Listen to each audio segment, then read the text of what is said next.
Yeah, there we are. Hello. It is time again for another day in this 90-day journey here. This is 90 days of web development. So this is day number 4. And here we are. It's Tuesday, and we're gonna try to go as long as possible today. We'll see how long we can go. Let me do a recap of what we went over on yesterday, what we achieved. So what we did yesterday. So we worked on the responsive web design on freeCodeCamp. I can't remember exactly what we finished here. We designed a blog postcard. Okay, we did that. Should write down the things that we did. So with the responsive web design, I'm going to just take some notes here. So what we did, we built, so we did working with backgrounds and borders, and then we designed a blog postcard, right? And we did some review of lists, links, CSS background, and borders.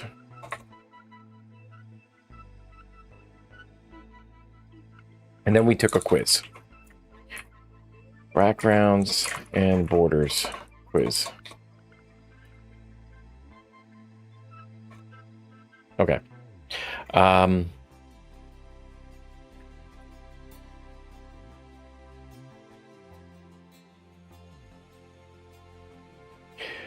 Cool. So we did that part in CSS. Styling links, lists, and links we did the other day, working with backgrounds and borders. I think we started that the other day. Or we started that actually.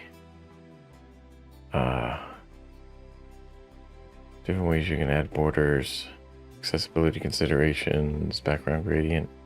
How does that work? Okay, so we didn't quite do all of that, but we did do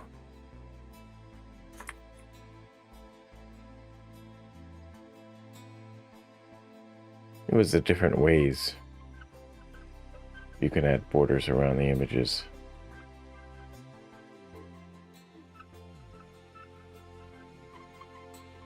Borders around images, question mark. Did we do one before that?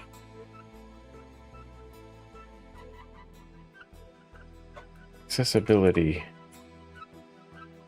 concerns, I think it was. Considerations. We didn't look at gradients yesterday. Well, I did do some things with the gradients, but we first introduced to them on day 2. So let's see, we're on design. We're going to do user interface design fundamentals today, and that's the big one right there, right? User interface design. Oh yes, okay. We have quite a bit to get to today, so that's going to be a pretty good day. Okay, but back to what we did on day 3. Which was on Monday yesterday. We looked at React hooks. We did we looked at the ref hook, and some other state hooks. So we did the use reducer,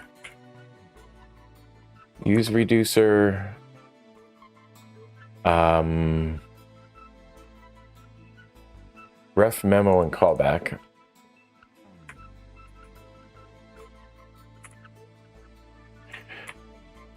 Let me bring up the Obsidian over here. Actually, bring up the Obsidian. Let's get centered here. There we go. There we go. So that's what we're going to be working on today on the left, and then on the right here. We looked at memo. We had callback hook. The callback hook. There was the memoization, right? We did the memoization, which is supposedly all taken care of in newer versions of React. With the compiler, the React compiler. So, let's see. This is today.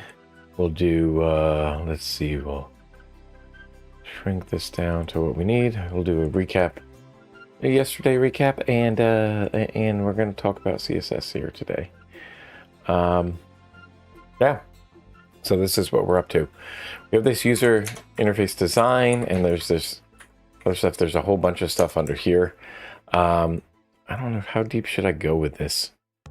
Can I like copy these links? Let me see. I can copy the link for those ones. All right. Well, okay. Can I inspect? Forget what you can do with this. The console. Can you use the document object model and get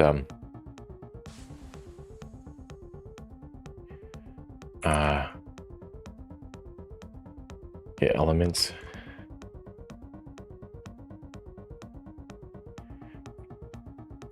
Element by ID is probably what we're looking for. So we'll do the inspector there. How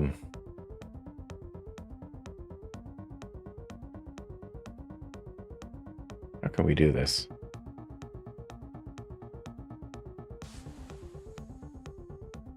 There's a span inside of it. It says not passed. And then another span. Okay.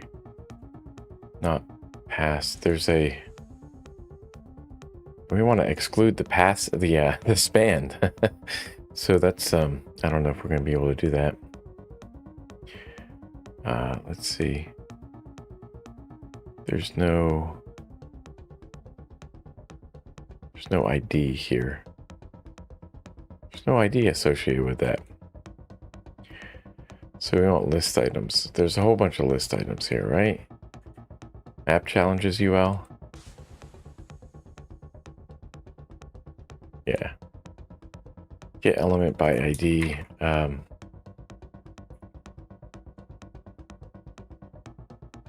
Map challenges. Oh wait, that's the thing. The ID is this one. Copy the attribute value. There we go.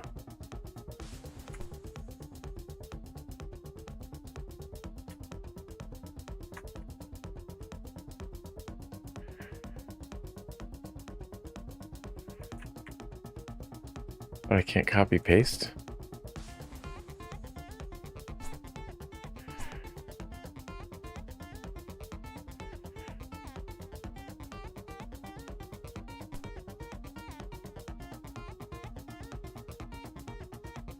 Please type allow pasting below.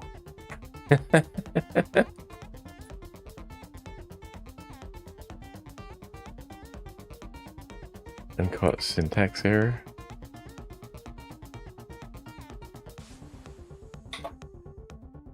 There we go. Common design terms to help you with designers. So we'll do document.get element by ID. What are some common things? So there we go. We're highlighting that. So we want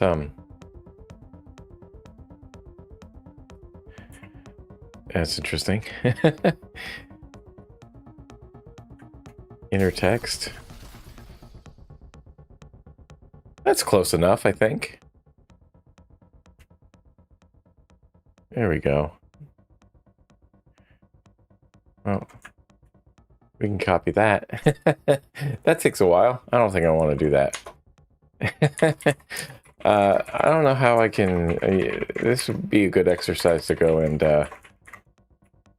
code up a loop to go over that. So everything underneath this. It would be actually instructive to how everything is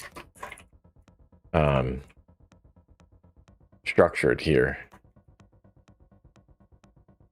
What is the importance of good visual hierarchy?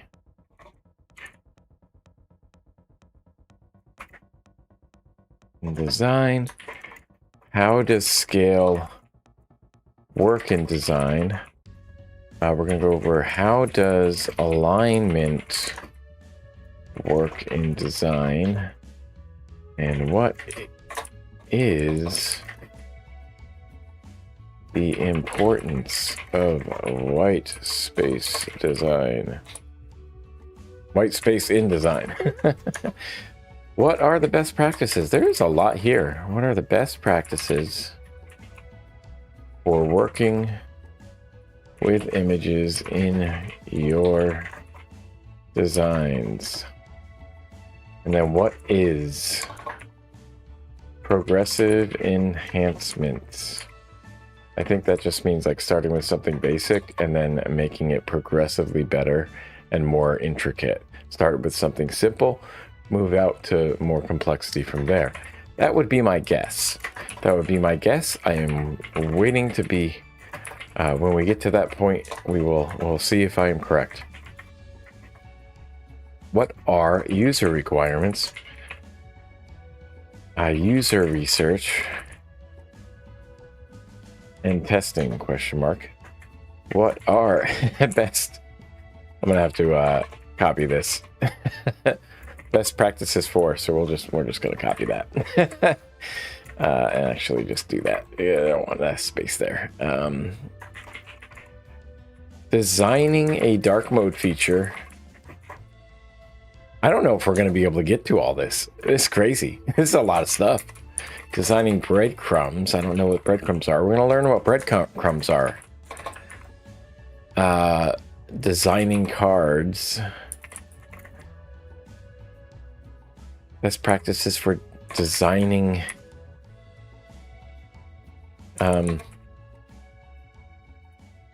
infinite scrolls. And best practices for designing modal dialogues. Oh my gosh, this is so much. I don't know if we're going to get to all this. Best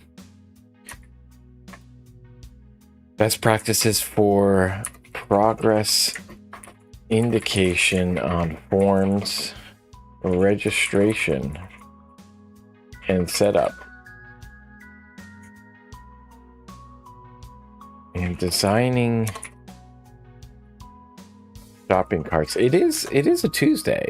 I usually do tutorials on Tuesday. Maybe I'll like consider this a tutorial one.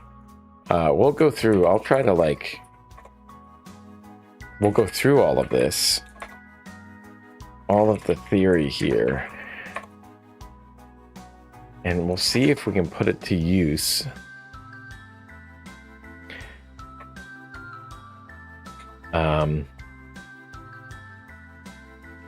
Later there. I'm gonna get rid of this progress bar for time being, and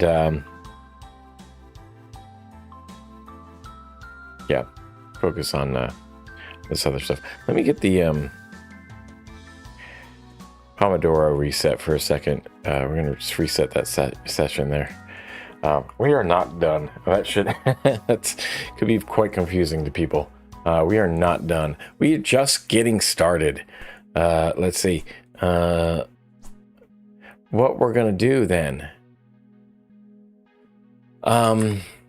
What are design briefs? Well, they're like, you know, designs that you wear, right? As underwear.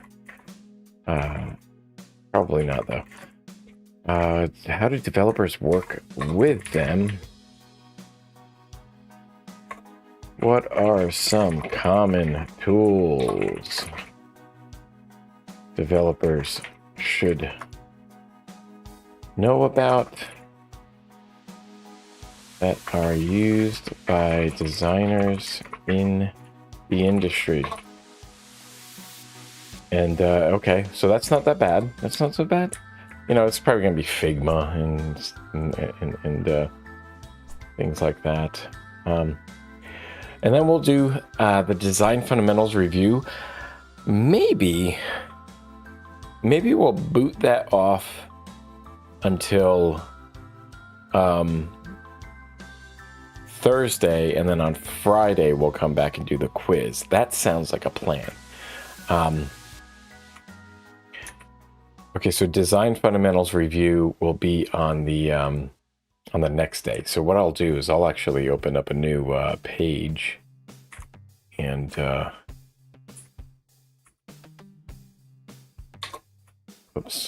a new 90-day stream note. It's going to be that one. Actually, let's do it from there because we want to know. We want to make sure that everybody knows what's going on. So this is, we'll finish React Kooks. We're doing React Kooks. It's React Hooks. There we go. And I think that's it. I think what we'll do there is we'll do the... No, wait a minute. Right, okay, Design Fundamentals review. We'll do that on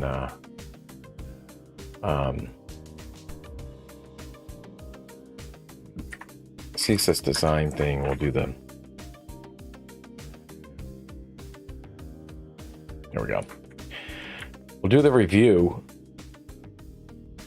on day 5, which I'm hoping will be Thursday. And then hopefully I'll have enough energy on Friday, which I think I will, to do that. Just doing a lot of pre-planning right now.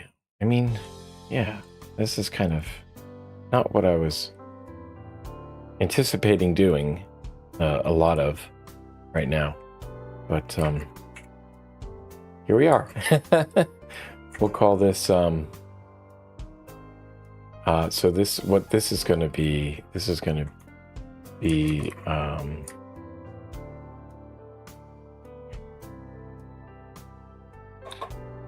see,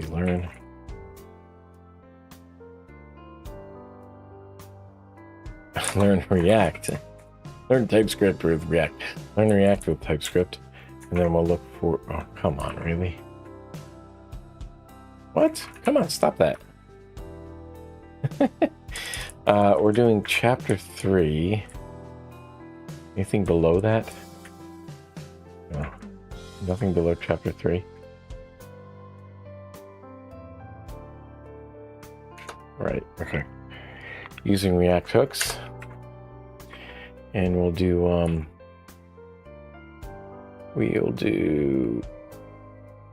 I should change the name there. Okay. And then we'll do finishing up the other stuff, which will be other React hooks, questions and answers.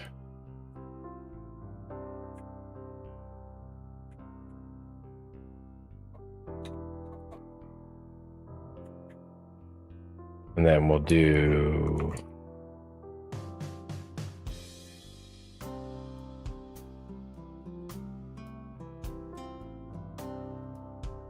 oh, you son of a, okay, then we'll do, it's going to be in part 2 fundamentals, approaches to styling React front ends, which will be a nice little piggyback after doing the CSS design. We'll look at approaches to styling React front end specifically. So we'll see what that's all about. And again, this is all just very exploratory. I'm not looking to become an expert per se. on these things right now. Why is there double thing there? Why are they numbered anyway? Let's get rid of these numbers. There we go. Okay, that'll be Thursday. So we're doing the look forward early here. So that's what we have to look forward to on Thursday. So yeah, okay, that's pretty good. So we'll focus on what we have to get done today. Then on Thursday we'll do that stuff. And we really want to achieve these goals. I really hope that we don't have to push any of this stuff off until another day. But I think that's what I want to do. Okay. So without any further ado, I'm going to take a quick break. So a little bit further ado, a little bit ado, ado more. Okay, like 5 more minutes of ado, and then we'll be back. So let me just make like a quick timer here, and we'll be back.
Okale dokali do. Okay, so we're going to get started with the first of 12 pomodoros of 20 minutes each, with a little bit of a break in between, about 4 minutes. And in between, after the 6th pomodoro, we take lunch. That's all. That's what we do. You can't skip lunch. That is the rule. That's the goal now. Let's get started. And as soon as I could find where I have my play button, let's start. Let's get to work. Work, work, work. Busy bee. All right, we're going to start with what are some common terms, common design terms to help you communicate with designers. Designers. All right, can I zoom in on this? We'll zoom in on this. See, like, I think what I wanted to do, let's see. I have that in the middle. I have that in the middle there. I have that in the middle there. No, that's not going to work. Ah, that sucks. Okay, we'll bring it over here. Just trying to think about the vertical. Vertical doesn't look good. I know that. I need to think about, like, what it's going to look like for vertical. Although I don't want to, like, cater to that. I think that that's, like, kind of like what's going to be,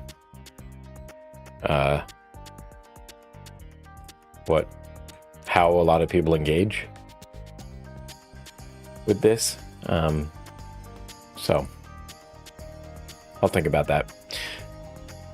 All right, common design terms to help us communicate with designers. So there's a note here. Some of the interactive examples might use CSS that we haven't learned yet, but that's not a worry we're not going to worry about trying to understand all of the code. The goal of the examples is to show us previews for these design concepts, so we can better understand how these things work.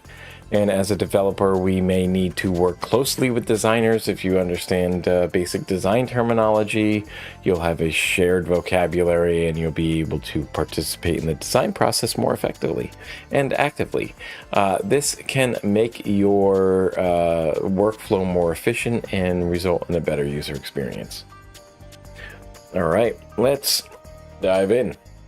We'll start with the term layout. So a layout is how the visual elements are arranged on the screen or page to communicate a message.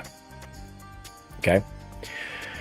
The layout is how the visual elements are arranged on a screen to communicate a message. These elements may include text, images, and white space. So the layout is like the blueprint of the design. The blueprint of the design. Designers must consider the placement, size, and hierarchy of each element. So a layout can be, applied then to multiple different, implementations and stuff. It's just a blueprint of a specific design, but you can use it, I guess, to, as a template as well. Okay, so here's what we have. We got this style sheet coming in from over there. We got this this header element, that's interesting. So we have a header element. We haven't actually designed like header elements yet, I don't think. What we've got a nav bar. That's a different element that we haven't really touched on. I don't know if we touched on nav bar. Or definitely not during this series, but I don't know if I touched on navbar. If freeCodeCamp has touched on that in this course here. Home, shop, about, and cart. And this is a unordered list with each list item having anchor references here that we can click through.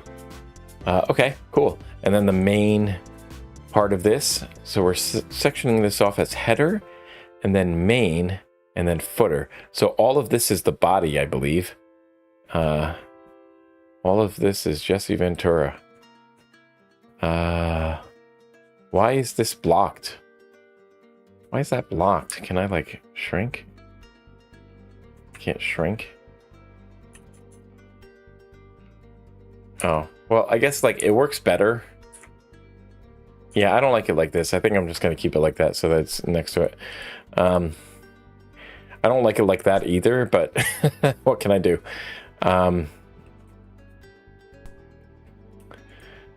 Let's see. You have this footer element, so we're dividing it into a header, a main section, and a footer, and all of this is the body, I believe. Although, is it? Is there no body? We just have header, main. That's interesting. It is interesting, isn't it? There's no body. There's no body. Is there a body inside a main?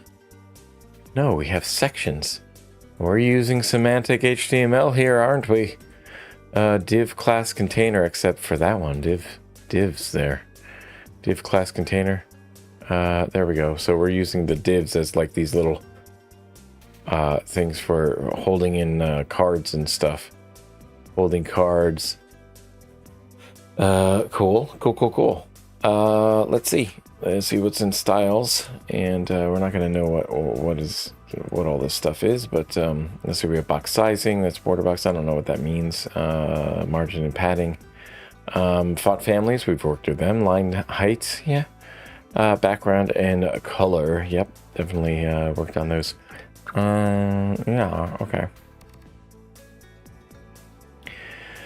We have a container class. Oh, it shows you the specificity. Look at that. The selector specificity is 010, but what happened to the extra 01 up in the top there? That comes from internal versus external or something, or not internal versus external. It's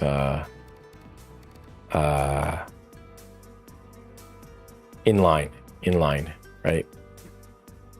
Inline gives it the 1 at the beginning. And so let's see. Width, max width, margin. We got header. All elements with the container class that are children of the header element. Okay, and then we have header here. So we have display, justify content, align items. So I'm not sure what all of this stuff does, but we'll I guess get to all of it. Justify content, I know, like kind of like fits it within the horizontal, and then align items, I think does the vertical is how I'm, or like align does the vertical. I don't know which one does what. I always get confused, and I just mash. I just like try everything and then see what works. Background, border bottom padding, and I would like to not do that. I'd like to know what's actually going on here. All H1 elements that are the children of the header element. So that is interesting to me. H1 children. So the selector specificity for this one is 002, but for this one it's 011. So this has higher precedence because of the class. The class is taking. That's interesting. So this would normally just be an element. Interesting. Okay, so why is that though? Oh, look, we can go right to selector specificity. Let's go into. Oh no, I didn't want to do that. Go back. Go back. Go back. Go back. Go back. Go back. No, can I close this? Close the current page. Oh, it brings it up, but it's like it's still in there. So I'm using this as the Firefox PWA. Okay, are we still in this this section here? Yeah. Okay. Okay, so we still have that stuff. That is interesting though. I don't understand that part. NavUL. Okay, so that has that. So when you have a class that has higher specificity, What was my notes on specificity? Let's see. Class selector has higher specificity. Ah, that's why. That is why. That is why. So you just add them together, I guess. Is it if you're doing it that way? Is that how that works? So if you put multiple classes, that's like even more specific. That's more specific. Okay, that kind of makes more sense. It's very weird though. Okay, so class. I guess. It's all depends on the usage, right? So if you're using it properly, then it should have more specificity. Let's see, hero. I don't know what that is. I don't know what hero is, but I don't know why they said hero for the class. Is that the what is hero? Products, and then product grid and all this other stuff. So, all right, so we did our look at it, and it says it's the term that is closely related to layout is alignment. Alignment is how the elements are placed in relation to another. All right, layout is how the visual elements are arranged on a page or screen to communicate a message. Alignment is how the elements are placed in relation to one another. Yeah. Using alignment correctly is helpful for making the design look clean and organized. Designers create visual order by aligning elements along imaginary lines, edges, or a central point. So this won't look good on here because it's not good. Can I just like look at this frame? But if I can't open it in a new window because it's like, oh, it's stuck in that thing. Oh wait, no, did it work? It did work. Okay, wait a minute. Bring that over here. I don't know what's going on here though. Reload. Review sandbox. Code server. No, come on. That's not what we want. That's not what we want. We want this frame in a new window. Oh, it doesn't work. It doesn't work like that. I can open the sandbox. Can I open it in a new window? Okay. Open the sandbox in a new window. Let's see. Codesandbox.io. It's codes and box. Codes and box.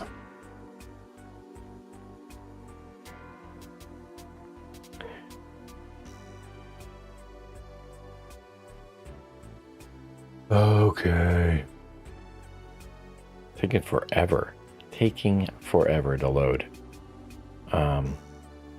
So let's talk about the composition. Composition is the art of arranging elements to create a harmonious design. So it determines how elements like images, text, and shapes relate to each other and contribute to the design in an artistic way. I'm just gonna reject cookies. And left aligned and that. So it doesn't actually like help us. Okay. Unless I like, can I close this part? Can I close the Explorer? Don't want that. We want this over here. There we go. So it's a little bit easier to see here. Left aligned. This content is aligned to the left.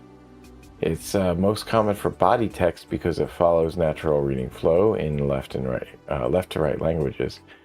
And then center aligned, so this content is centered. Center alignment is useful for titles, headings, and content that needs to be the focal point. I think I might have a fix for our little problem here. You know, just give me 1 second here.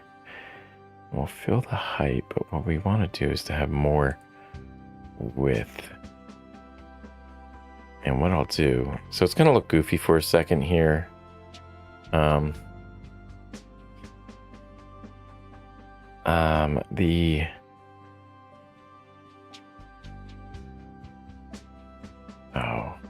wait, why is it like that anyway? Upper left. Why does it be upper left? Because that's where it is in the box. Never mind.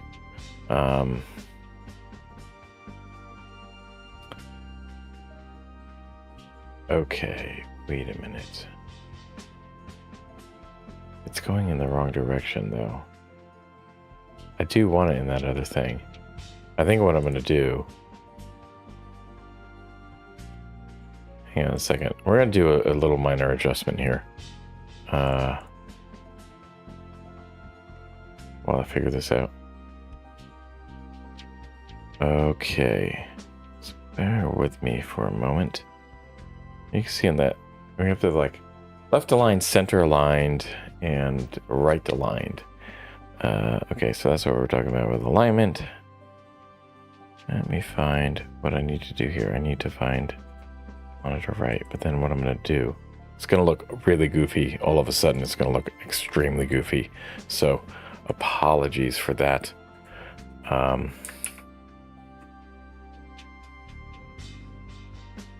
It's going to look extremely goofy. So apologies, but this is what it's going to look like. So it's gone for now. It's gone. It's gone. Is it back? It's back. Okay, but wait, we can go like this.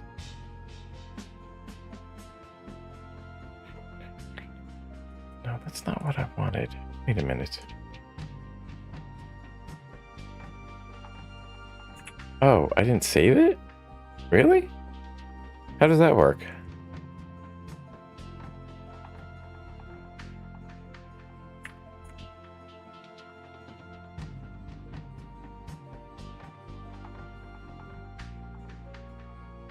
Okay.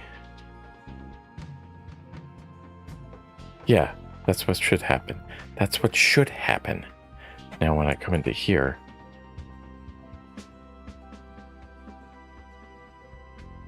no, it goes back. What's going on? Wait a minute. Something is wrong here. Look at this. It's over there. It shouldn't be over there. It should be over here. Properties. Does it not let me put it over there? Don't have any cropping. Maybe it's this. Just do automatic. And then I'll do upper right.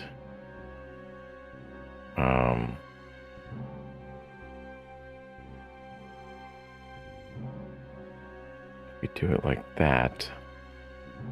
Let's see if that helps me. See if that helps me. No, it didn't. It didn't help. It didn't. It just pushed it right back. What if I got rid of this one? So it's like 653.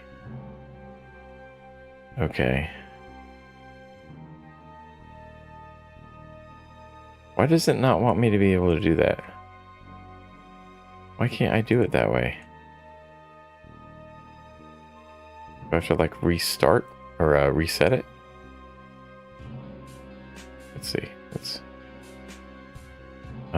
608 by 1080 is the dimensions, right? So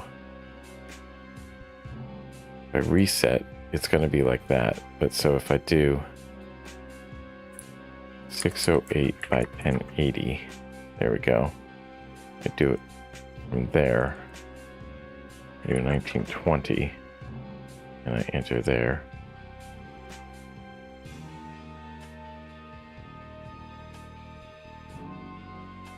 Oh, it pushes it away. What is happening? What is happening with that? That is so odd. That is bizarre. It's not what should be happening right now.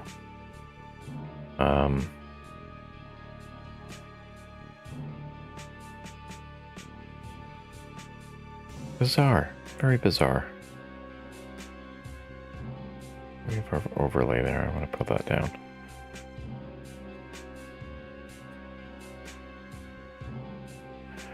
Just organizing things right now. Sorry, this is not what I should be doing, but this is how my brain works. This is the way the brain goes. Overlay message. We'll take a break, and I'll be right back. Yeah.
Yeah, I think I might have figured it out.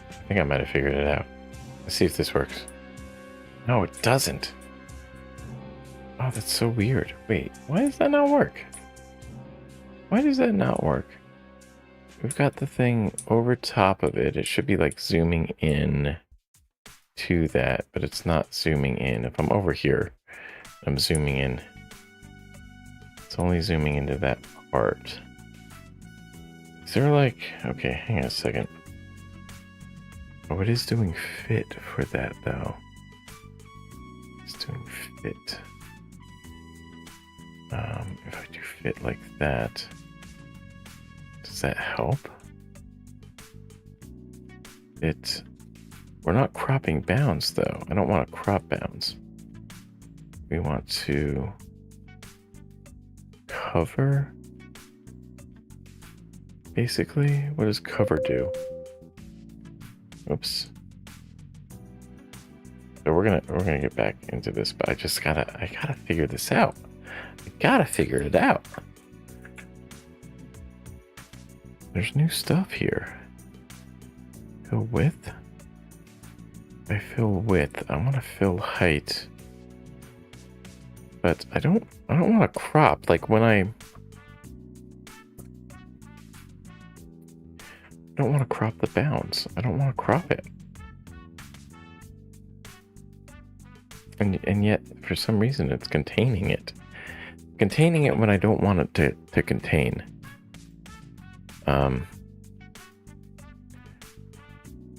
Maximum size only. What if I do like... Well, that moves it. Why did it move it? That's odd. That's certainly odd. Properties, automatic. Well, that's certainly weird. That is very weird, isn't it? We've gone completely off the rails, kids. We don't know what we're doing anymore. I don't know, like, why can't I just turn this to automatic? Close that. And if I'm over here, it zooms in like that. Oh, wait a minute. Well, that's the other thing, isn't it? Am I zoomed the wrong way? Wait a minute. Did I zoom the wrong way?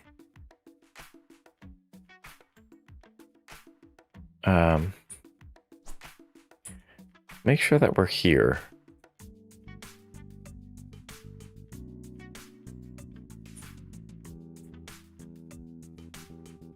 Okay, that zooms over there. I'm zooming to the pointer. But that's the thing. I don't want it to really just zoom in on that. I want it to expand as well. That's what I would like to have happen. Don't know why it switches to fit. Fit. If I zoom there, it goes that way. Oh, that's so weird. So weird.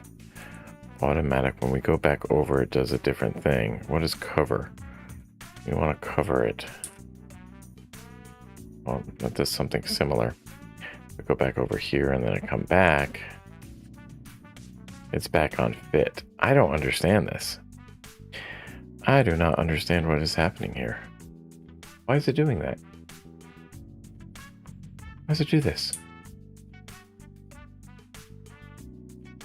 Do I need to like...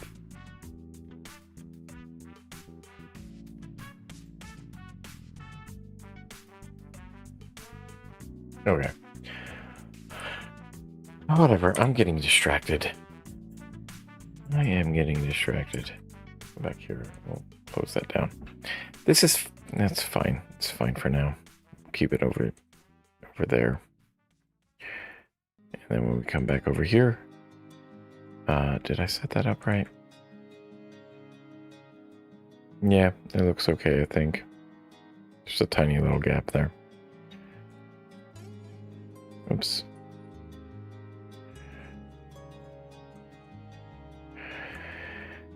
And then if we zoom in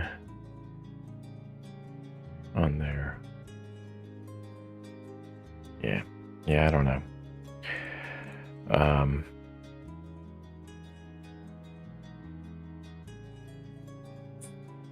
Yeah, it just doesn't work the way I want it to. We'll have to look into that. Okay. Back at the issue at hand here, we are getting back to talking about this here. Let's see. Let's talk about composition. Composition is the art of arranging elements to create a harmonious design. Composition is the art of arranging elements to create a harmonious design. Composition is the art of arranging elements to create a harmonious design. It determines how elements like images, text, and shapes relate to each other and contribute to the design in an artistic way. While layout mostly focuses on the placement of the elements, so like the structure basically, or the placement, the layout, right? Composition also considers the artist impact, the artistic impact that this placement will have in the overall design. I can, oh gosh, it's V3VG, is that what we're looking for? What is the link? Let me see what the link is.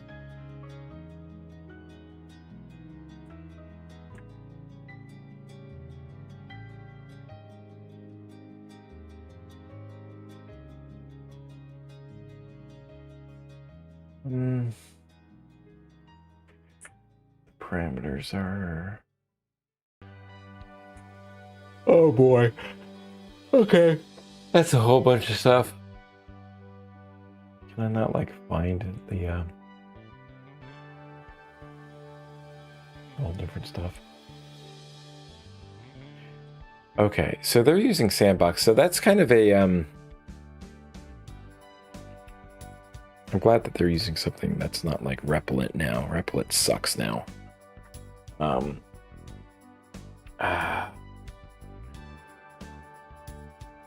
What is another one? I'm trying to think of another thing that was like Replit. But I can't remember what all the competitors are in that space. Composition and balance. So composition and balance. So symmetrical balance, equal weight on both sides. Asymmetrical balance is unequal but still harmonious. So yeah, symmetrical balance is nice. Of course. But this is nice for drawing attention to an element, right? Maybe in a list, like you can see what's coming next and what was previous, and you're scrolling right to left. Hierarchy is another important concept that you should know of. Hierarchy establishes the order of importance of the elements in a design. Hierarchy in design establishes the order of importance of the elements in a design. The order of importance. It's about making sure the most important information is noticed first. You can implement a visual hierarchy with size, color, contrast, alignment, white space, and even typography. Okay. Here we go. Let's see. What are we here? What's here with hierarchy? My God, I keep scrolling away. Need to talk about that design. That when I'm locked in here, I need to be locked in there. I can't be scrolling. I can't be. They see me scrolling, and I'm hating. Div class card, div class headline, subline. So we have like order of importance here. So of course, the card is more important than the background, I think, right? And this thing right here, this headline, is going to be more important than the subheadline. This is what you want to grab the attention, and then give a little bit more info, and then give even more info.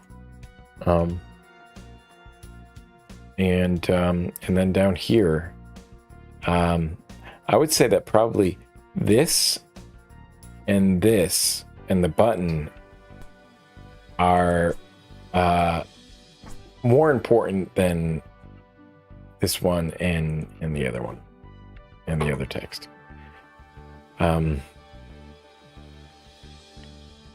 So the most important information is noticed first. Upgrade to Pro. So it's kind of hard to see like this. Maybe I should like zoom in.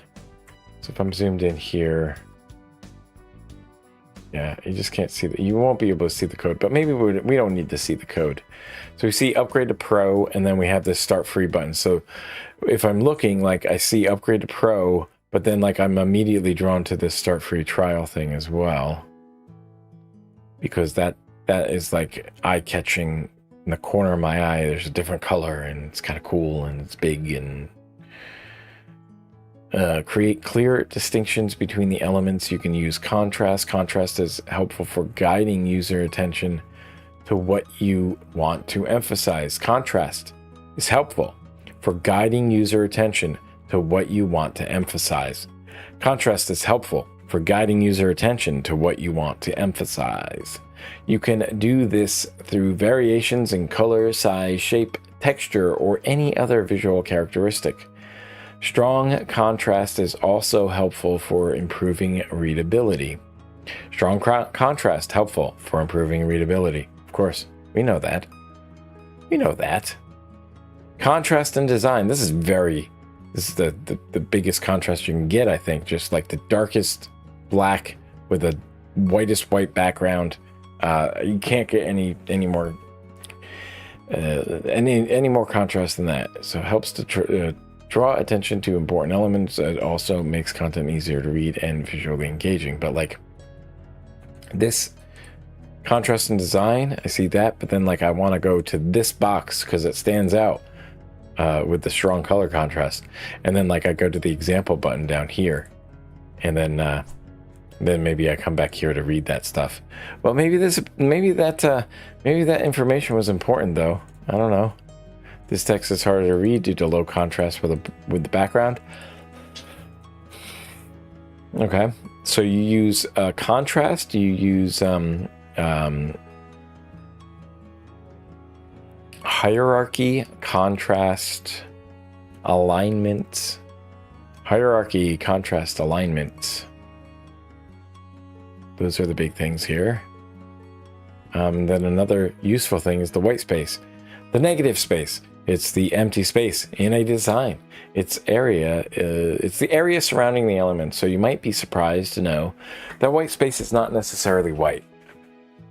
Right? Actually, it can be space in any color or texture. Its purpose is to improve the readability and enhance the visual hierarchy of the design. Yeah.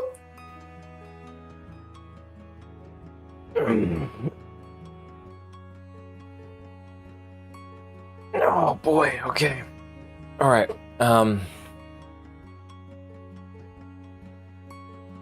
So here we are, the white space. Power of white space. That sounds awful. Or negative space is the empty space around elements. It's not just blank. It gives your content room to breathe. It improves focus, and it adds elegance to the design. Right. So without white space, this block has minimal padding, making the content feel cramped, harder to read, and less appealing. These are general design concepts that you will find very often, but you may also find design terms that are closely related to software development. The user interface, also known as UI, is how humans interact with computers. A user interface includes the visual and interactive elements that users can see on their screens, like icons, images, text, menus, links, and buttons. The user experience, also known as UX, is about how users feel when using a product or service. An application with a well-designed user experience is intuitive, easy to use, efficient, accessible, and enjoyable. The user interface plays a key role in making the user experience as easy and enjoyable as possible. So they are very closely related. So these are some of the common terms that you should know to communicate with designers. With this knowledge, now you can take a more active role in the design process. So which design principle refers to the visual weight distribution within a layout? The visual weight distribution. Visual weight distribution? Visual weight distribution. Wait. The visual weight? Wait. That's gotta be contrast, right? I mean, we're talking about a weight distribution. Okay. It's the term for the empty space around the elements in a design. That's white space, of course. The importance of the elements in the design is hierarchy. So we got this one wrong. So arrange to create a sense of equilibrium. That the alignment, the visual weight distribution is alignment. Okay. No, it's not. It's balance. We talked about balance? Okay. We're talking about being harmonious. There we go. Okay. Always good to be corrected there. That's good. Okay, 4 more minutes. How big is this one here? Let's see. Contrast ratio. We're going to look at... Okay, so let's go back up here. We're not going to look at the code at all, I don't think. So how do you create good background and foreground contrast in your designs? So let's go back over here. Let me make sure I get this going. This was day 3. We can close down day 3, I think. Day 4. Creating good background and foreground contrast in our designs. Some of the interactive examples might use CSS that we haven't learned yet, so we're not going to worry about that. Okay. So we want to familiarize ourselves with contrast. Contrast is the difference between two colors, or how easy it is to tell them apart. Colors with a higher contrast will be more visually distinct, whereas colors with a lower contrast will be more visually similar. I mean, that's pretty obvious, right? For example, black and white have a very high contrast ratio, whereas light blue and light purple have less of a contrast.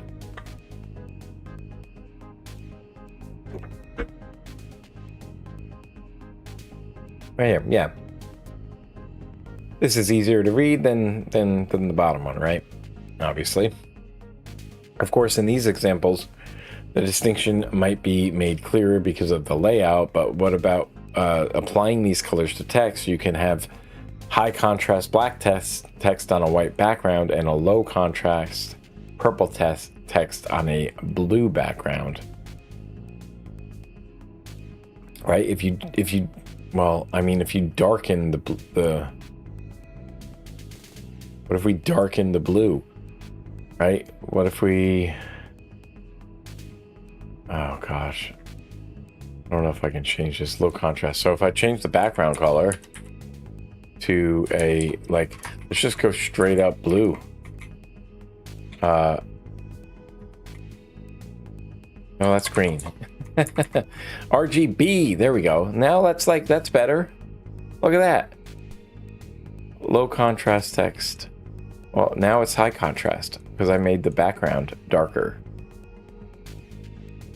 So how do you determine what is good enough contrast? You can't base it solely on how the text looks to you, as every user will have a different experience. Thankfully, the Web Content Accessibility Guidelines, or WCAG, provide a standard for this. So text with a contrast ratio of 4.5 to 1 is considered the AA standard, which is the bare minimum you should follow to be accessible to most users. Text with a contrast ratio of 7 to 1 is considered the AAA standard and ensures the best level of accessibility.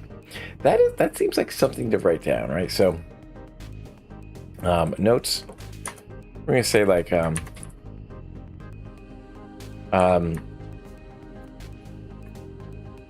best practice for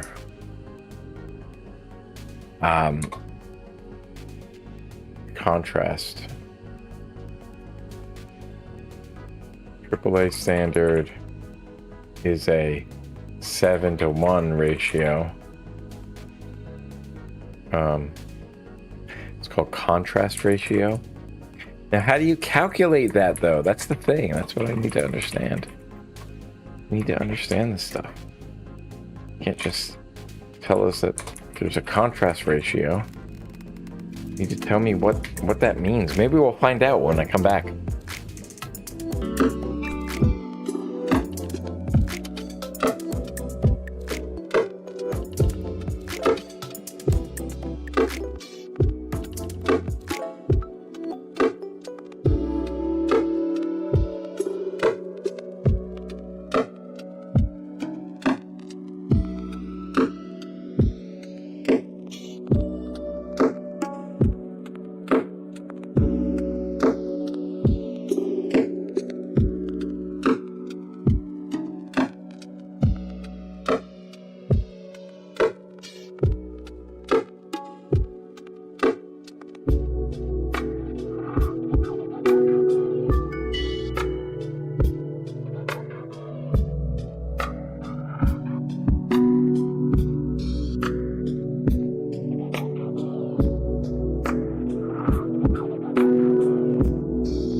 Let's get back to it. So we got to figure out what this contrast ratio is, right?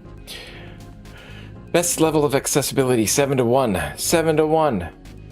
4.5 to 1. That's pretty good.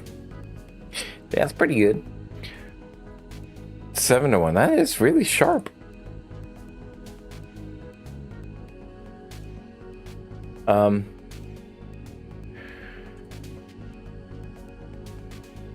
So, AAA standard.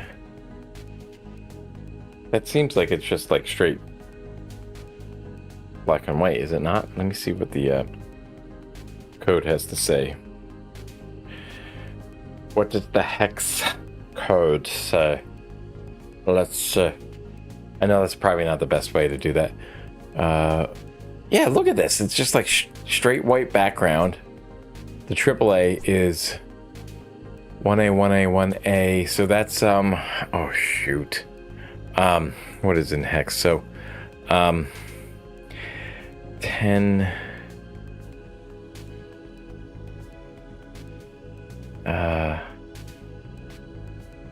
plus the, 16, so it's 26.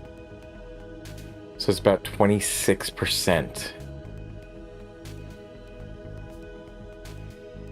Or not 26%, 26 in RGB, 26 divided by 255. So about 10%. 10% of that bottom. Okay, so then you want to have like a big gap then. Okay. Now how is that 7 to 1? If that's about 10%, shouldn't that be like 9 to 1? It's 26 to 255. So am I just not doing the math correctly? 1A in hex is it not 26 in decimal? Let's get our hex calculator out. I don't know why this is bothering me.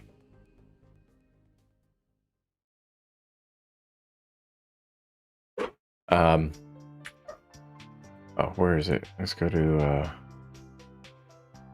programmer. Is that what it is? Hex. In hex, we want to say 1A, which is 26 in decimal. I am correct.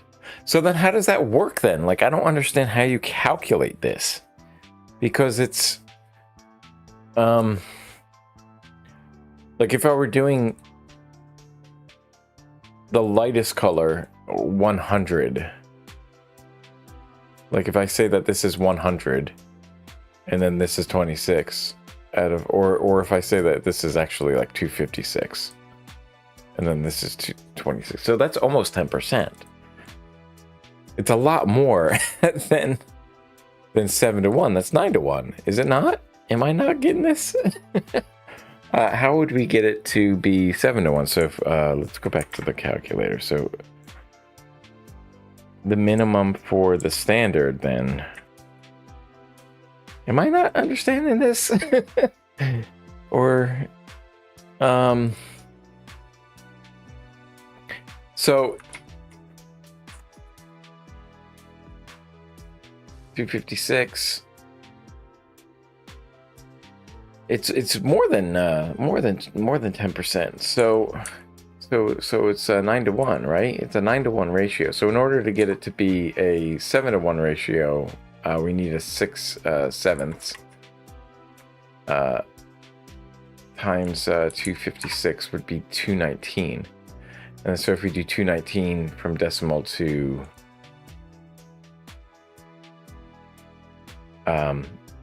hex would be dB, dB, dB. dB, dB, dB, dB, dB, dB. And so they're saying AAA contrast. Let's see. What was that?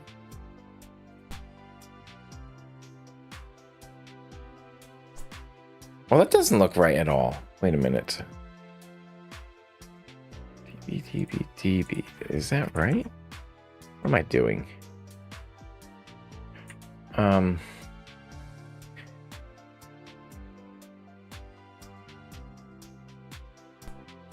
219, it's 85%. No, we want the 15% of that. That's why.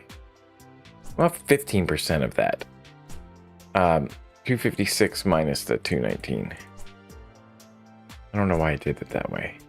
37. We want 37. Oh my gosh, I did it again. Just keep the calculator up. Just keep it up. Keep it up. 37, and we want 25 in hex. 252525. Okay. Okay, so I think that, can we still do it that way? That still looks good. That still looks really, really sharp. I think we can do it that way. I don't think that they're right on that being the minimum, but like, I mean, they probably picked something that was higher than 7 to 1.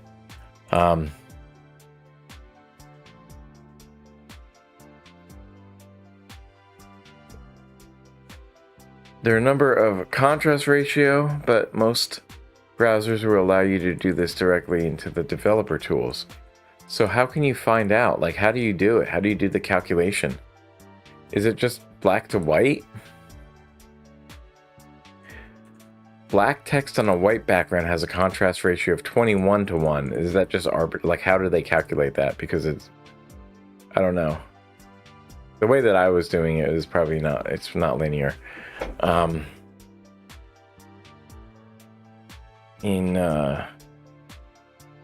Well, isn't it? Well, it might be. So this has the highest ratio. So that's much more than the AAA standard. Let's look at purple text on a blue background. That's really low. 1.48 to 1, which is not me. Well, how do you, like, how do you calculate it? Okay, there's 3 aspects that impact the contrast ratio. The first is the hue, which represents the general color type. I'm so impatient. I'm just so impatient. I just want to know. You got to tell me. You got to tell me now.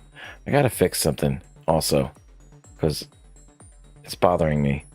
The spacing on the pomodoro message. I just need to add some padding on the left.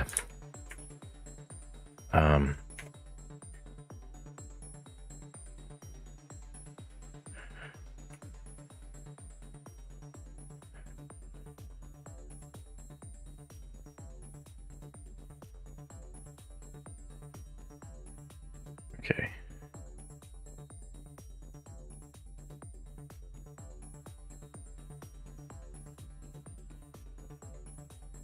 It's a little bit better.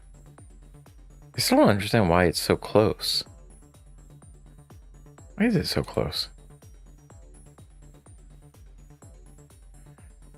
Is it so close anyway? Do I have to do even more?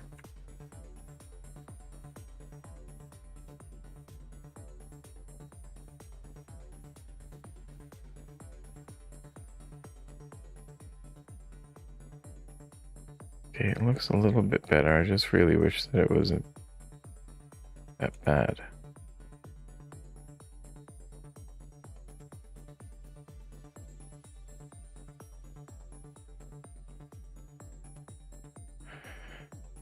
It's so weird.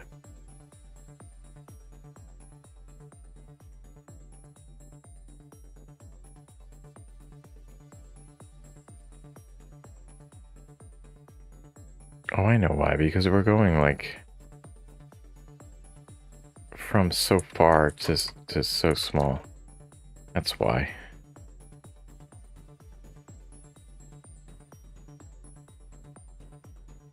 There we go.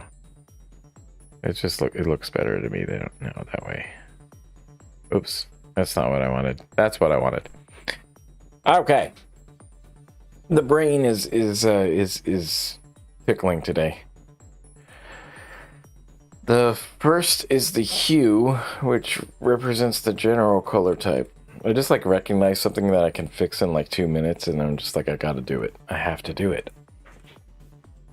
Represents the general color type like red, blue, and orange. So hue, things that affect contrast. Okay.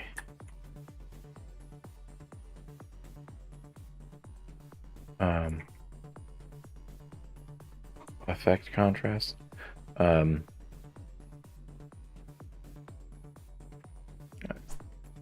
Is effect always negative?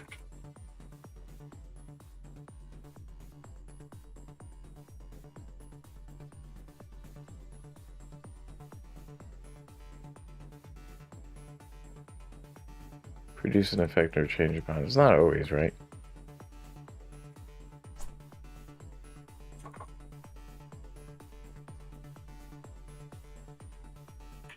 Hue.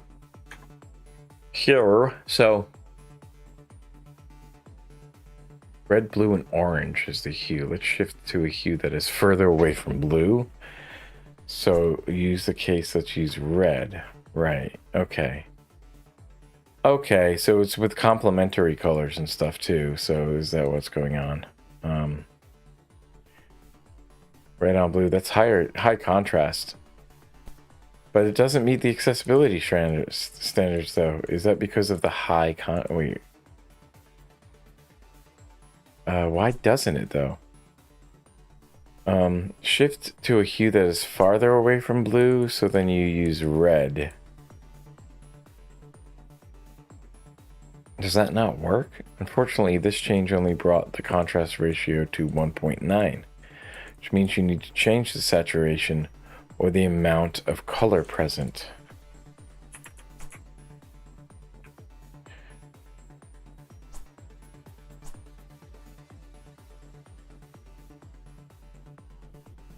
So hue is like general color type. Saturation is the amount.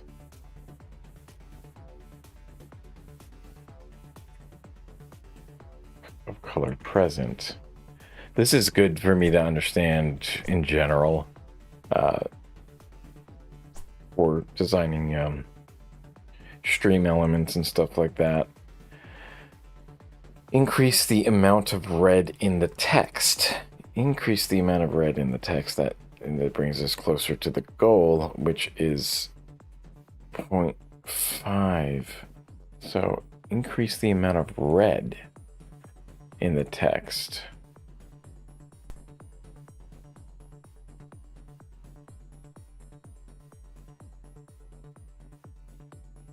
Wait a minute, because this isn't right. That doesn't meet the standard? Red on blue, higher contrast hue shift.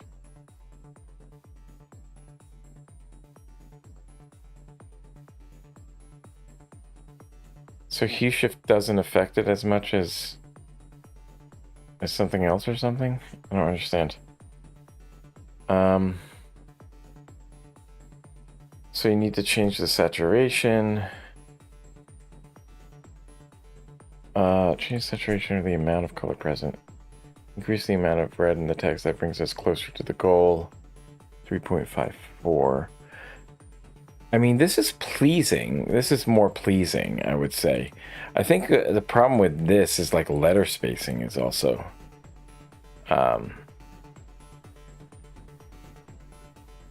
I want the letters to be spaced out a little bit more.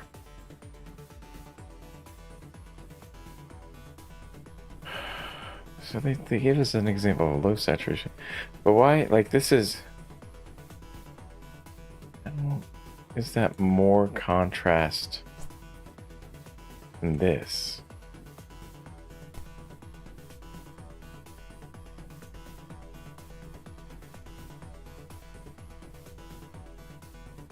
My gosh, that is confusing.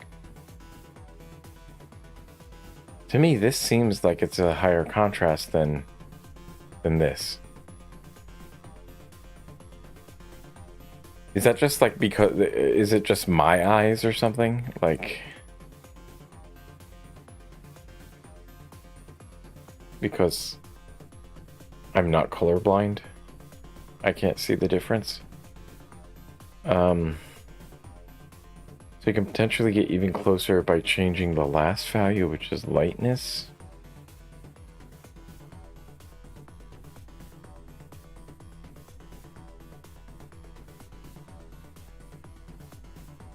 Is that what it is? Because if somebody is colorblind with, I don't know, what is it? Is it with the reds or with the blues?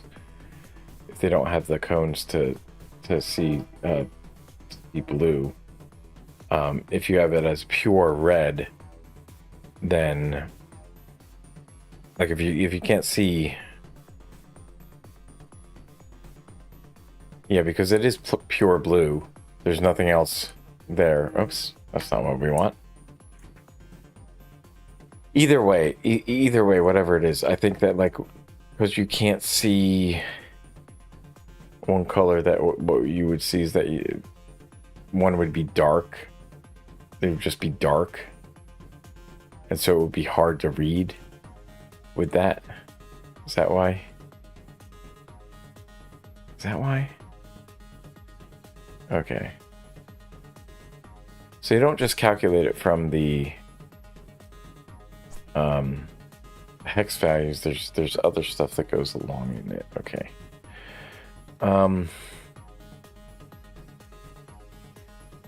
Changing the last value is the lightness. Lightness represents how much white is present in the color.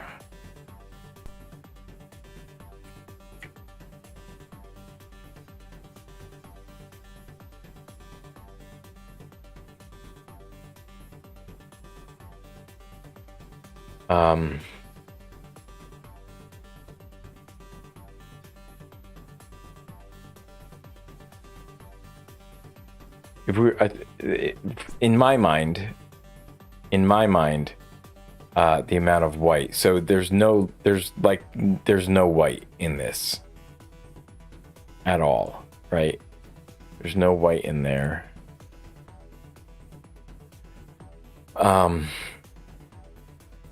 If you were to bring that up, you would like increase everything. So if we increased it with like, let's try this. Let's try this here. High saturation red on blue. We'll try to do this. Try to do this right here. Increasing the amount of white. If I add 1, that's increasing the amount of white. There would be 1 amount of white. 1 white. And do that. Now we are we're actually going in the other way, I think, because we want this to be dark here. So there is 4D amount of white in this. So if we wanted to increase the amount of white, we could do 5D, 5. That increases it. 6. 7. Now we're getting closer to it, right? And that's improving, right? That's improving it. It's making it a lot more pleasant to read.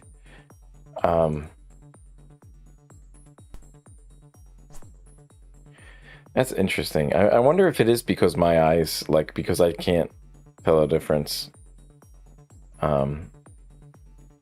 That I can tell the difference between colors, that I'm able to see the differences. That's interesting. I have to keep that in mind when looking at my color palettes that I have for my my other streams and stuff, because I really did. So it's taken a long time, but this is actually one that I really want to learn more about.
Okay.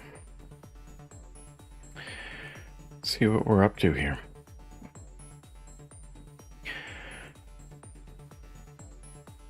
So we have this darker red on light blue. Is an even better contrast. Look at that. So the lightness. Difference in lightness. So you want difference in hue. Is one thing, but that doesn't get us there. That just doesn't get us there.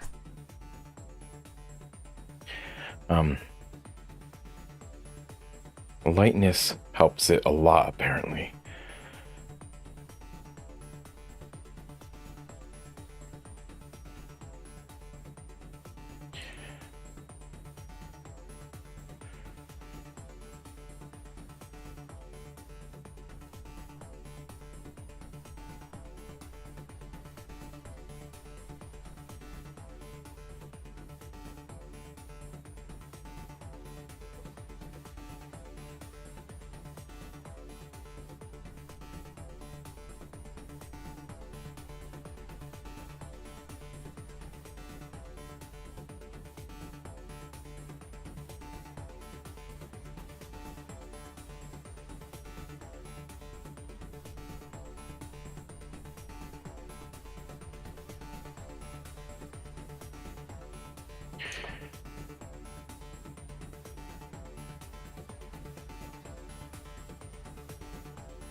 I'm gonna actually take a quick break.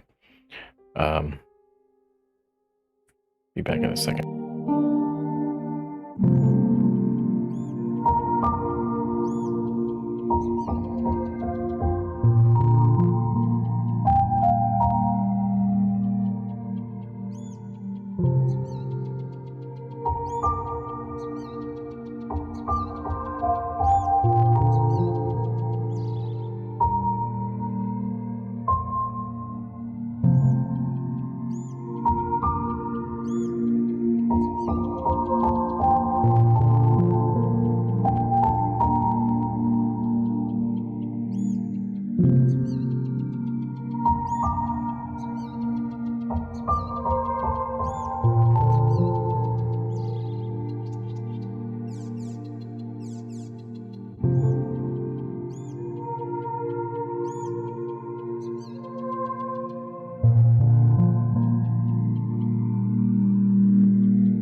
you.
let's get back to it.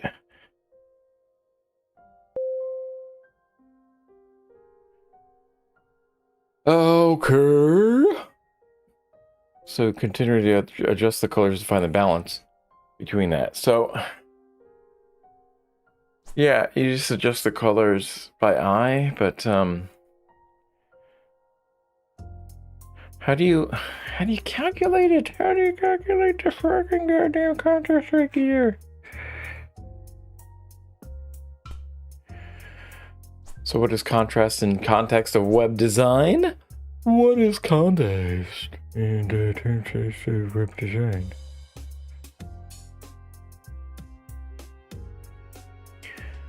Brightness of colors on the web page, number of colors. There's difference between colors and how easy they can be distinguished. 7.1 is the gold standard, or the AA standard is 4.5 to 1. Which of the following is not mentioned as an aspect that impacts the contrast ratio? Opacity. Opacity doesn't play into effect. That just affects the lightness, I think. Maybe it affects all of them. No, it doesn't affect hue, right? Shouldn't affect hue, but I think it affects saturation and lightness.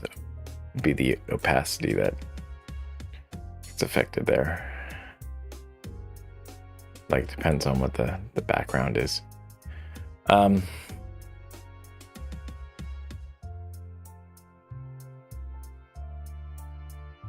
It's interesting. I was thinking about doing some quizzes on the thing there.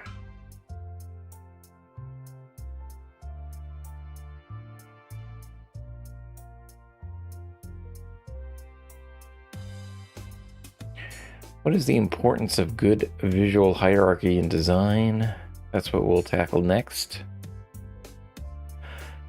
We got a lot of stuff to get through. Okay. That one was important. I really wanted to understand contrast ratio. How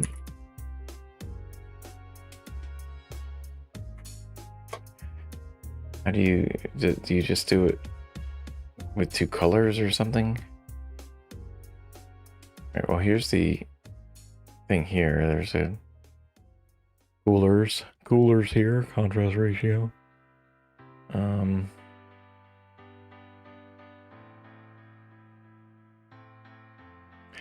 It's a mathematical formula. So the formula, the relative luminance divided by the relative luminance of the other one.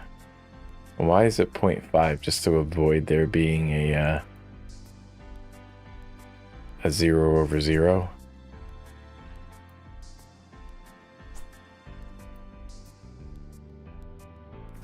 It's so easy to calculate. You just calculate the relative luminance of both colors and divide, and that's how that works. Okay, let's unpack that one. How do you calculate relative luminance? Okay, here's the formuloli. Relative luminance.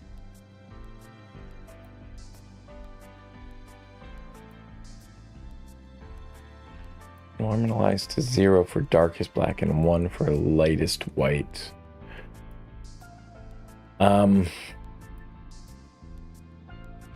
So L is equal to this thing here. Is interesting.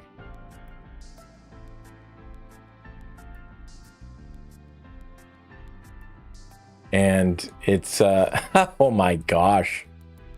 If it's in this range, okay. We do that.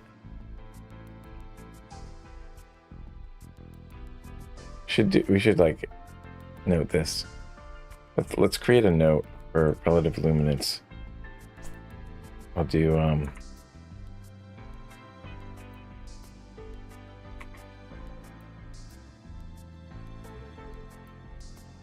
so we'll do this. We'll open this up in another tab, and we'll move this to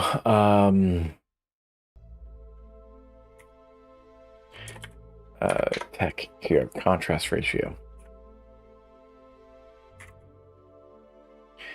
This is going to be design, right? Design, software design. Software design. How about it's really just design. Content creation design. I don't know. Design. Okay. And then so we can do contrast ratio is equal to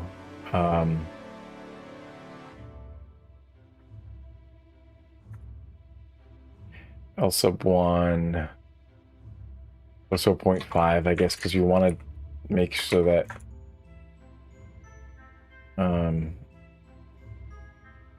it's going to be whatchamacallit.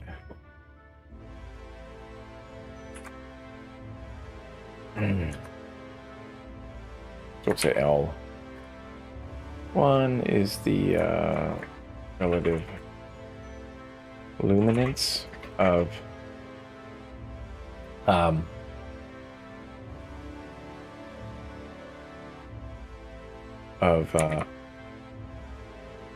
first color, and then I mean it's just the percentage actually. It's actually like you want to do this to the ratio, right? The ratio.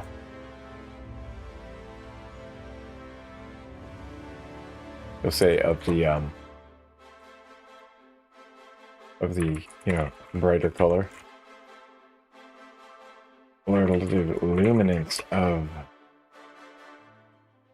darker color, say. And then we have this formula here. The contrast ratio is that, and then so what we want to do is to say relative luminance there, and what we can do is do that,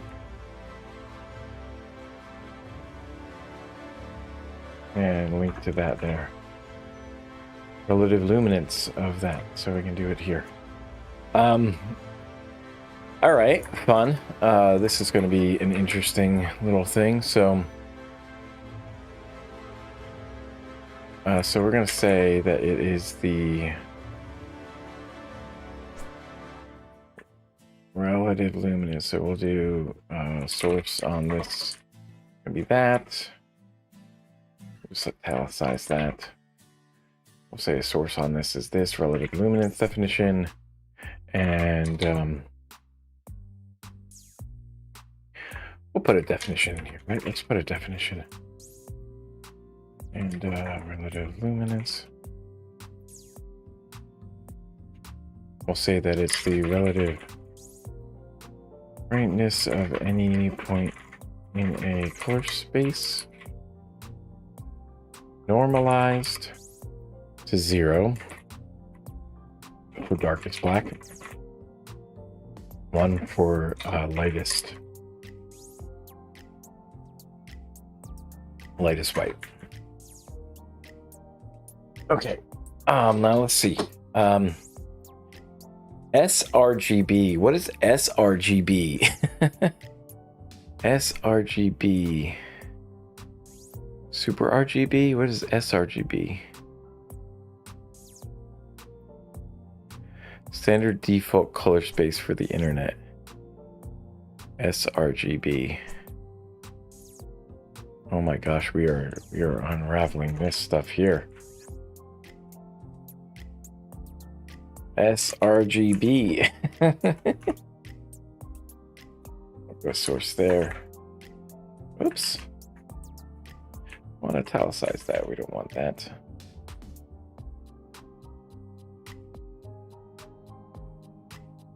Okay, and then so what I want to do here. So it's defined as L it's equal to 0.2126 times R. Let me just say R.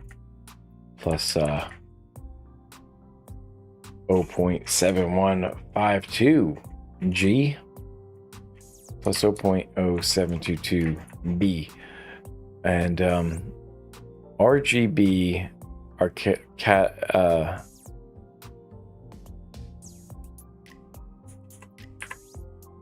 okay.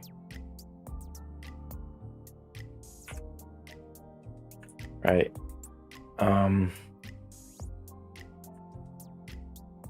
We just put the times in there.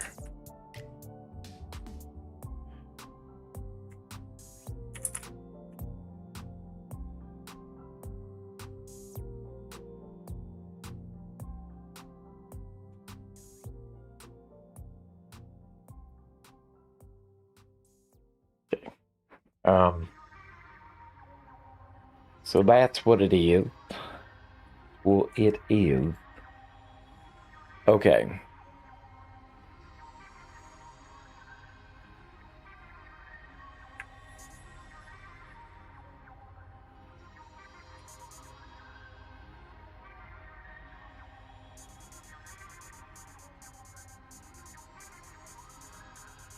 So we need to specify some other things. We have R. Let's see. We want to do cases. I forget how to do this. Oh my gosh, you have to do sub S and then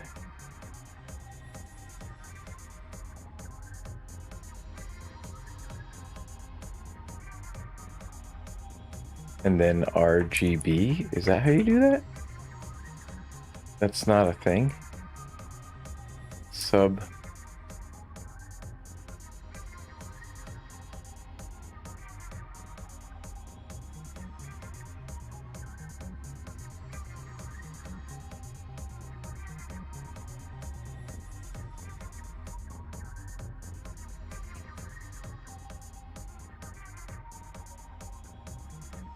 Sub RGB. How do you do a subscript of a subscript?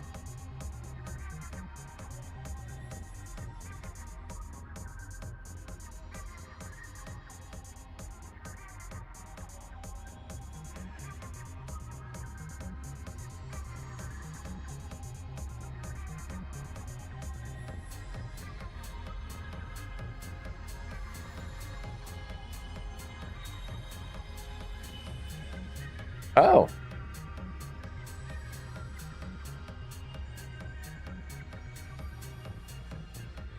I don't think it's actually a subscript. I think it's just that. Yeah, okay. Fair enough. Oh my gosh, I'm not that smart. So how to do cases? Is that a thing? How to do cases in Kotek?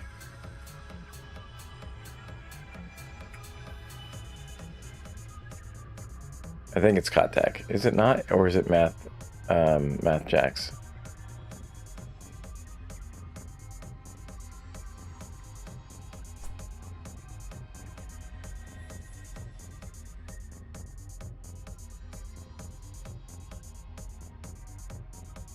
Oh, it's begin cases. I don't think that exists here. We can try. We can be. Oh, come on, all these fucking pop-ups. Begin cases, and then end cases. So we can do something like.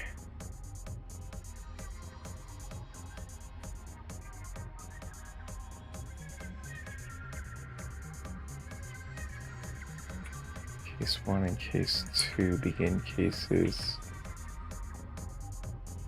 That kind of works though.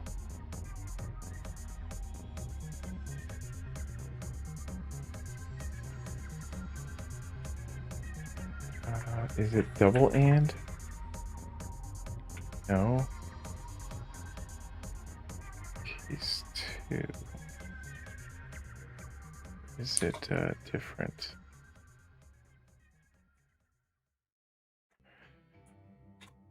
Maybe it's that? No.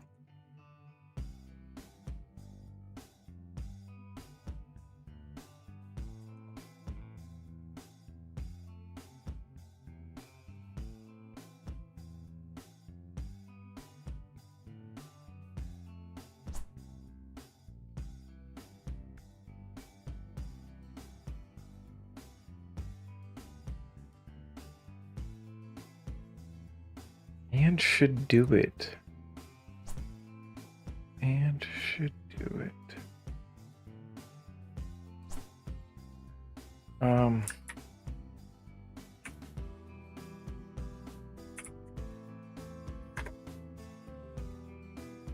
Gotta do piecewise stuff is what we have to do. Or like piecewise.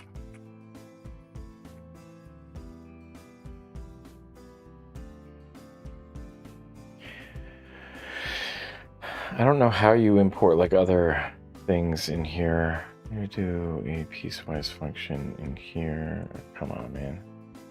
Begin cases and the ampersand is supposed to be the thing there. And text if. Oh wait, it's the backslash? It's the backslash. Is that what it is? Oops. That's it. Okay, that's it. It's the backslash. So we put the and if we do the other stuff. It's taking me a while to remember how to do this stuff. Case 1 is sRGB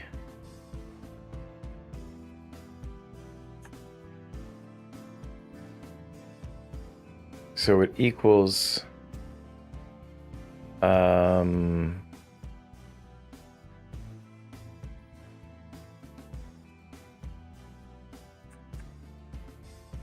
so we have to do it this way actually.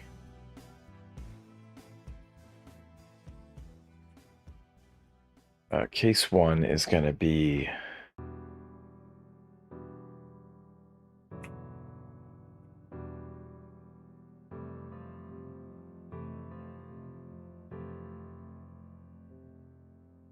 if RS whatever, so it's text and so and just gives us a little bit of space, I think.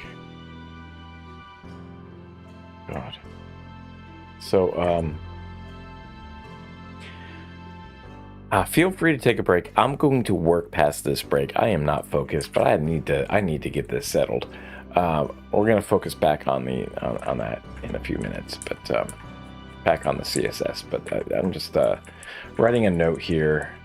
I need to remember. I need to know how this works.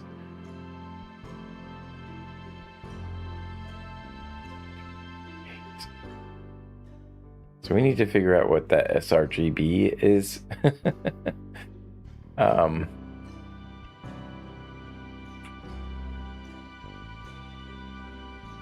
case 2 is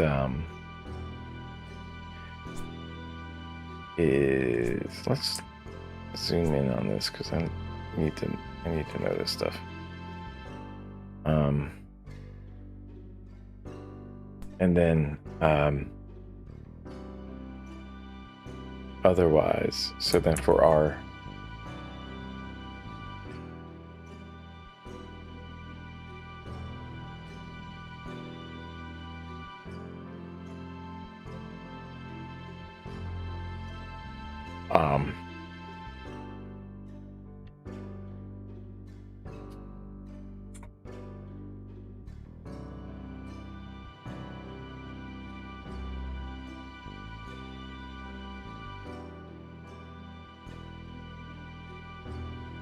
oh, 5.5. It's crazy. I should create a way to calculate this. Shouldn't there be like tools in there?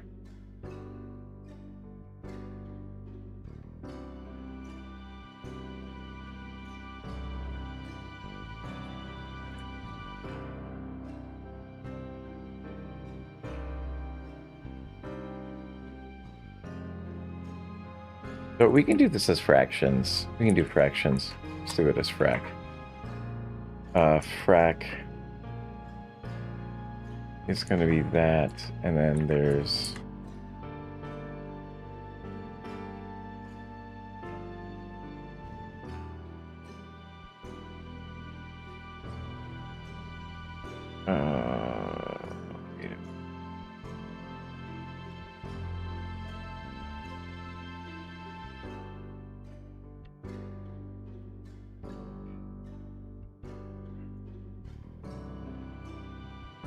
Like that, right? There we go. It's one, all of this. All of this is raised to that. So we have to actually do it crazily. So we'll do it like this.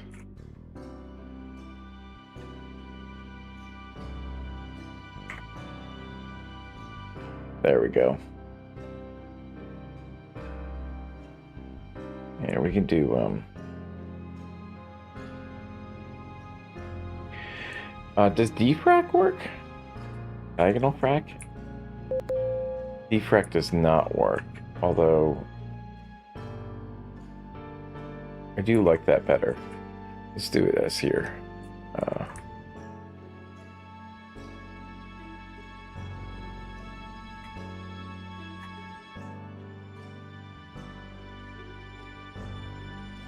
There we go.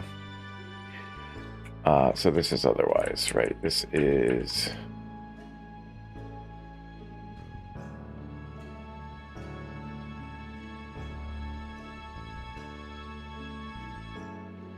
Okay.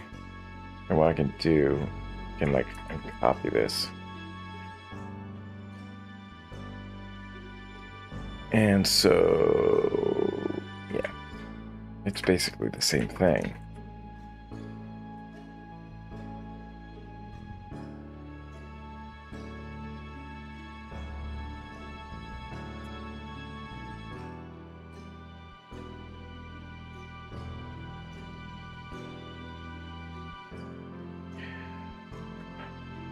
To be, and then what we'll do is we'll just like highlight this.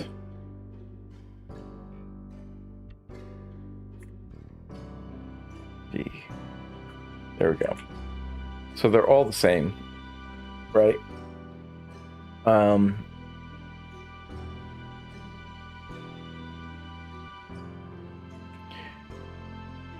we have here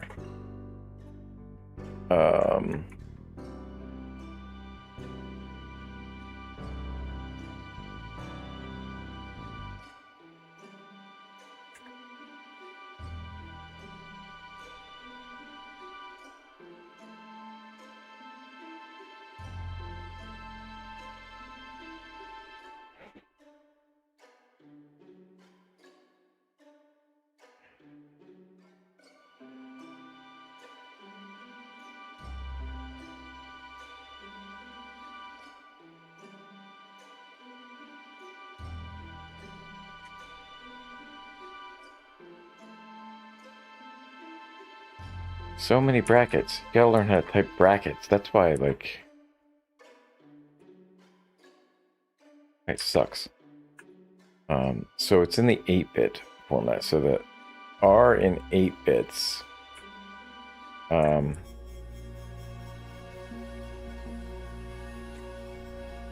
Divided by 255. So we can do this as a defrag as well. What about sfrag? Wasn't that a thing? Is sfrag not a thing? No. What was the other frag? E-frag? A-frag? D-frag? D-frag? Wait, okay. That was something. That was definitely something. Okay. We can do that, and then we just do copy there, and then we just say backslash there, we do that, backslash there, we do that. And I think, can we combine these? I don't know if we want to. Okay.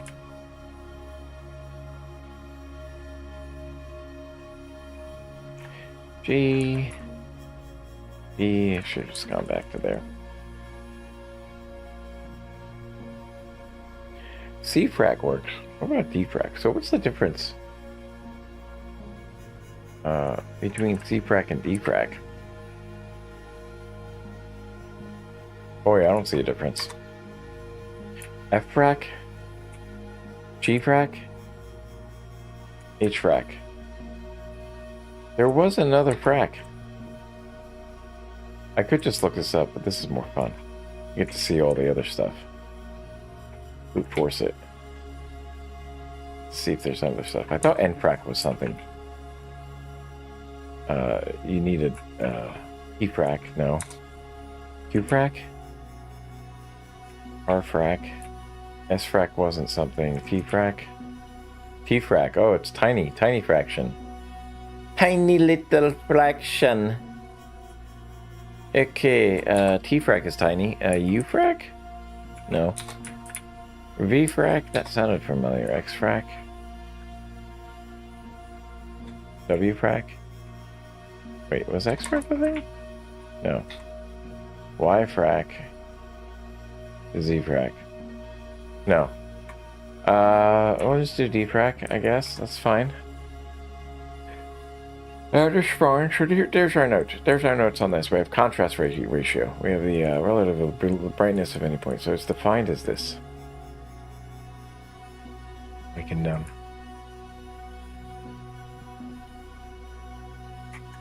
define it as this here.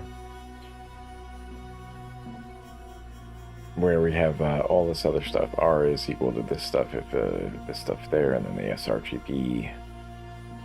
sRGB. Can I?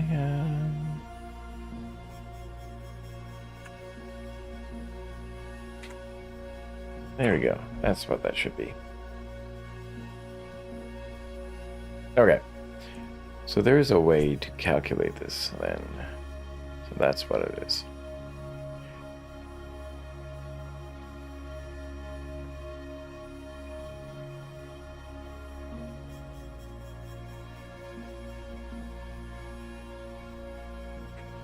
So I wasn't far off with what I was doing. You know, you divide it by 255, so in 8 bits. So you take 8 bits and then you divide by 255, and that gives you the so R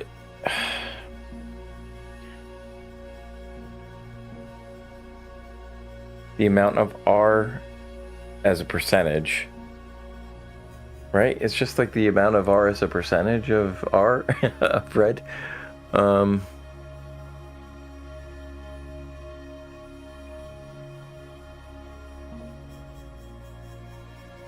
This might not be the same thing now. So, I wonder if I should like test it.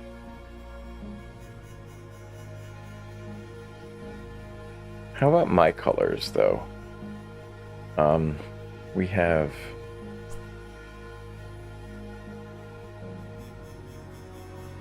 I want to take a look at specifically the ones for solves, which are not exactly great. So if I have text color on here, and the background color I have is say 272727. That's not great, right? It's not great. So what about the purple? Because the purple's not going to be that good.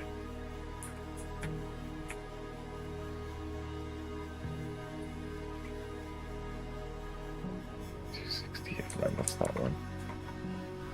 5800FF. Oh, that's bad. Okay, there's not a lot of contrast there. So, what about going the other way?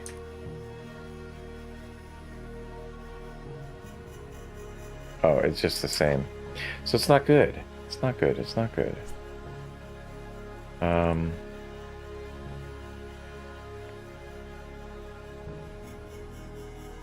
It could be good as an accent color though, right? What about...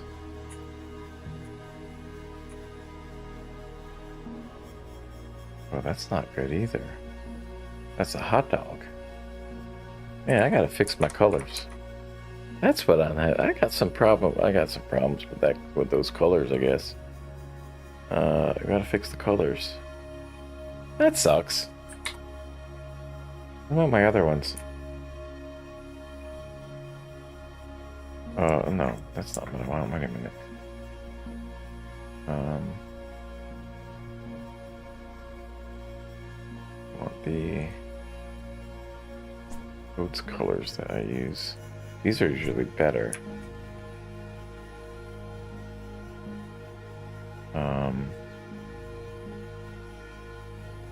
Oh, that's good. That's sharp.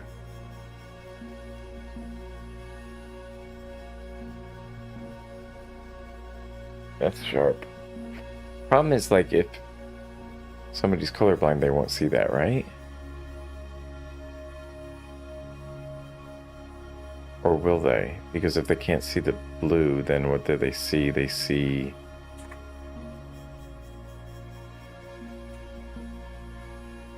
They see that, and that's still good. And then if they can't see the...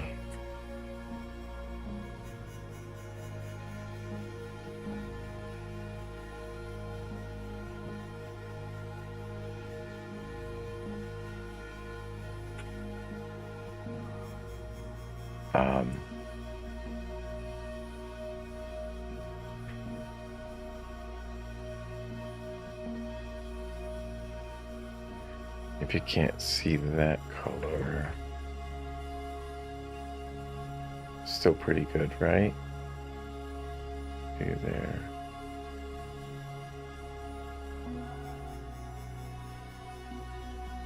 And if you can't see that, it's still good.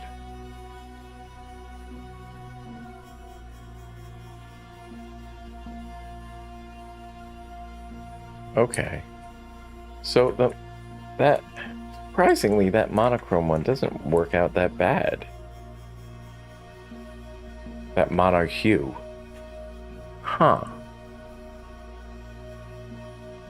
It's kind of like the main color is blue, but you still have good stuff. So then the contrast, right? I see. I can see it immediately what the contrast should be. So like these ones, these darker ones can contrast with these other ones, I think, pretty well. And then that there. I really should calculate this stuff.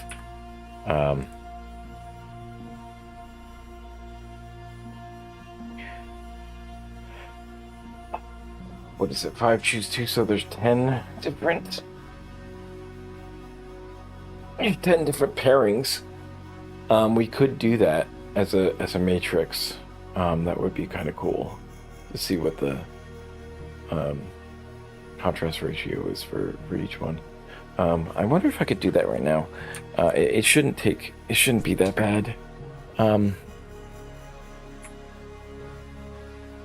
gonna actually, you know, I don't care if there's diversions. I'm gonna figure this out. We're gonna figure this stuff out. We're gonna move scripts Python, and we'll get that Venn there. We'll just do a codium here and use that that one there. So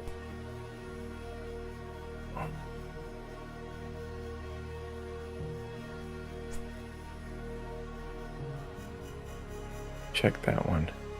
There's another way to do this without this, and I think I want to do it that way. Let's do the spreadsheet.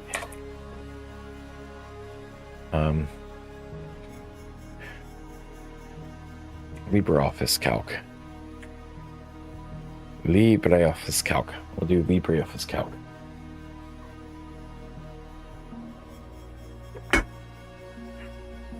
Then with that,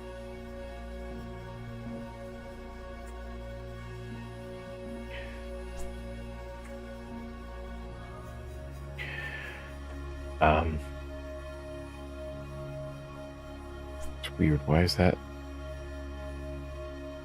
updater for the document foundation? Okay, that's fine. What do I need? Okay. So we need to enter these things into there.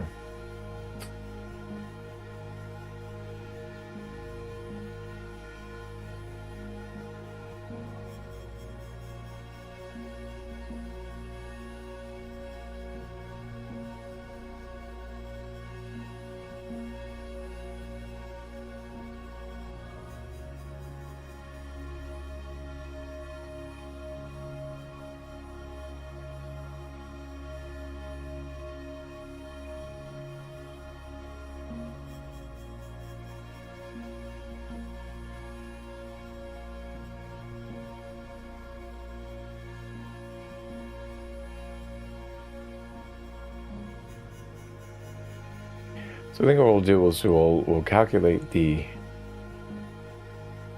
values, luminance,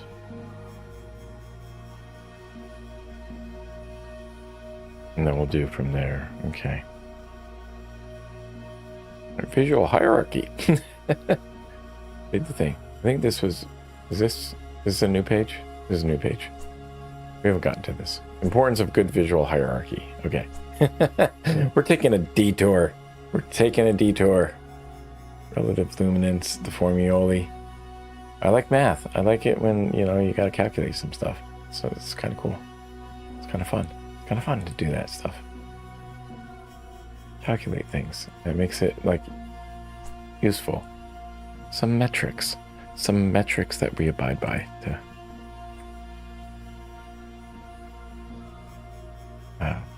that we rely on. It's fun. You know?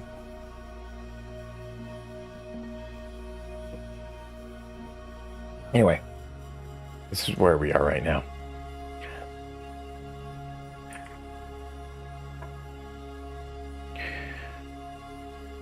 Say hello, chat. That is what we're looking at there. My gosh, it has to update like every single app, so that's the problem with this. That is the problem. It needs to update every single app. My gosh, it's gonna take a minute. Let's just read on from here, and then I'll continue with that maybe, unless I get diverted again. Visual hierarchy refers to the way you lay out and display the content of your page to guide the viewer's attention.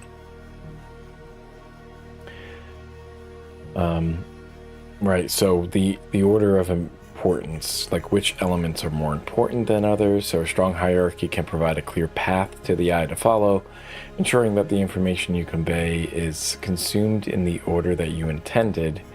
So let's consider a basic page layout in which the HTML for the page is semantically correct. The styling applied does not create a strong visual hierarchy.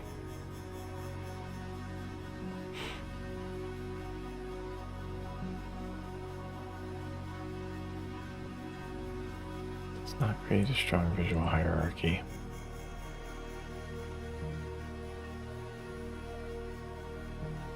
So there's clearly more important elements than others, right? I think we would say that this is not as important as the main information here.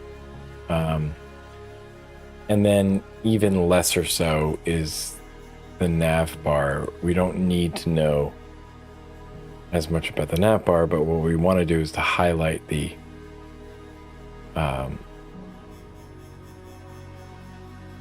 this stuff here, and then even lesser is the footer. So font size isn't distinct. There is no visible indicator of the document flow, although things are separated by headings. To create a visual hierarchy, you could simply well, you should apply different font sizes to the heading tiers. You could also use something like a call-out box to highlight a specific section. There is, like, this is a little bit bigger than that, so there's some contrast there.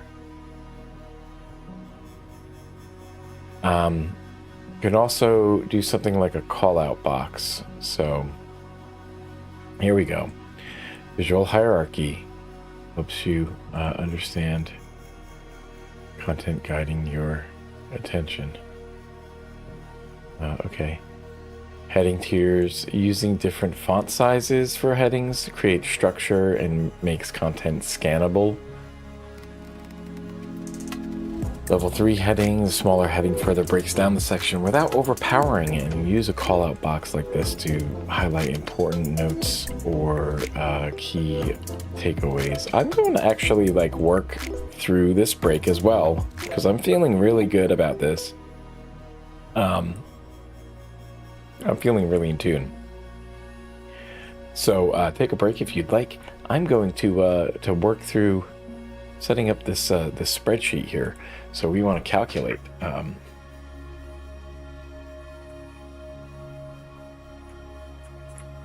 relative luminance here.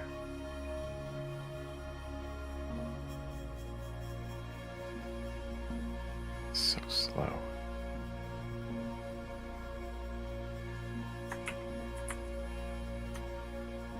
We also want to insert, first we want our color be there. And so we want our list of colors in hex format, I think. Or we want it in colors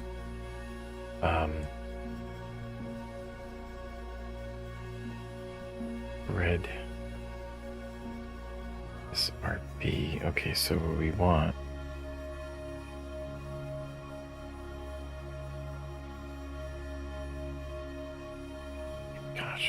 more terrible. Okay.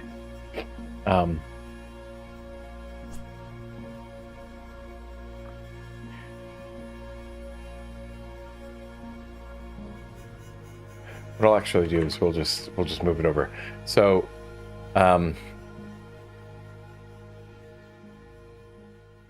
in hex is what we'll do, and then we'll do the R. Can we do LaTeX in here? Can we do math?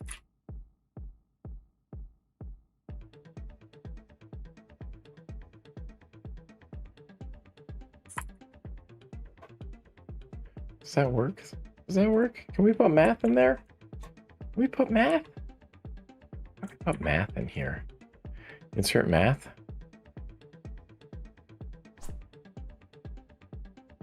Formula object. Oh, you can do stuff there. That's interesting.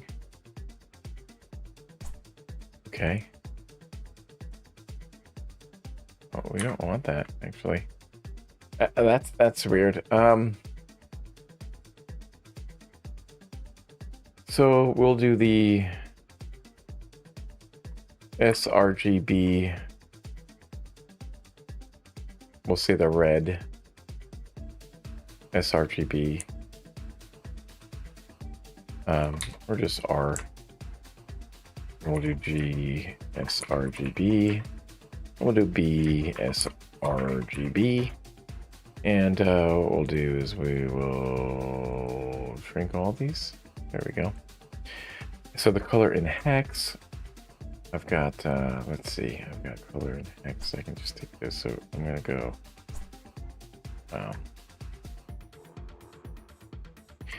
EBFF. We have 89C 4FF. We have 0080FF.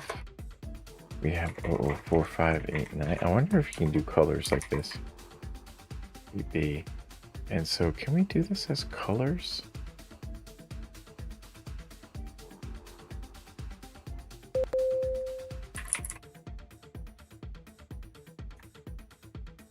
Okay.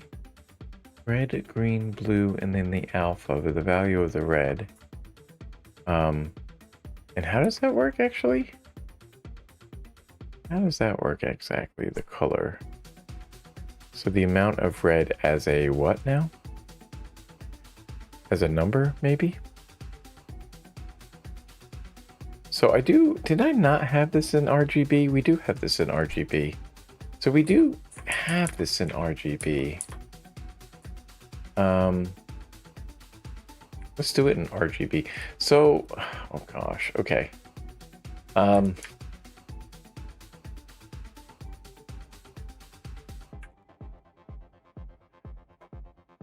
let's do it like this. So, so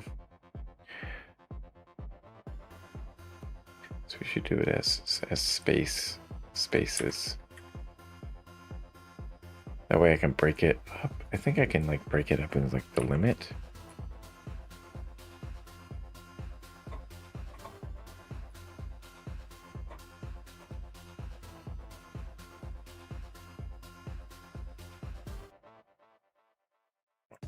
Okay. Yeah. We can do 216, 235, 255. We can do 137, 196, 255, and then what I'll do is I'll just do triple zeros. 000, 128, 255, 000, 69, 137, 069.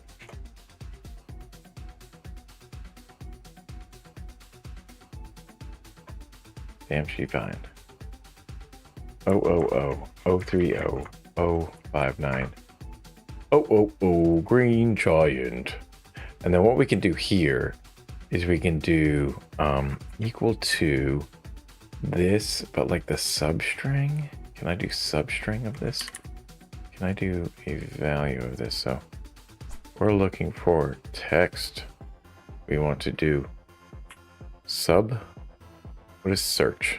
What is search? One text value within the others, find a certain thing. Not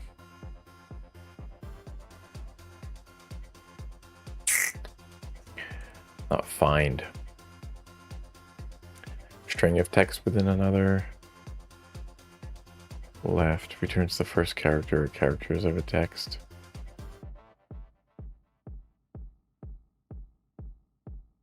Length.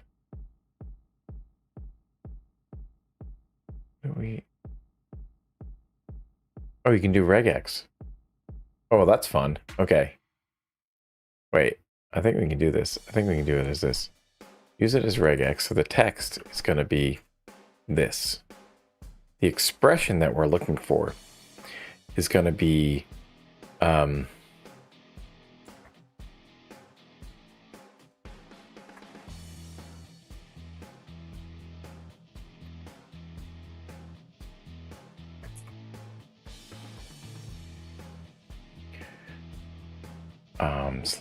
/d/d/d plus. So we can do it as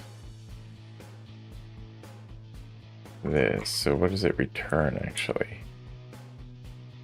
We can do it as a group.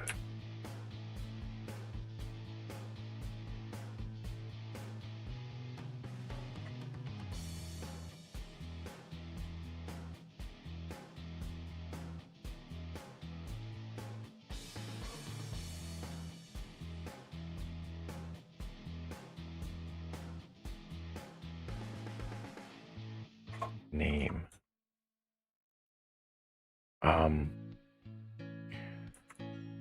The expression is that placement flags achieve for global replacement or number of currents to match or replace.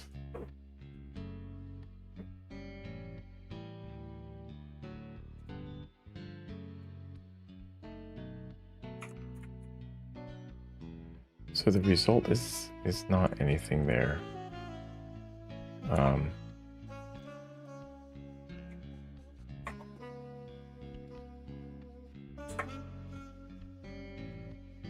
If I do a word character, then it's there. Oh, because I see, because it's not a decimal. It's an actual, we're looking for a word character.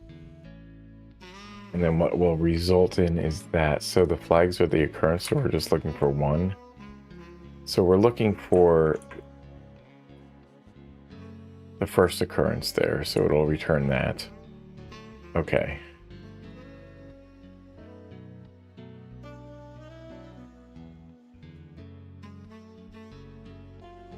Okay, and then what we do is we just say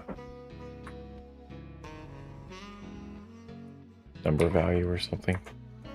There we go, number value of that. And what we're looking for here is we're going to find A. We're going to fix A, and so I can just go like this. There we go. And then, so then what we actually want to do is we want to take that value and we want to divide it by 255. And then that gives us that.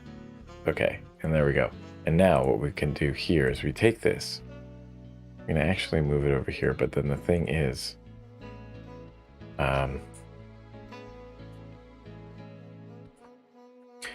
A2 gets fixed, but then what we want is it's going to be a word character and then that. But then the thing is, what we're going to get is something else here.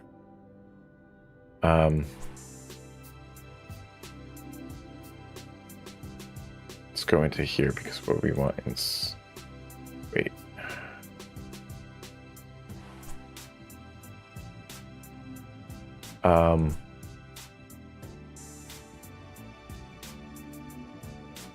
In the regex here, that's returning that. So what we want,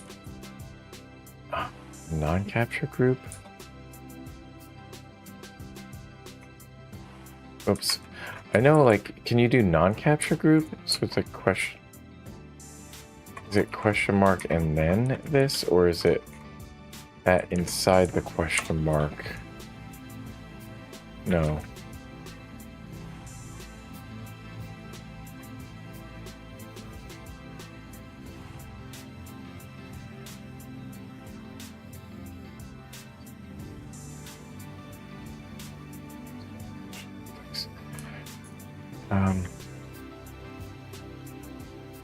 So if we do this as the occurrence of 2, then it's the second one. It's 255. Is that right?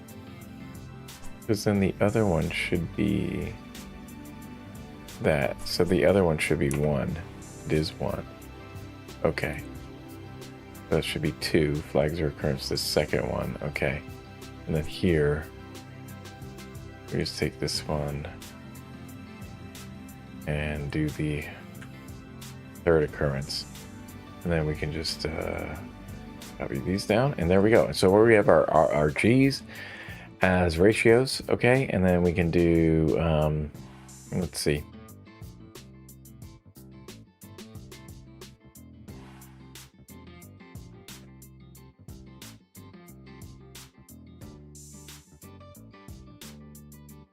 Boy, this is going to be complicated, isn't it? It is going to get complicated.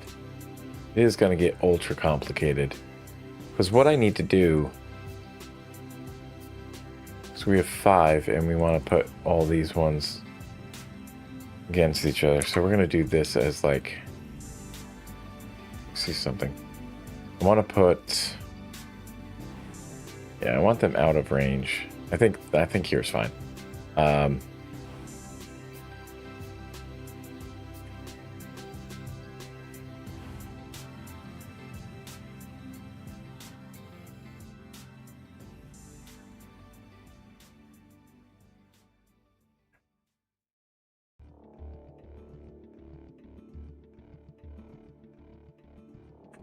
Just copy those and then paste them over here, or no, that's not what we want. We want actual references. A2, and then we just move it down to here. So we have 5 of those, and then what we want up here is to transpose.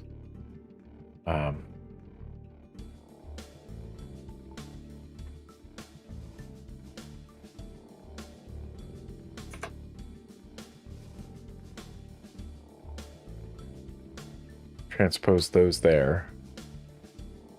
Those are our colors, which are weird. I think what we want to do actually is to do it like this.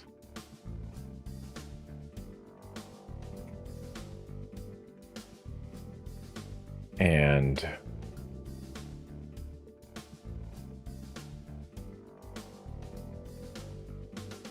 well, let's shoot. Okay.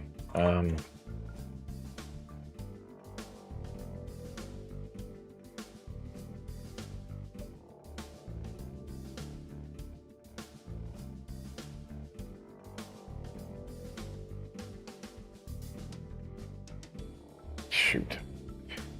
How do I want to do this?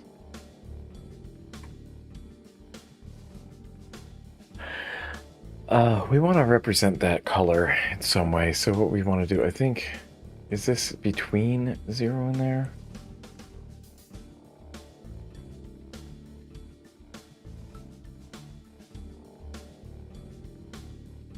Yeah. So if I do it like, what if I do it like this? Color of B2 C2 D2. Wait, what is that? It's color representation? What is that? Color result 1. What does that mean?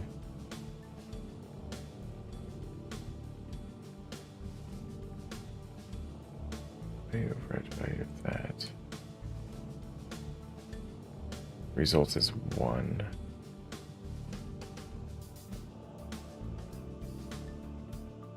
Somehow I was hoping it would do something.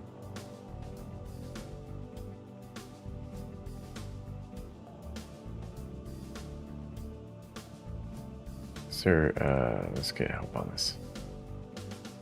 Read help online. I don't know what's going on here.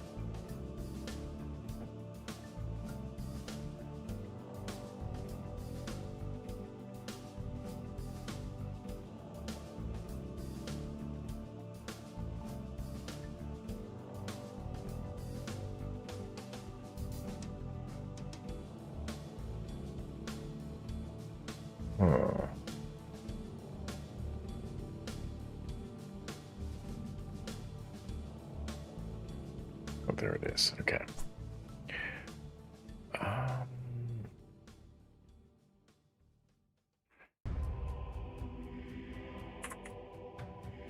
The color function.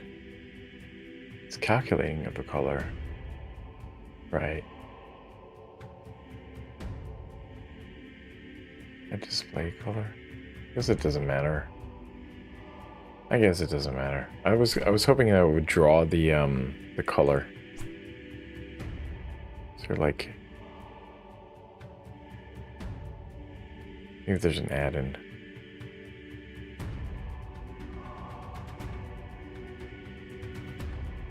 Let's see.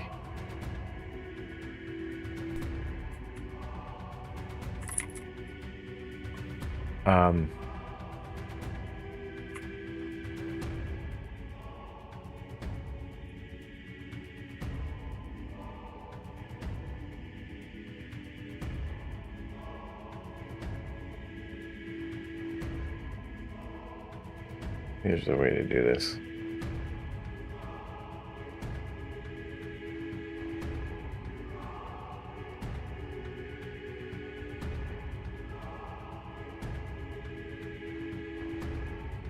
Oh, I could do formatting. That's what I could do. That's what I'll do. No wonder when I'll do that. Okay. Cancel that. What we'll do. A2, we'll just, well, whatever. And then it's, yeah. And then it's split between there. So what we're looking for is,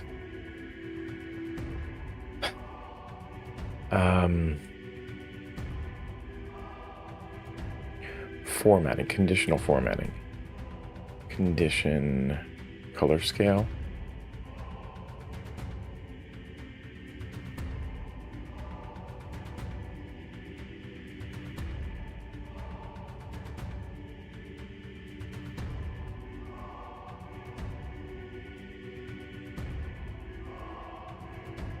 Condition 1, all cells are cell value.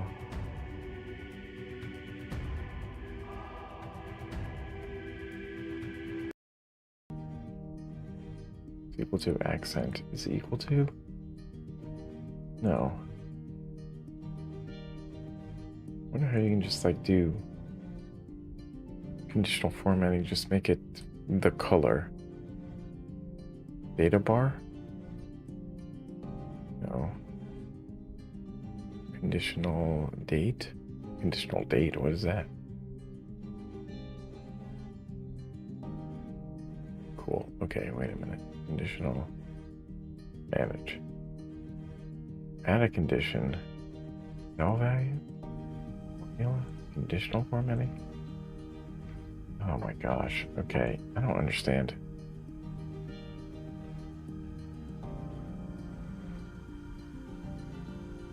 Yeah, more rules.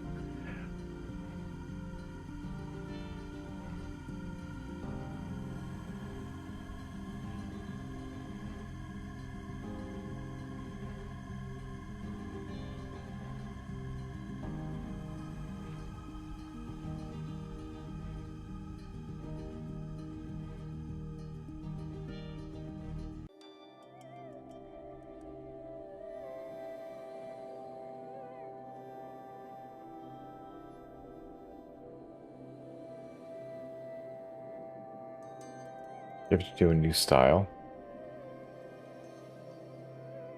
Oh gosh, okay.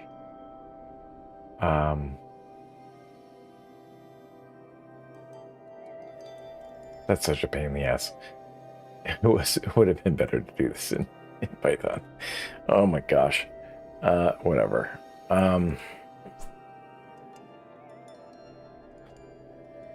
Yeah, we won't be able to see the visualization of that, but that's okay. We'll calculate it here. We'll calculate the luminance here.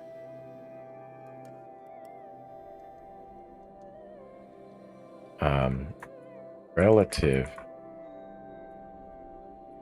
luminance here. And so that's gonna be given by this other thing, right? The contrast ratio. So it's gonna be given by, let's see. We have, okay. All right.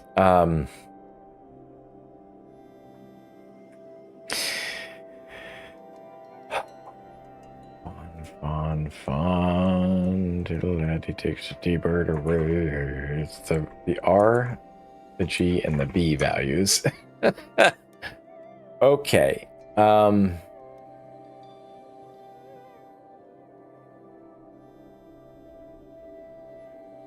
So we have to do an if, right? We have to do an if. If this value is less than 0.03928, then it's B2 divided by 12.92. Else it's gonna be, oh, hold on to your hats here. It's gonna be power A. The base is going to be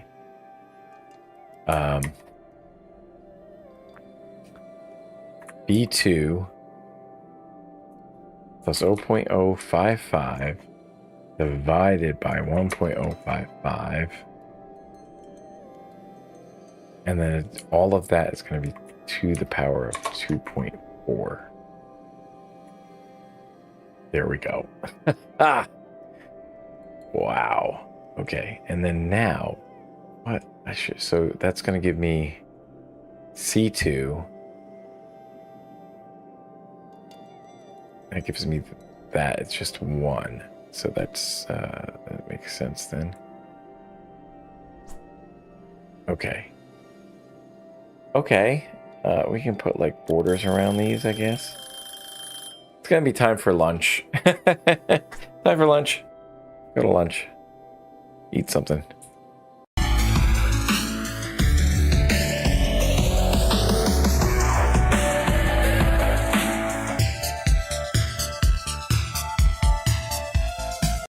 Okay, we're back, but we're supposed to be focusing. We're supposed to be focusing, but we're not. Okay, we're fucking around. Let's see. Formula? Is that what we want? Formula?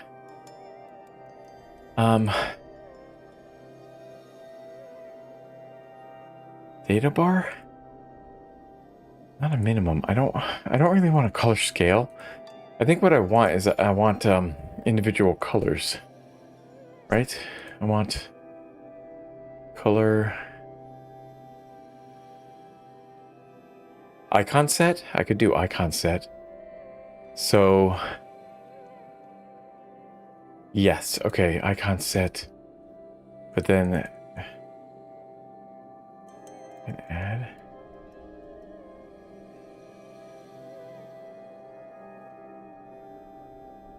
I don't know what's happening. Icon set. So if it's less than 4.5, the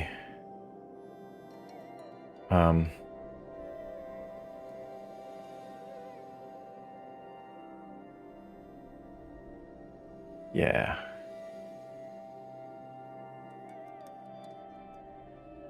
Of value, of the value. So this is like neutral then, and then this is the plus, I guess. So anything above 7.1 is good, and then so if we're greater than that, if we're greater than 4.5,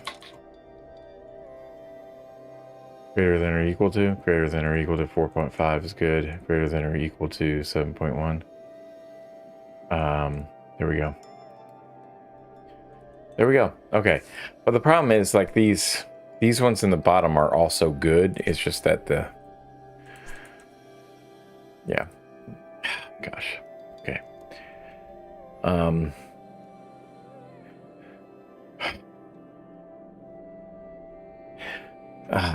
don't want to mess with the formulas. Well, the formula here should be... What it should be is max of H2. It should be max H2 H3 divided by the minimum of H2 and H3. Or it's actually in this one, it's H2. Okay. And then here, what it should be the max H2 min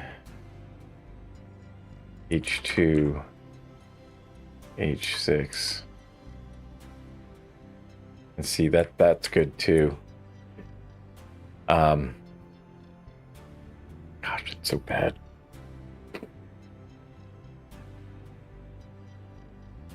Such a hairy formula, you know? Max this with H3. Min this with H5. There we go. So we have the 5 here and the other one there. So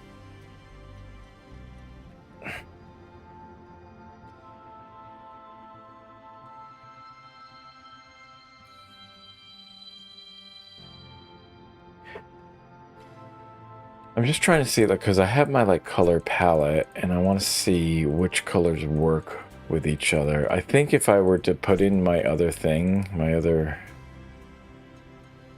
whatchamacallit, I might find out that it's not good.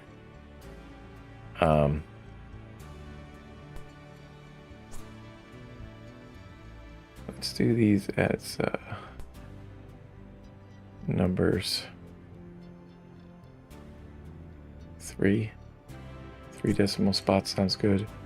We'll do this as 3 decimal spots, maybe 4 decimal spots.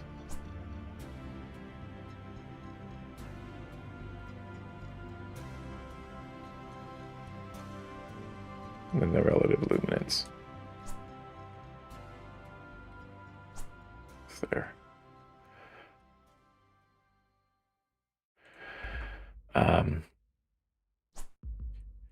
Do I want to just... Because I don't know of a way to make this any better. Oh gosh. Still have to do it manually anyway. So do max, H2, H3.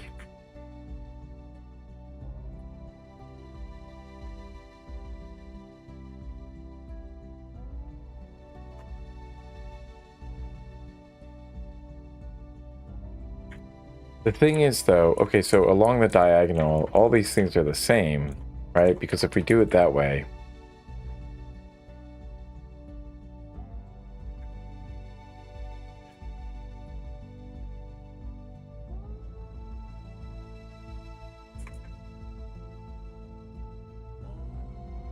yeah, because we have this transpose, so I think what we should do is,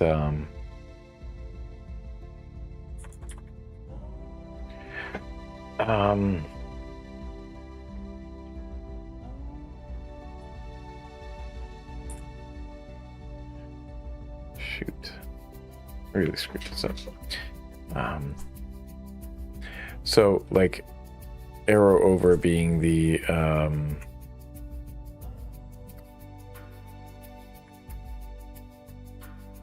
icons or something, icon set, in icon set or something for this style.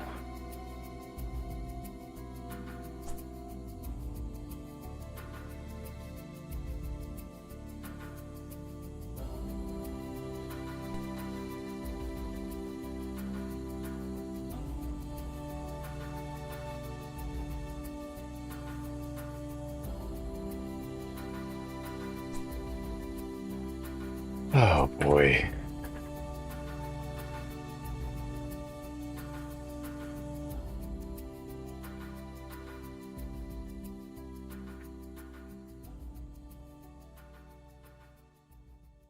It's the same as this other one we just did, right? And so like, I don't know. We just have to do this.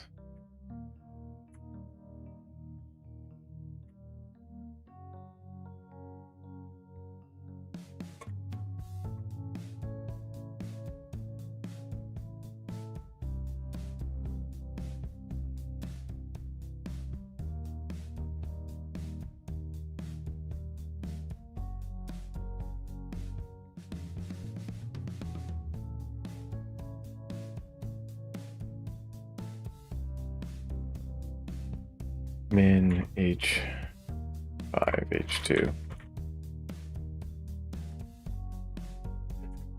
Oh, it's so annoying. Just do this manually, but this is the TISM task of the day. This is the TISM task.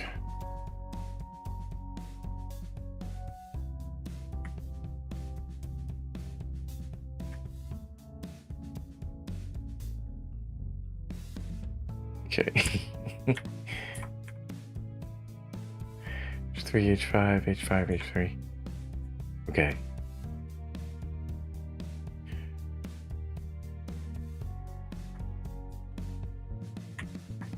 A little bit of forethought would have saved us some time, but you know, I'm not much for forethought here.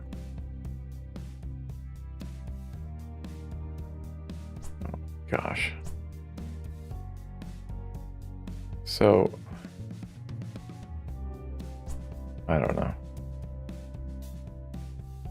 We only look above. I don't want to do that. I don't want to do this anymore. Finish up.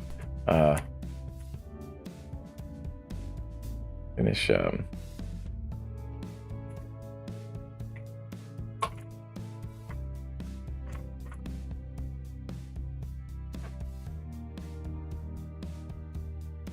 Should do wrapping on this.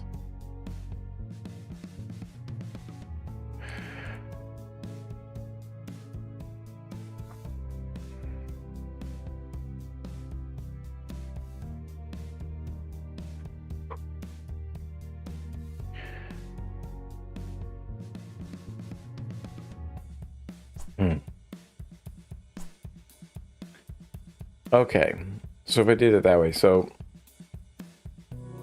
the other thing I have, I just want to check my other stuff there. So it's really the upper corner of this, so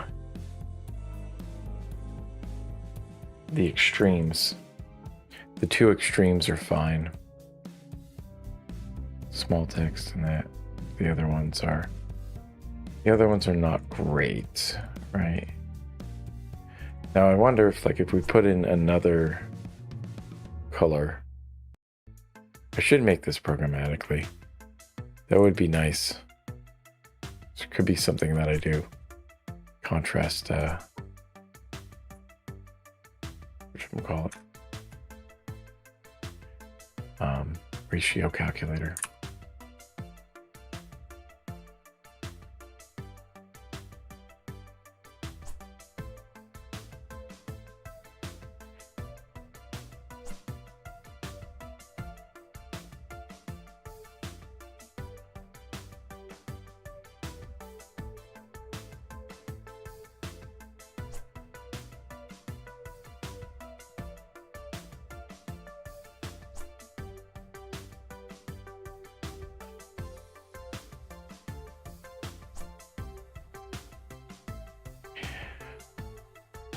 Build my own tools. Okay, I think I'm burning out of that. I think I'm burning out of this one task. We can get back to the other stuff. I do just want to check this here. So we have 3.9. It's the first one. We have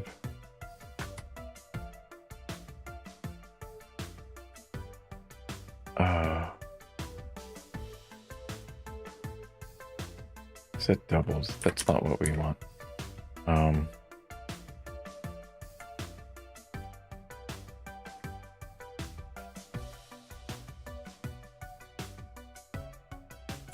Okay.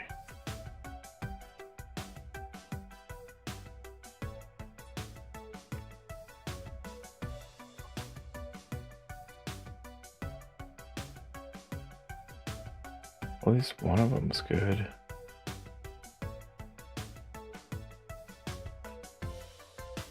And then we have this other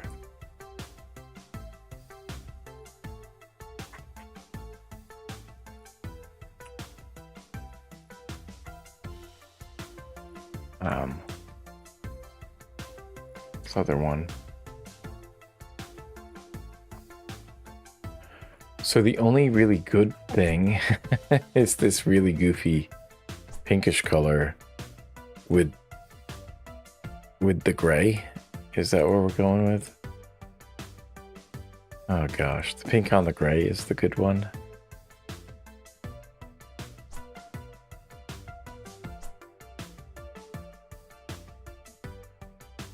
Yeah. I don't know. I guess that's not great. I guess it's not great.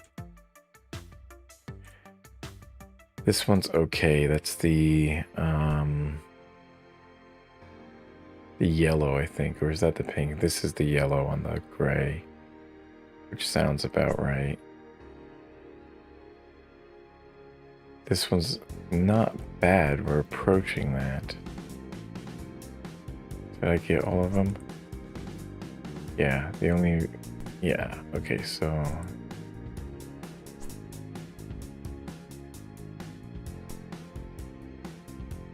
Yeah.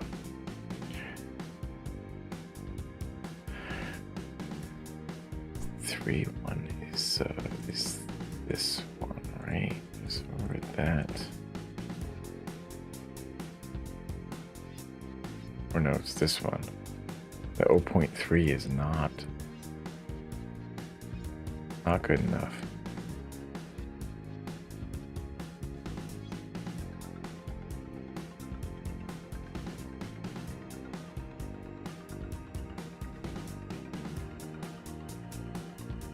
All right. Well, that's enough for now. I validated it with the one entry. I probably should have validated it with more, but I feel like if it nailed that, if it, you know, should nail the other ones. All the other ones should work then. Okay, now let's get back to where we're here. To where we were.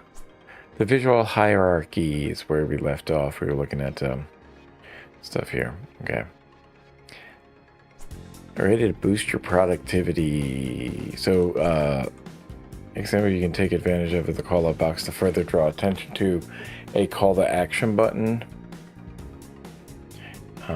There's that. I also want to, before I forget, add a note here for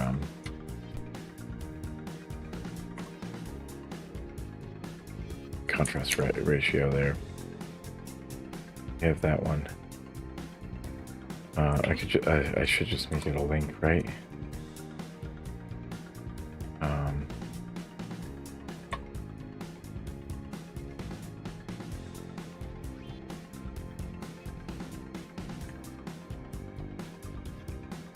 What?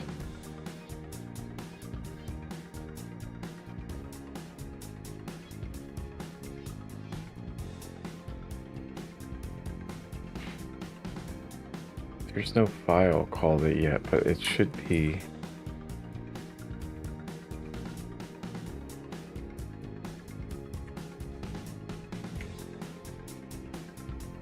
That's how we find it. Contrast ratio there. I guess if I click on it, what happens? Does it open up? It does. It opens up there. Okay. That's what happens. Okay. Fun. Fun.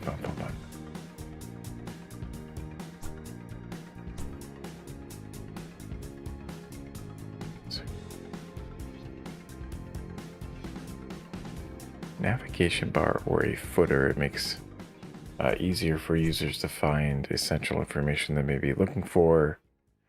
Primary purpose of visual hierarchy is to make the website to guide the viewer's attention in a specific order. What is not mentioned as a technique for creating visual hierarchy is using different font sizes. No, that isn't mentioned. Call out boxes. They didn't say anything about animation effects, but creating distinct sections, yeah, they did say that. That is something that could, I don't know what that has to do with hierarchy. I think that's a different thing. How can a strong visual hierarchy potentially impact user conversion?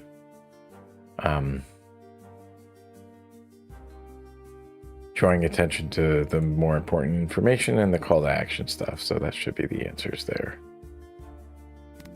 Okay. When we come back, we'll do how does scale work in design? And please consider donating to freeCodeCamp.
All right.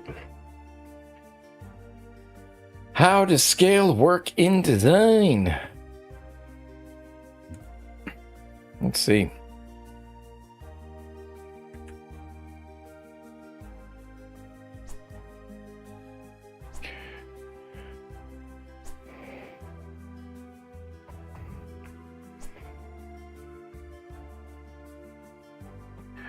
So some of the interactive examples might use CSS that you haven't learned yet. Don't worry about trying to understand all the code. We'll understand it later. The scale of something refers to its size. When you're looking at scaling in your web design, you're looking at the size relationships between different elements and how these elements might adapt to different screen sizes. So using the correct scale for your using the correct scale for your elements plays an important role in visual hierarchy. Larger elements will draw more attention, which can guide your users through the content in the way that you want. For example, the visual separation between a heading and a paragraph draws your reader's attention, but the scale should be appropriate to get an eye-catching text that pulls the reader to that section. Discover the power of smart design. So great design isn't just about colors or fonts, it's also about scale. A large heading like this one instantly grabs your attention, while the paragraph beneath it provides context and detail. Proper scaling creates a clear path for the reader's eye to follow. Okay. Scale doesn't just apply to text, though. It's also important for images, and while the scale of a banner image might make sense for a desktop layout, it might be too large on a mobile layout. By scaling an image down to a more appropriate ratio, you can keep the visual impact while ensuring the information on the site is visible. So it looks like great on a large screen, but on smaller devices it scales down automatically. That way, while it still delivers a strong visual impression without pushing the actual content off the screen. Scaling images properly helps maintain balance and accessibility across layouts. Scale is also important for interactivity, the ability to actually use your website. If the text in a navigation bar is not an appropriate scale, mobile phone users will have a hard time tapping on the links. And if you scale it appropriately, you end up with links that are not only easier to read, but easier to click on for your mobile users. Okay, yeah. There are many ways that scale is important in your designs. We've covered the basics, so you should now have a fundamental understanding of its importance. So what is the primary purpose of using correct scale in web design? Is to make everything the same size? No. Guide users through content. Probably use as much space as possible to make the text harder to read. All of these are dumb. Not a great question, to be honest with you, if you want to assess knowledge here. Why might a large banner image be problematic on a mobile layout? It's not visually appealing, so a large banner, it might take up too much screen space. I mean, it could load slowly. It could be performance stuff as well, but not interactive enough, not visually appealing. It just really takes up too much space. You need to scale it down for mobile. What is an important consideration? Well, a lot of these things are just like obvious. Like if you've interacted with stuff. The contrast ratio is an eye opener. That's something new. Wasn't aware of that. I do want to make my stuff accessible, so I do need to do better on that front. Scaling navigation elements on mobile devices, ensuring they're easy to tap, making them as small as possible, using bright colors, removing them entirely, ensuring they're easy to tap is the main thing. Well, we're halfway through this. User Interface Design Fundamentals. So quite a ways to go. I don't think we're going to get through everything today. I'm not sure how much time I want to spend on best practices in that, so depending on how I feel, I might breeze through it. Some of the interactive examples might use CSS that we haven't learned yet, so we're not going to worry about that right there again. When designing web pages, it's important to create cohesive and visually appealing designs. One way to achieve this is through the use of alignment. Alignment, again, is the process of arranging text and images in a way that creates a visual connection between the elements. It helps to create a sense of order and organization on the page, making it easier for users to navigate and understand the content. There are several types of alignment you can use, but the basic ones are left alignment, center alignment, right alignment, justified alignment, and vertical alignment. Now that's interesting.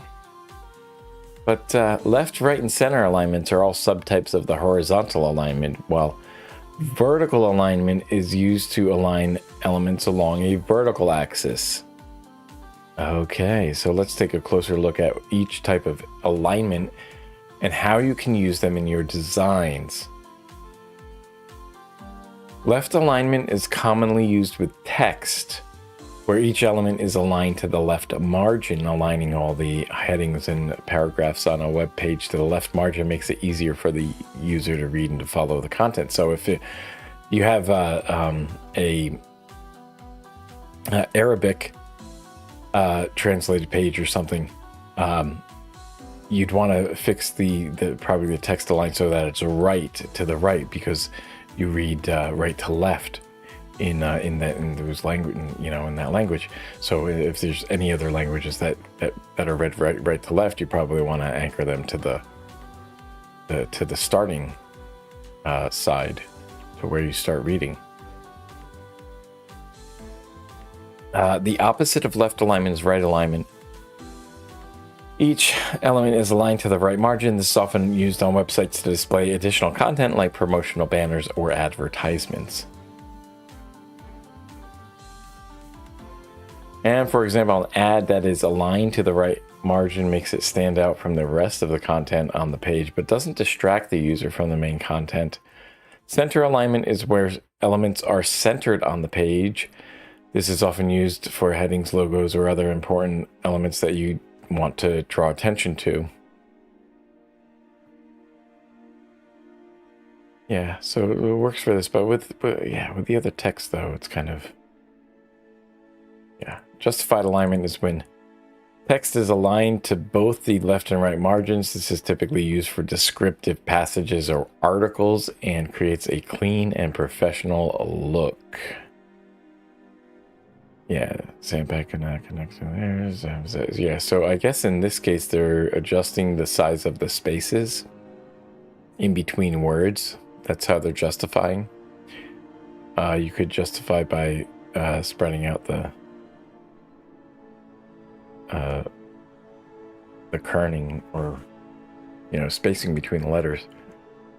Last type of alignment, vertical alignment, is used to align elements along a vertical axis. Vertical alignment can be used, for example, for contact form on a website. Aligning all of the form inputs like the name, email, and message fields along a vertical axis makes it easier for the user to fill out the form. I'm not quite sure I understand.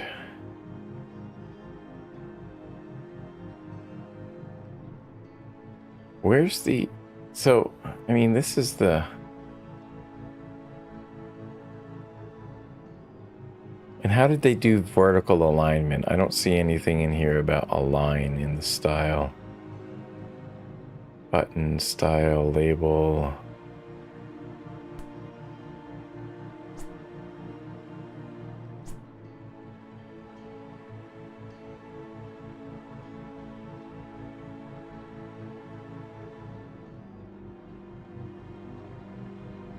Margin auto. Where does this come from? Box sizing is border box. Okay.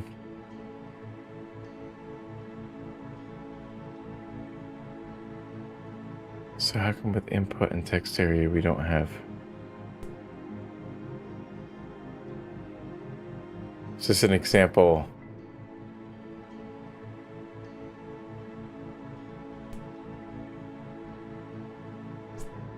Oh. Okay, I think what they mean is that the width of these are all equal. I think that's what they're talking about. Yeah, I think that's what they're talking about. There's no... Okay, so there's text align here is justify. Text align is what they use for the text. And they're using text align on here as well. Yeah. Text align center, text align right, and then, yeah, okay, I see.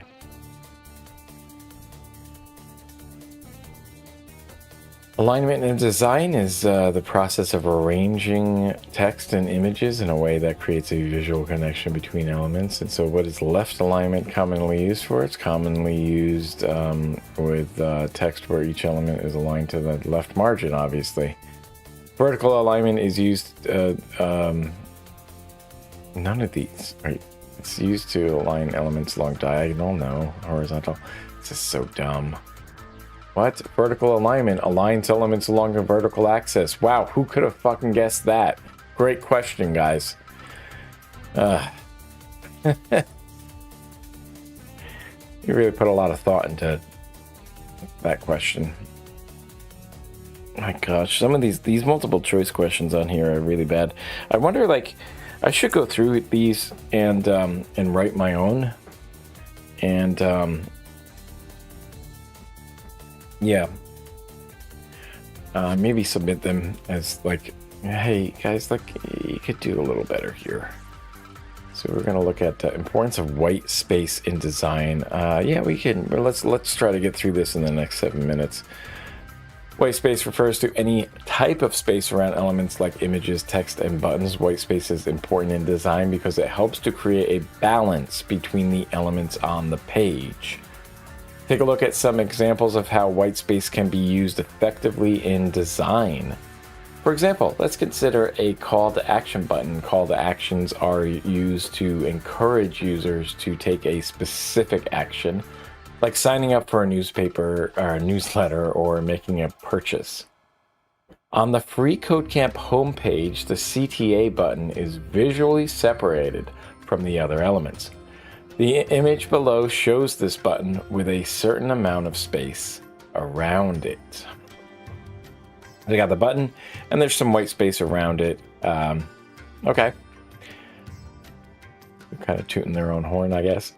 By using white space effectively, we can help to make a CTA button more prominent and encourage users to click on it. So just imagine that it was wider, then you're not exactly sure that it's a button, right? You'd think it was like maybe a border.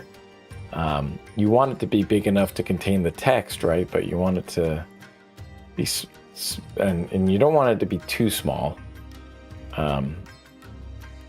So there's a consideration to think about being, the minimum size that you can like click on, and that it sticks out and that you can click on,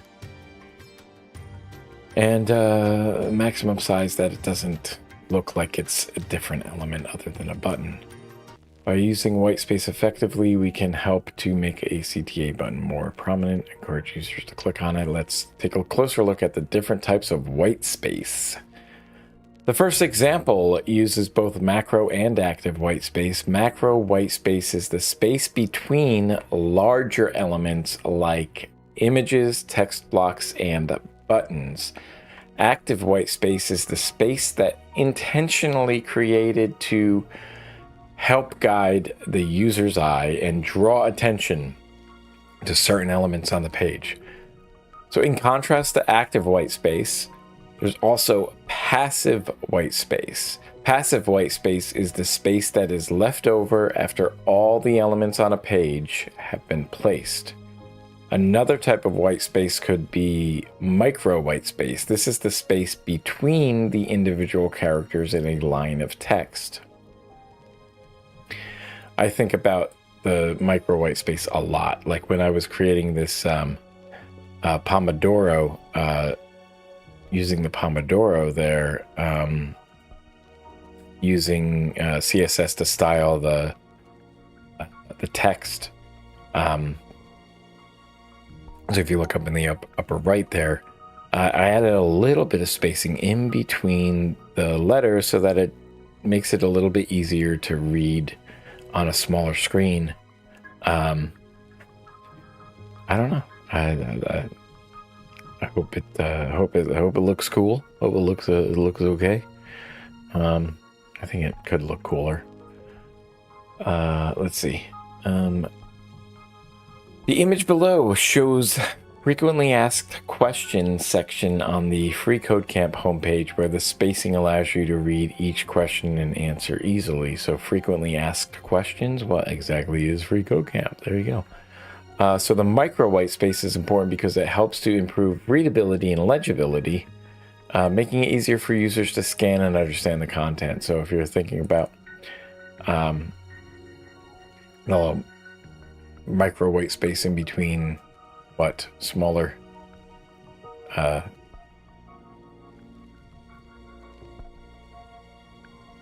space in between individual characters. Yeah, okay. So they added a little bit of space in between the characters, I guess. When designing your web pages, you always want to be mindful of the law of proximity. This law states that elements that are close together are perceived as related, while elements that are far apart are perceived as being unrelated. Let's add that to our list of things learned here today. The law of proximity.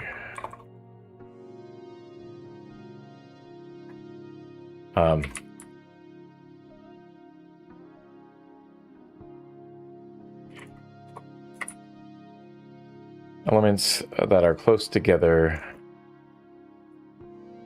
perceived to be related. Elements that are far apart are perceived to be unrelated. So we're going to add this here. There we go. Elements that are far apart perceived to be unrelated. A lot of this stuff is kind of like intuitive, right? Like it just feels like the right thing to do. Just naturally. But we're giving some language to it, and then we can talk about it a little more articulately. Space between individual characters in a line of text. Now, space around image. No, the space around text. The space between larger elements, like elements, text blocks, and buttons, and like sections and stuff like that. What is active white space? The space that is only used for text elements? No. For figure elements? No. The space that is for list elements? No, it's the space that is intentionally created to help guide the user's eye and draw attention to certain elements on the page. One of these things is not like the other. My gosh. I mean, you could like throw red herrings in there with this kind of like styling of the multiple choice question, but come on. I feel like so little effort is put into creating these questions. I mean, it takes a lot like to write all this. I don't want to like completely poo-poo that, but yeah, we'll take a break after I finish this question here. What is passive white space? It's a space that is left over after all the elements on the page have been placed. And there we go. And we'll come back and we'll do best practices for working with images in designs when I come back.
Alrighty.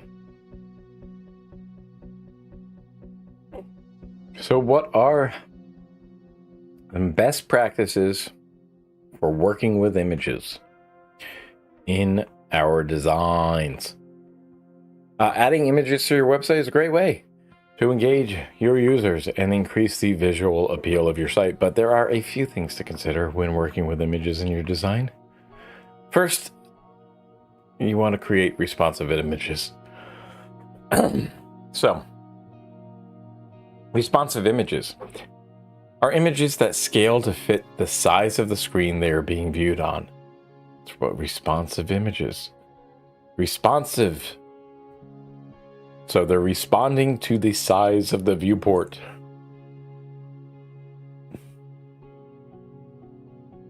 This is important because it ensures that your images look good on all devices from desktops to mobile phones.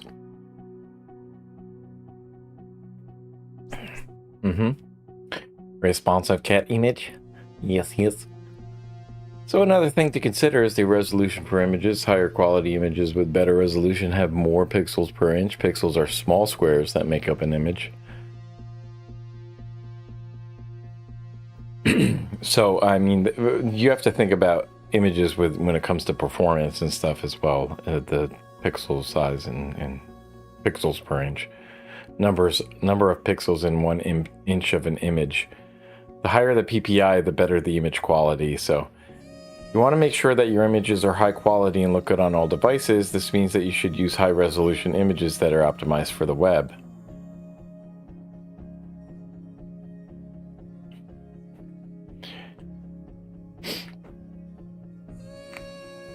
Another thing to consider is the size of your images and how they fit within the spaces in the layout. You want to make sure that your images are the right size and are not too large or too small, like, of course. Like everything is Goldilocks. Using large images that are meant to fit in smaller spaces in the design can slow you down your website. Make it harder for users to load your site. You want to make sure that your images are the right size and are optimized for the web. When it comes to image placement, you want to think about balance, hierarchy, and alignment to help ensure your images are optimized for the web. I need to do a quote of that. Just someone do a clip of that. Are they optimized for the web? Balance is the distribution of visual weight in a design. You want to make sure there is a good balance between text and images on the site so it creates a harmonious design.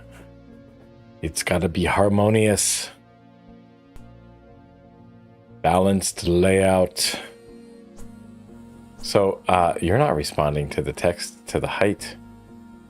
I can't even fit this entire thing in the viewport here. Look at that. I don't believe you.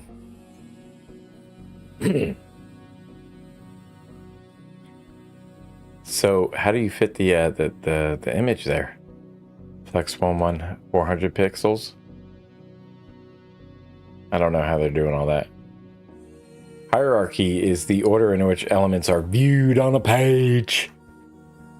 You want to make sure that elements or that images that align with important content are placed higher than images that are less important.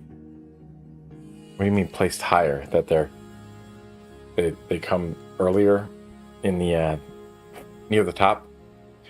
Near the top? Near the top? Alright, that's an important image apparently. Our feline rescue mission. Adoption, yeah. Alignment is the placement of elements in relation to each other. You want to make sure that your images are aligned with the text and other elements on your site so that it creates a cohesive design. Aligned elements. In this example, the image is aligned horizontally next to the text block. This is nice. I like this. This is nice. This creates a visually cohesive layout where both elements feel like they belong together. Proper alignment like this improves readability and it reinforces structure in your design. The one thing I might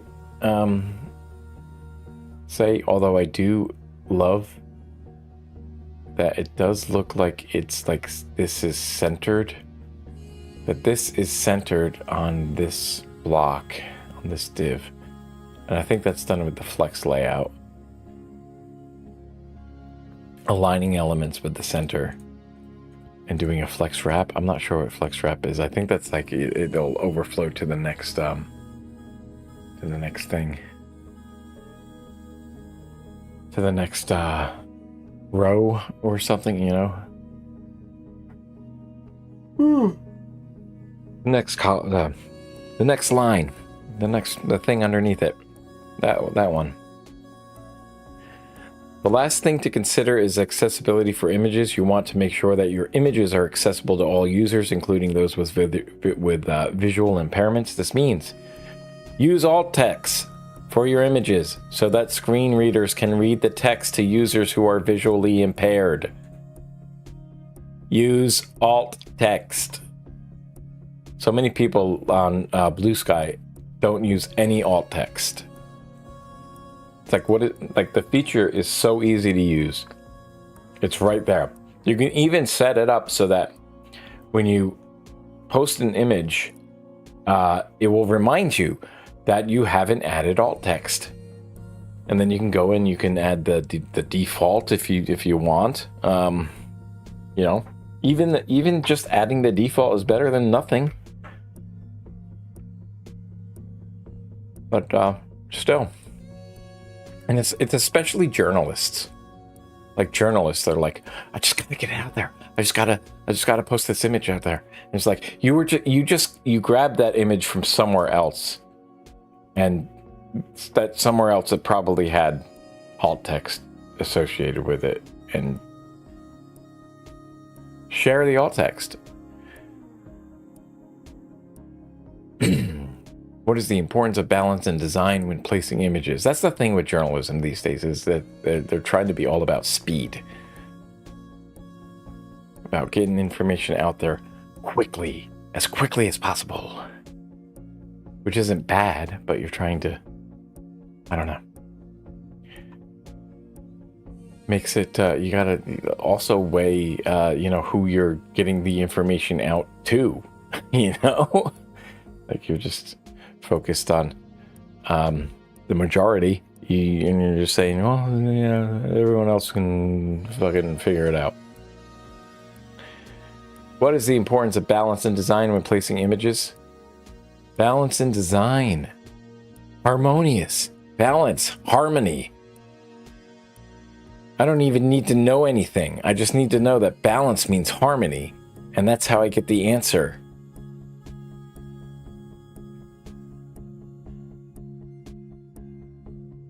Make images accessible to all users.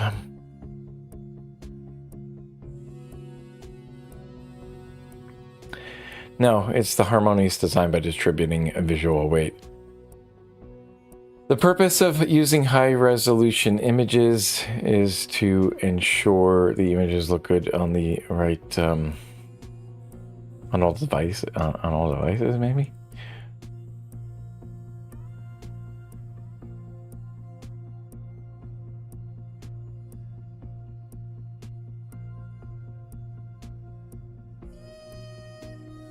PPA is the pixels per 1 inch. I'm an in of there. Here we go. We almost done with this one section. User Interface Design Fundamentals. What is progressive enhancement?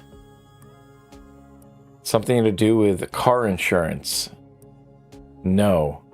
Progressive enhancement is a design approach that ensures all users, regardless of browser or device, can access the essential content and functionality of an application. That's not what I thought it was. That's not what I thought it was. I thought it was progressive something. I don't know. Let's see what we're talking about here. Ensures all users, regardless of browser type. Progressive in the sense that what is enhancement part of it anyway? I don't know. It focuses on delivering a core experience that works for everybody. Shouldn't it just be called inclusive enhancement? Why is it progressive? Why is it specifically progressive? Inclusion is a progressive idea, I guess. Doesn't, like, I feel like everybody wants inclusion. Progressive enhancement approach lives by these core principles.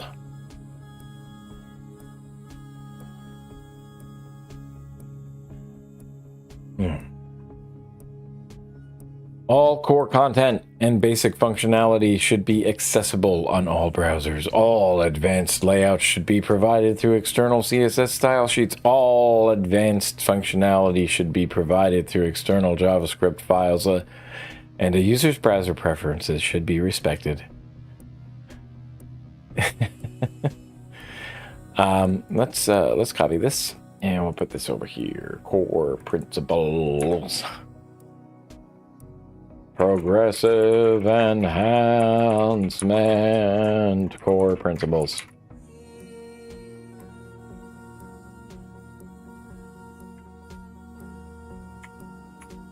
Oops, oh, that's weird.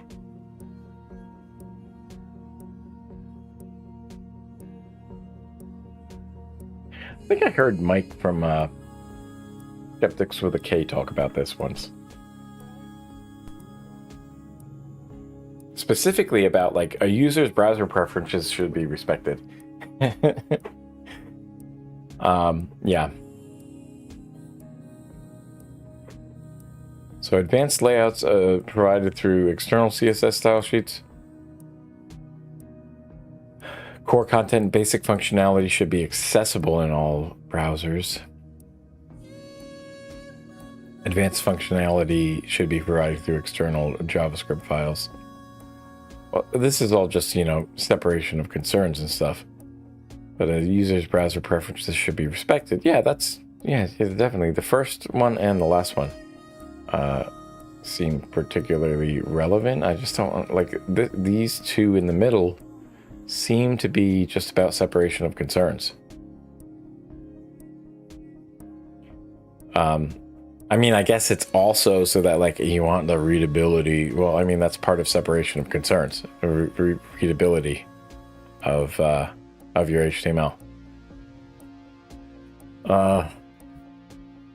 Using a progressive enhancement approach makes your applications more accessible because all core content and functionality should not be blocked in unsupported environments. All core content and functionality shouldn't be blocked in unsupported environments. Okay.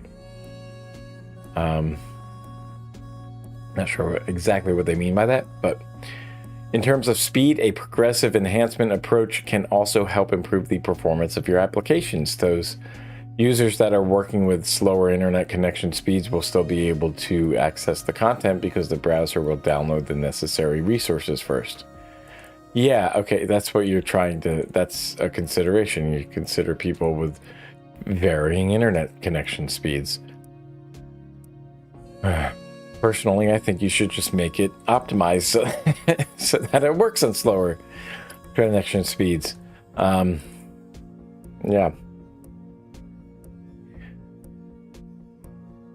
There's a lot of bloat in a lot of web pages these days. And I blame ads.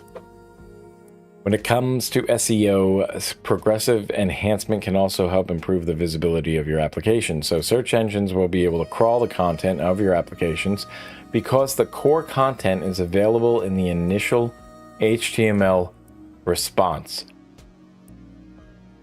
Right. So you want it in the HTML response. Yes. Nice. The core content in there. Right, you don't want it to be, like, hidden behind the, like, a JavaScript element that you have to click on a button and then, like, and then some information shows up. And if that's core content, then that's a problem though, right? So you want to put all of that core stuff available in the HTML initially when you first get the response, right? That first render. While some have criticized this approach, deeming that it is not always realistic for applications that rely heavily on JavaScript for their functionality, it is still a good practice to follow when building applications. I'll fight those people. You're probably overcomplicating it. What is the main goal of progressive enhancement? And I bet you have a lot of bloat on your fucking site if you're relying heavily on using JavaScript.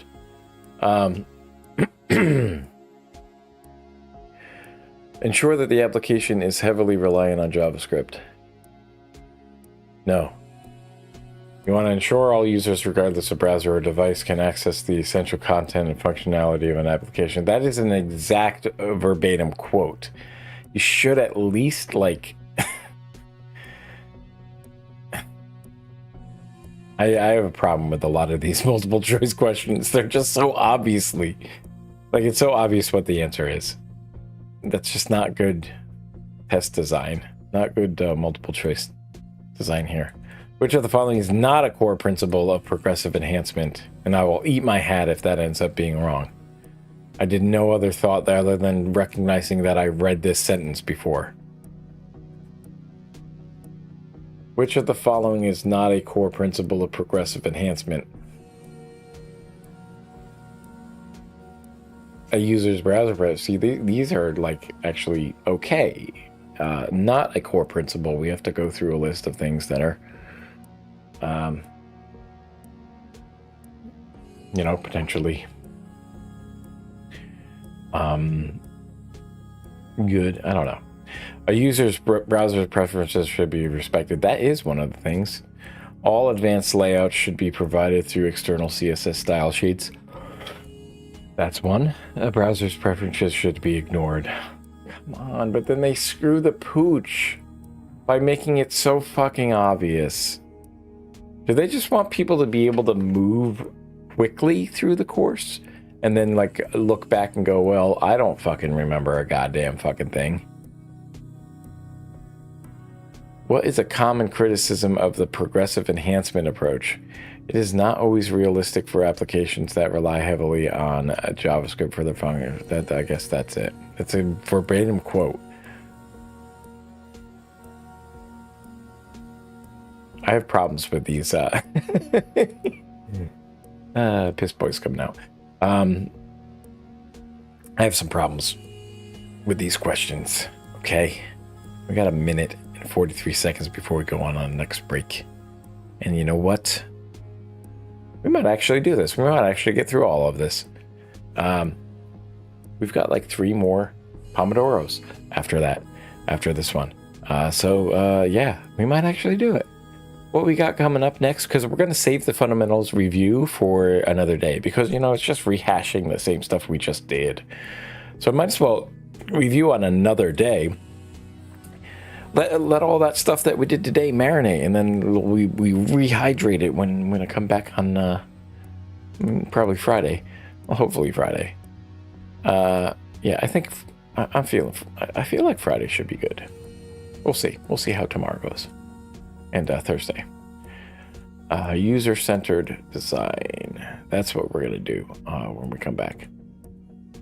What is user-centered design? Center it around the users, not around your whether or not, you know, you should deliver ads. The ads must come first. That's what. Here's another rant. Here's another rant. You fuckers that are making these streaming apps on your TV. That don't require that much. They don't require that many resources. You just need to deliver the fucking content. Why do you need to optimize it so that you get delivered the ads? And then the ads load fine. The ads are good. The ads load perfectly. But then the actual content fucking buffers and sucks. Fuck you. That's a rant. Here we go.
Okay. User-centered design. User-centered design is a web development approach that prioritizes the end user from the needs to their preferences and limitations. The goal of user-centered design is to craft a web page that is intuitive, efficient to use, and pleasing for your users to interact with. One of the first aspects of user-centered design is considering your target demographics. For example, if your intended user base is younger, you might leverage more flashy, eye-catching designs to grab their attention immediately and rot their brains. You know, just keep fucking rotting their brains. Just make sure that the attention span just they don't have any at all. No attention span at all. Just like me. For an older audience, you might focus more on clear and streamlined designs without distractions. Another aspect, I need both. Make it flashy. Make it flashy, but make it easy to streamline. Make it flashy and streamlined. Another aspect to consider is the goal of your end users. For example, if you're building an e-commerce page for your products, you probably don't want to advertise someone else's products on your page. But if you're building a personal blog, you might include advertisement elements to generate revenue from your passive readers.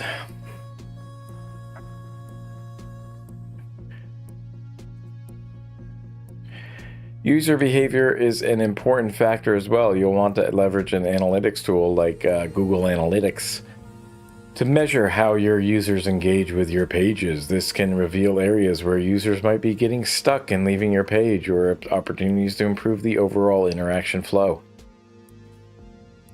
A key to user-centered design is to actually involve your users.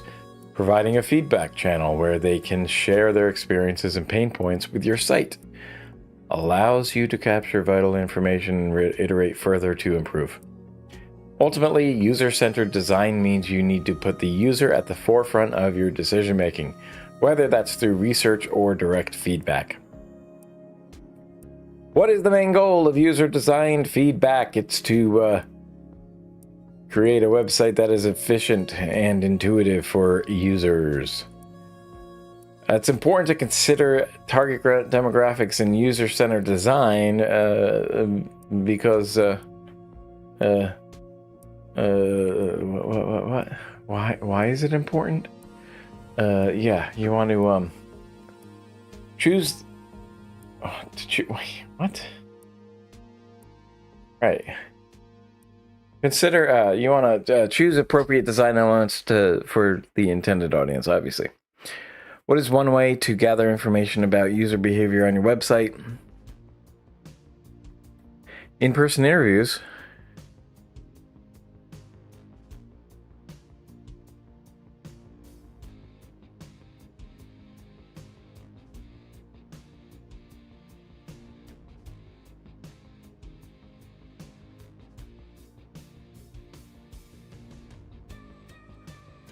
I feel like all of these are correct. I don't understand.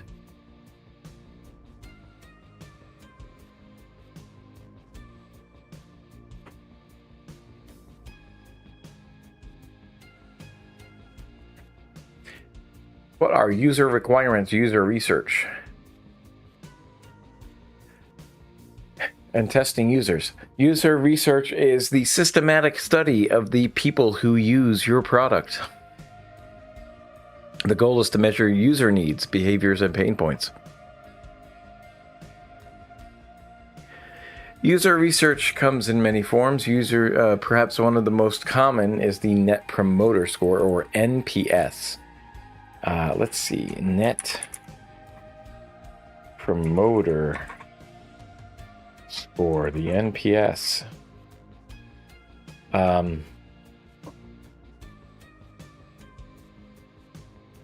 Measures how likely users are to recommend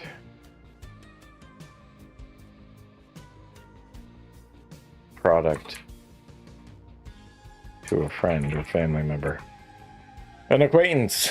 Somebody walking down the street, you just go, hey, have you heard about FreeCodeCamp? It's like, yeah. Have you heard of KevDub softs? Have you heard of KevDub codes? Have you heard of KevDub?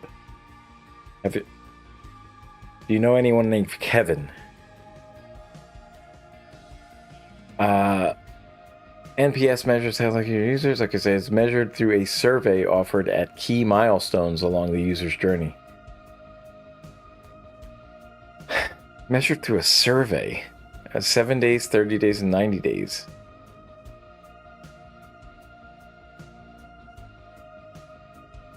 I feel like it's the most common because it's the laziest and probably the most, like, it's the most inaccurate thing.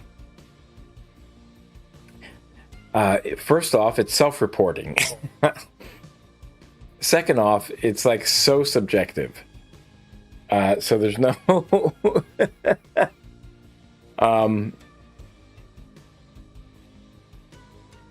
And yes, you're not so interested in the absolute scale, but you're interested in the trend. You're interested in seeing whether or not they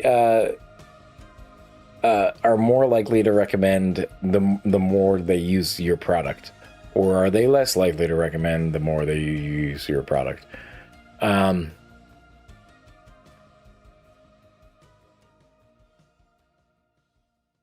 NPS is measured on a scale of 0 to 10, with 9 and 10 indicating an active promoter of your site. Oh my god. But then that's like 9 being like you're actively promoting the site, so 10 should be the only one. Like 9 is like, wait, like I might recommend to a friend, but I might die. You know, who knows? We don't know for sure.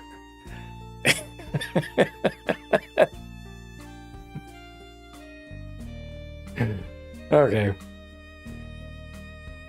Another research vector is an exit interview. This is a survey you show to your users when they cancel a subscription or delete an account. Data from the survey can give you insight into the factors causing user churn so you can address them. User testing, on the other hand, refers to the practice of capturing data from users as they interface with your application. For example, a video game going through beta testing is a form of user testing. One you might run into as a web developer.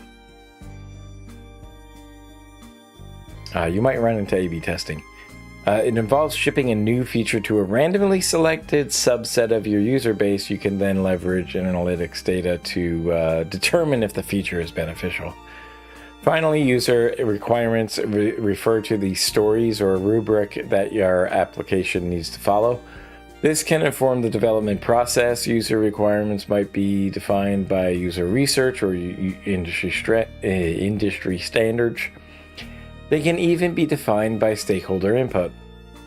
These requirements can be functional, meaning they dictate how your application should work, or non-functional, meaning they define how your application should behave. Okay, so functional means they dictate how your application should work. Non-functional is how they behave. Functional, work. Non-functional, behave. I don't like that. User requirements are not static either. The information from both user testing and user research can impact the requirements, and they will change as your user base changes. Ooh. Understanding the difference is essential for collecting the most accurate data so you can deliver the best experience for your end users. What is the primary purpose of research? User research. Whatever. Your research. Develop new features? No. Measure user needs, behaviors, and pain points. Not a typical method of user research or testing. Version control. What is the difference between functional and non-functional? Functional. It's work. The others behave. Yeah, we just need to look for functional work. Non-functional behave. That's all we need to look for.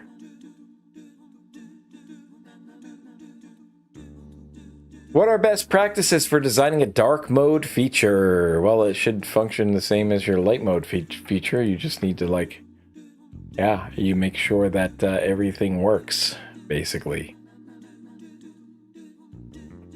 Shouldn't you? Dark mode is a special feature of web applications where you can change the default light color scheme to a dark color scheme. This helps reduce eye strain and improve readability in low light conditions. When designing your dark mode features, it's important to understand best practices to ensure that the dark mode feature is effective and user-friendly. Enable the interactive editor and click on the toggle dark mode button in the example below to see how the dark mode works. So let's see, because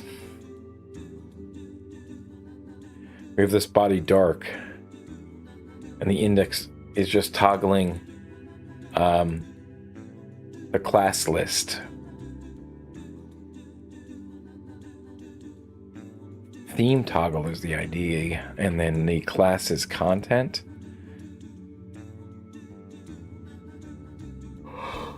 Well, you could just say, okay, well, that's weird though, right? So if we're on the HTML here, we should see it change.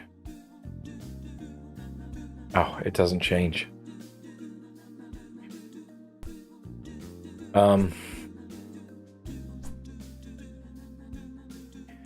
It's basically just adding dark to the class list for the document body. Document body to the document body to the body here in the class list.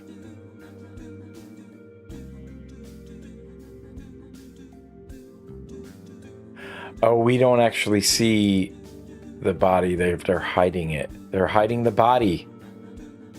They hid the body. It's just toggling the class. Whether or not it uses dark. Body.dark. Body.dark. Oh, this is a different specifically body.dark. I don't understand that part though. Why is there no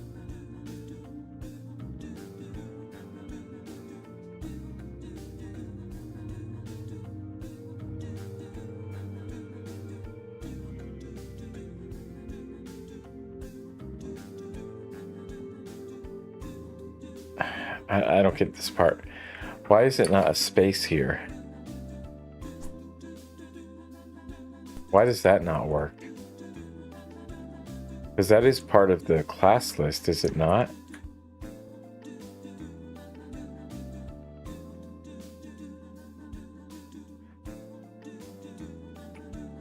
So this is all elements that had the dark class that are children of the body.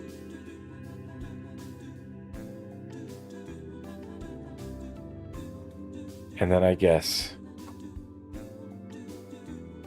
this is for body dark.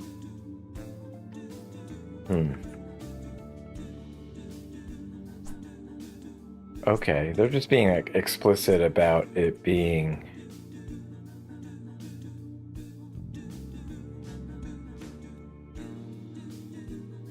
about it being referring to the body here. Right, so if we put a space there, then it's not actually the body. The body is the element that is getting the class dark. So the descendants, no descendants of body have the class dark. Okay.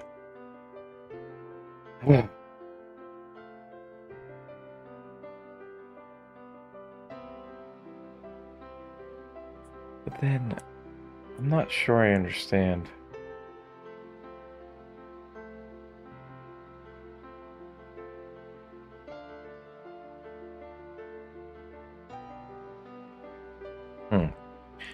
Might have to play around with that. Right, the first consideration is the avoidance of saturated colors in dark mode. Saturated colors are colors that are bright and intense. For example, a bright magenta button against a dark gray background can be too intense and cause eye strain. Instead, you should use desaturated colors in dark mode. Desaturated colors are colors that are less intense, have a lower saturation level, and more comfortable to look at in dark mode. Okay, see the previews, you will need to enable the interactive editor. Okay. Desaturated.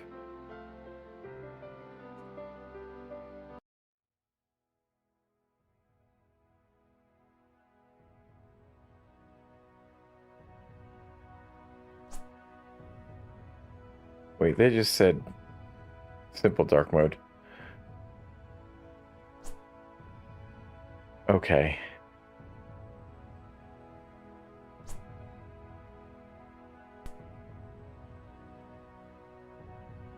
First is a saturated color, the second is desaturated for better accessibility.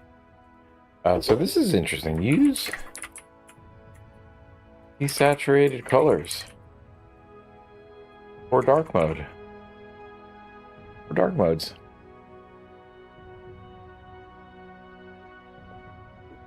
Or in general.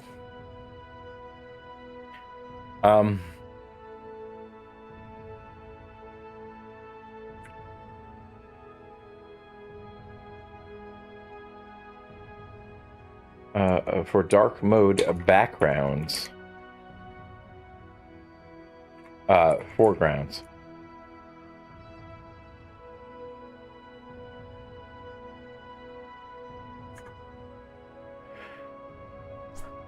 So in dark mode,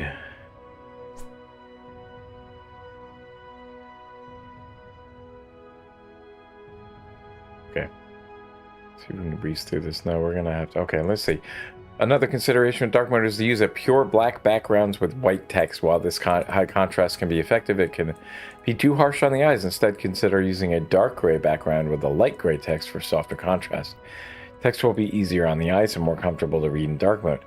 To see the previews, you will need to enable the interactive editor. So we have that. High contrast there, and then a softer contrast. Use softer contrast. Okay, use softer contrast.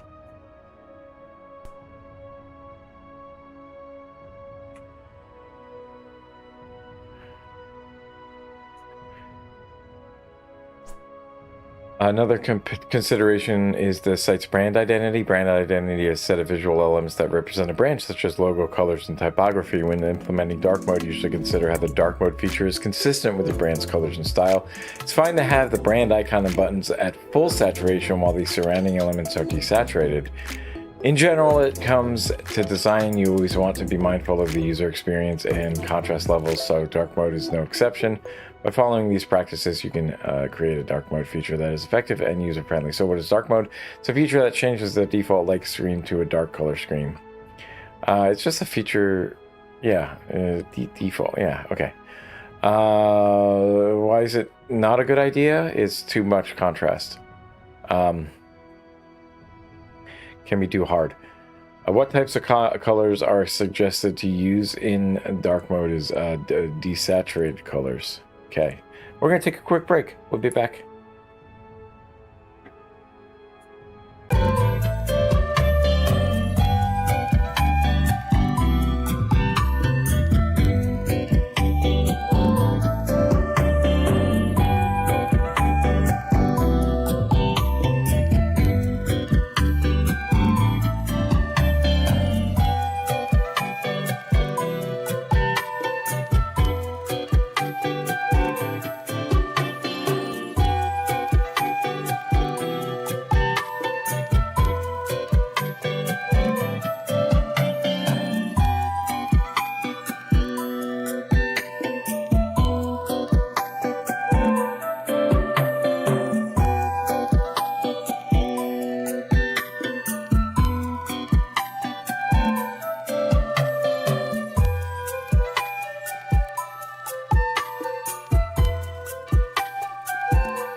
Okay, what are the best practices for designing breadcrumbs?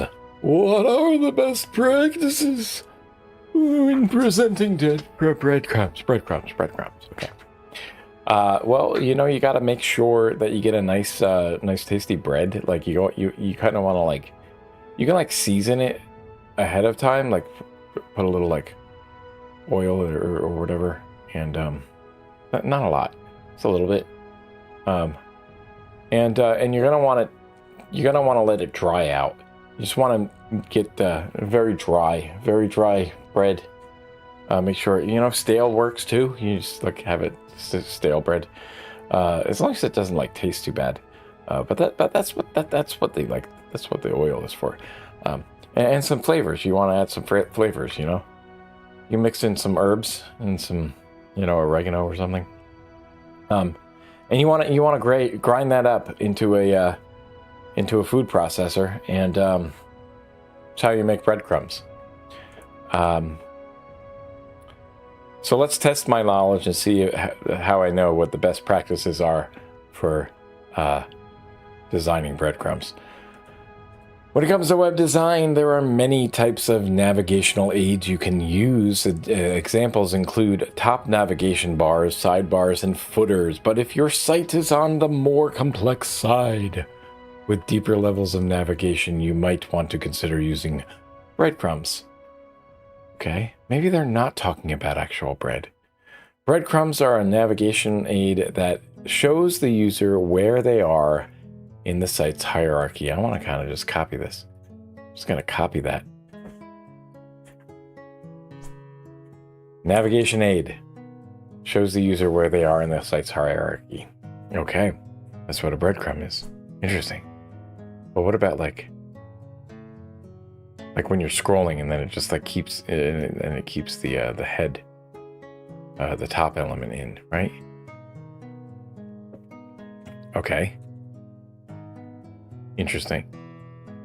In most websites, breadcrumbs are displayed at the top of the page, showing the user the path they took to get to the current page. Starting from the home page, the user navigated to the electronics category, then to the phones category, finally to the smartphone XYZ product. You probably interacted with breadcrumbs on a website as you were searching for a product or a specific piece of information. Hey, look, we've got a breadcrumb right up on here: responsive web design, user-centered design, and then I got to this one. Yeah. The use of breadcrumbs is helpful because it can help users understand where they are in the site's hierarchy and how to navigate back to the previous pages. This is especially useful when a user has come from a search result or an external link and needs to understand the context of the page they are currently on. When it comes to designing breadcrumbs, there are a few considerations to keep in mind.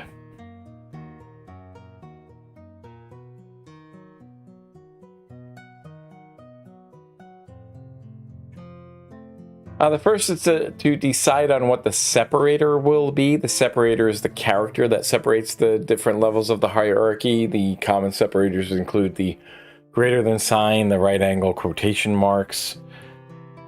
That's right angle quotation.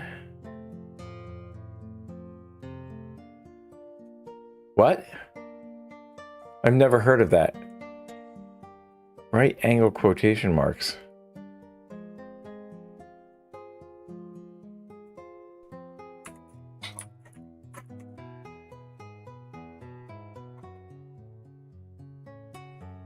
It just looks like double arrow.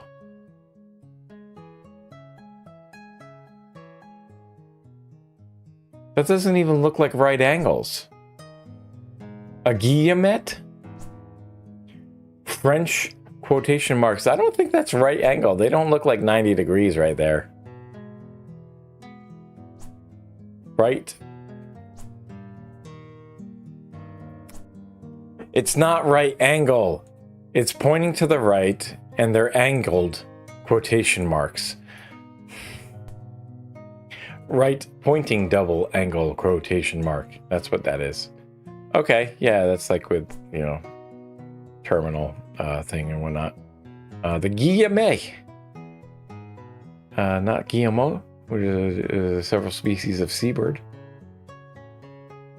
Guillemettes. Okay. Interesting. Did not know that. They're not conventionally used in English. Form of sideways double chevrons. Single guillemets. Used for nested quotations. Okay. Okay. Okay. Okay. So they're used like that in... I need to see an example of them.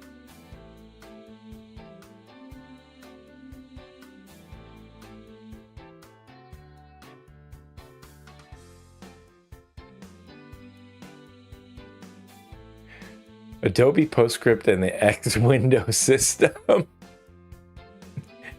Unix-based operating system. Okay. Misspelled the symbol as guillemot, a type of seabird. Wrote these misspellings into symbols used in computer file formats, so they cannot be fixed. Is that asshole design, or is that just dumb design? Double guillemettes are present in 8-bit extended ASCII character sets.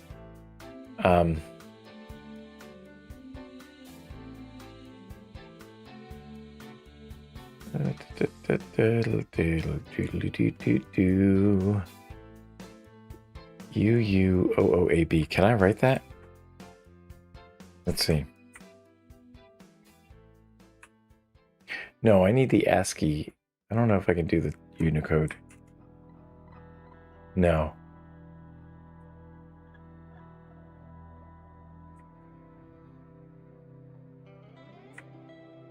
Um, 0203, is that what it is? 2039. 02039. 39. 039. 0239. 02039. 2039. 203. 209. 2039. 209. No, I don't see it. I don't got them. I don't have them. We can do it like this though, right? We can do at oh,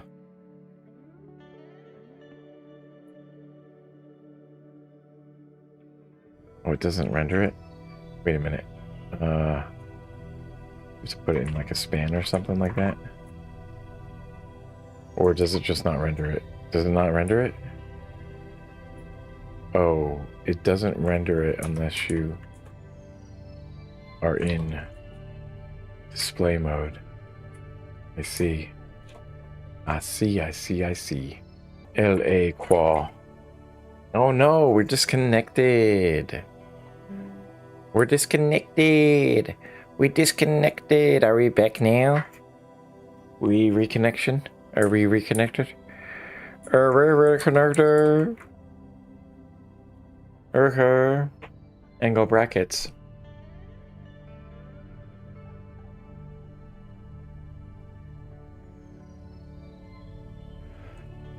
Okay, well, we learned about that and the forward slash.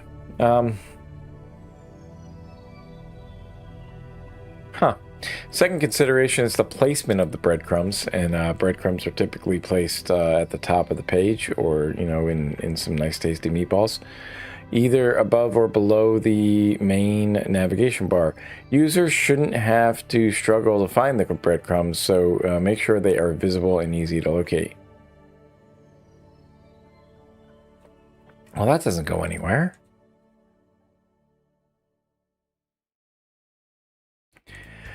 Another consideration is the size of the breadcrumbs. You want to make sure the breadcrumbs are large enough to be easily read, but not so large that they take up too much space on the page.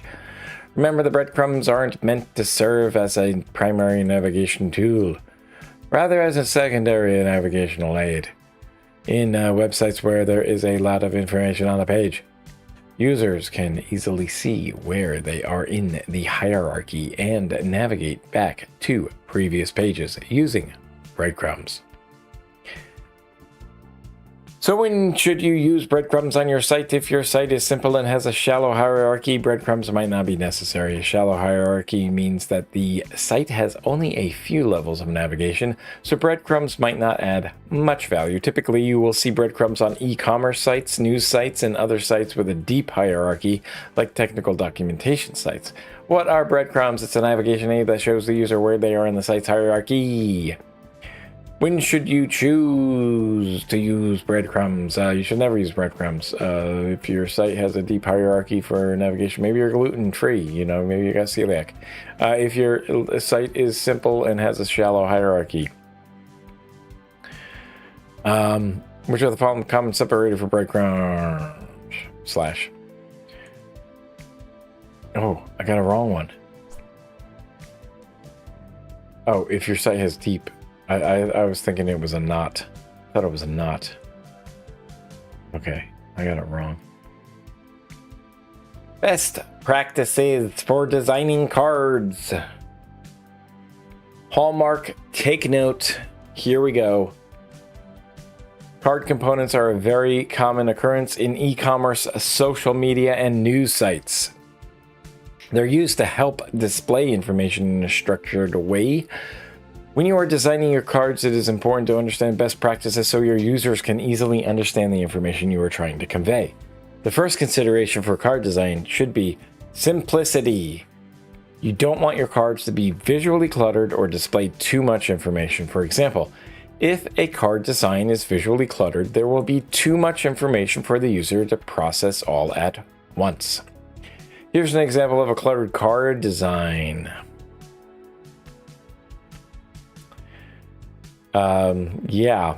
Product, there's a lot of text here. Don't miss out on the, and then there's just lots going on here, and it's not like they're not separated. Oh God, this is ugly. Having less information and good spacing between items on the card makes it easier for the user to process the information, allows for multiple cards on the page. Here's an example of a simple card design. Product name, buy now. Okay. Another thing to consider is where the user can click on the card. Some card designs will have a single button making it obvious where the user can click. Other card designs will have the entire card clickable.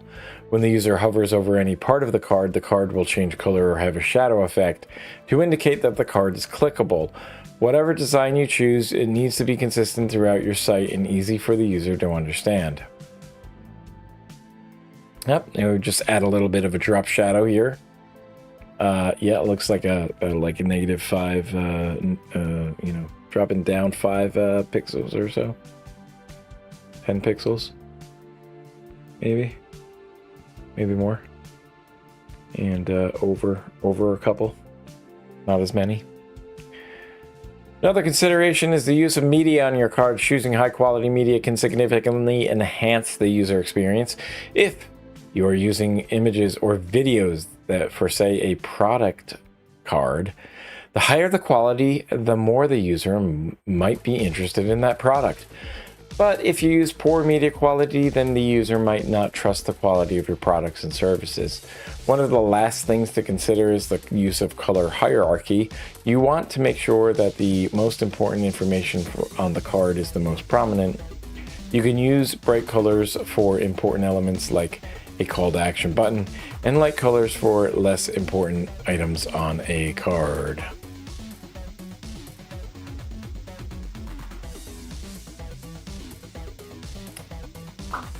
Use bright elements for important, right? And then lighter colors, less important.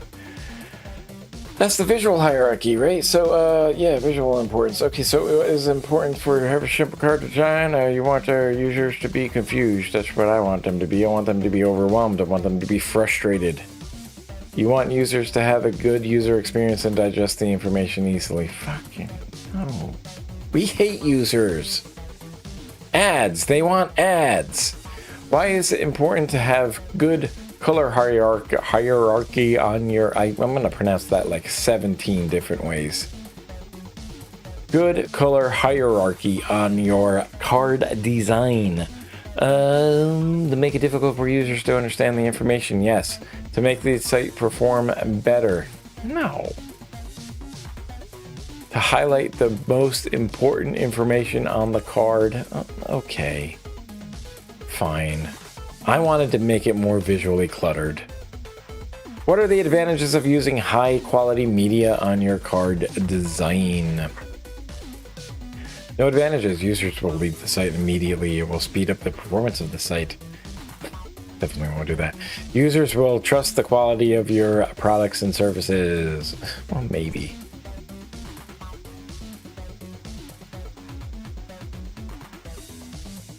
They will trust my product is good if I'm displaying a high quality image of fucking shit. What are best practices for designing infinite scrolls? Infinite scrolls. Infinite scrolls. Infinite scrolls. It's a design pattern that loads more content as the user scrolls down the page. Oftentimes, this is used on social media sites like Twitter. For example, if you are logged in and you want to see more tweets, you can scroll down and more tweets will load. This is an example of infinite scrolling, right? Oh my god, they're just adding more posts. I can't stop scrolling. I'm going to be stuck here. How high can it go? Will it overflow after like the integer overflow? We have to find out. Infinite scrolling is also used as a substitute for pagination. Pagination is a design pattern that breaks up content into pages. Who knew? This is often used when there is a lot of content to display. An example of pagination is when you search for something on Google and you see the search results on multiple pages. With pagination, you have to click on a button to go to the next page, but with infinite scrolling, you just keep scrolling down and more content will load. It'll just feed your brain-rotted mind. Oh, they stopped. Now I have to leave. As you incorporate infinite scrolling into your design, there are a few best practices to keep in mind. The first consideration is to provide a load more button that loads the next set of results when the user clicks on it. This is a good way to give the user control over when they want to see more content. They want to see more content when they swipe up. Duh. Load more, load more, load more, load more. This is not as fun. This is not as fun. Not as fun as doing the scrolling. We just want to scroll. Another consideration would be to add a back button. This gives users the ability to go back to the previous page without having to scroll all the way back up. This creates a better user experience and gives them more control over their browsing experience. Sometimes you will see designs with a back to the top button, which leads users back to the top of the page of results. Another consideration is to provide a loading indicator. Users should have a clear indication that more content is being loaded, otherwise they might think the page is broken. Oh, it's still loading. Back to the top. I want to go back to the top. Load. Load more. Is there a back to the top button? No. Wait. Where are we?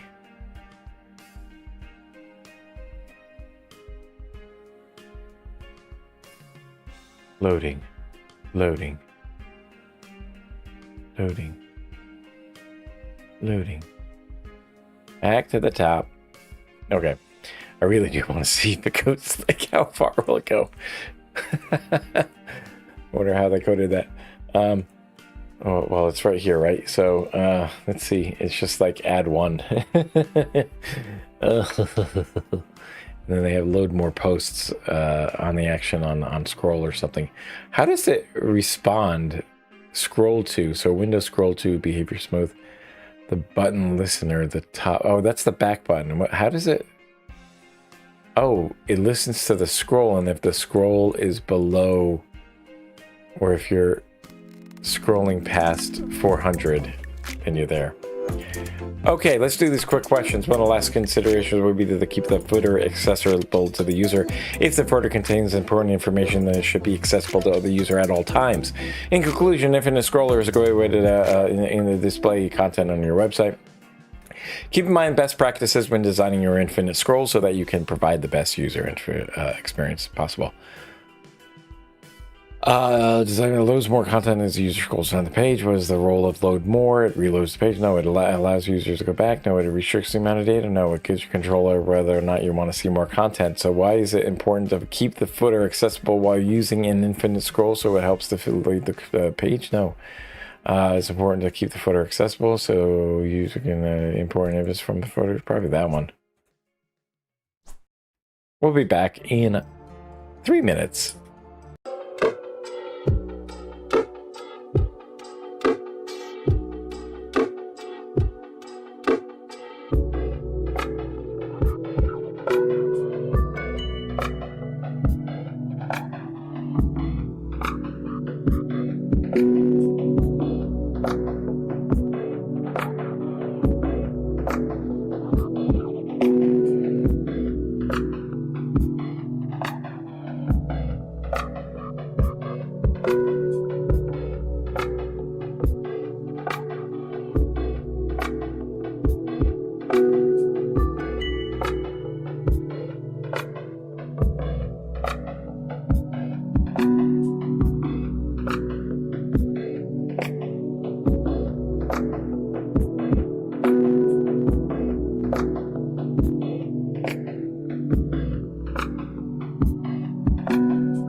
Okay, here we are back again.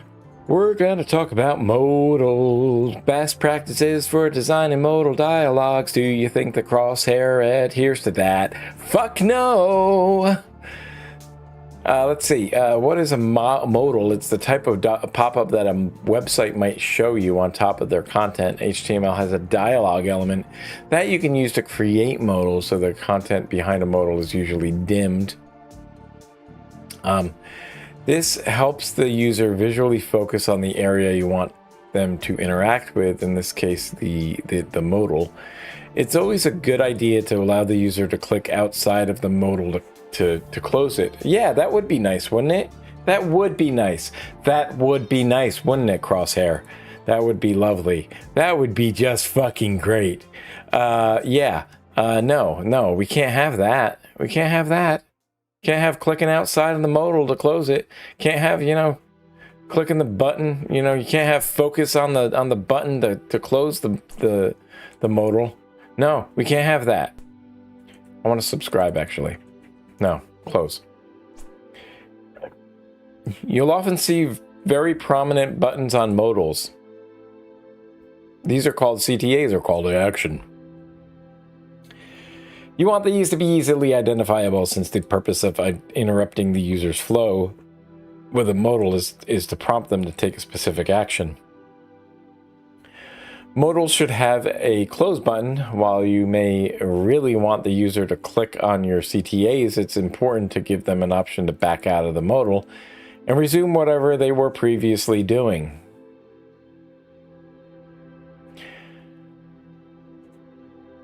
Subscribe.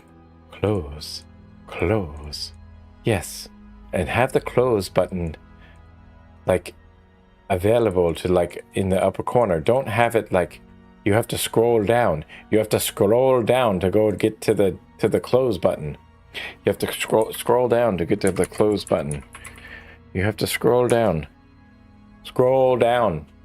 Scroll down with my homies. Scroll down.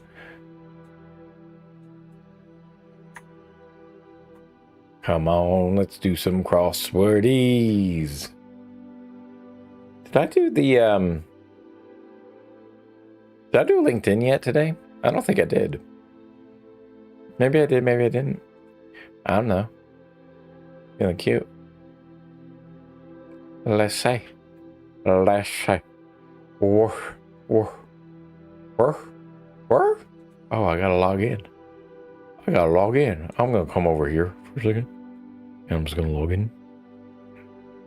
I am logged in. Okay, well. Who knew? Who knew I was logged in? Oh, there we go. Well, that finally loaded. Yeah, so let's see. Daily Mini. Let's see. Let me see. Let me almost solve it, but not quite solve it. Let's fill it in. My God, it's so slow. Why are we so slow?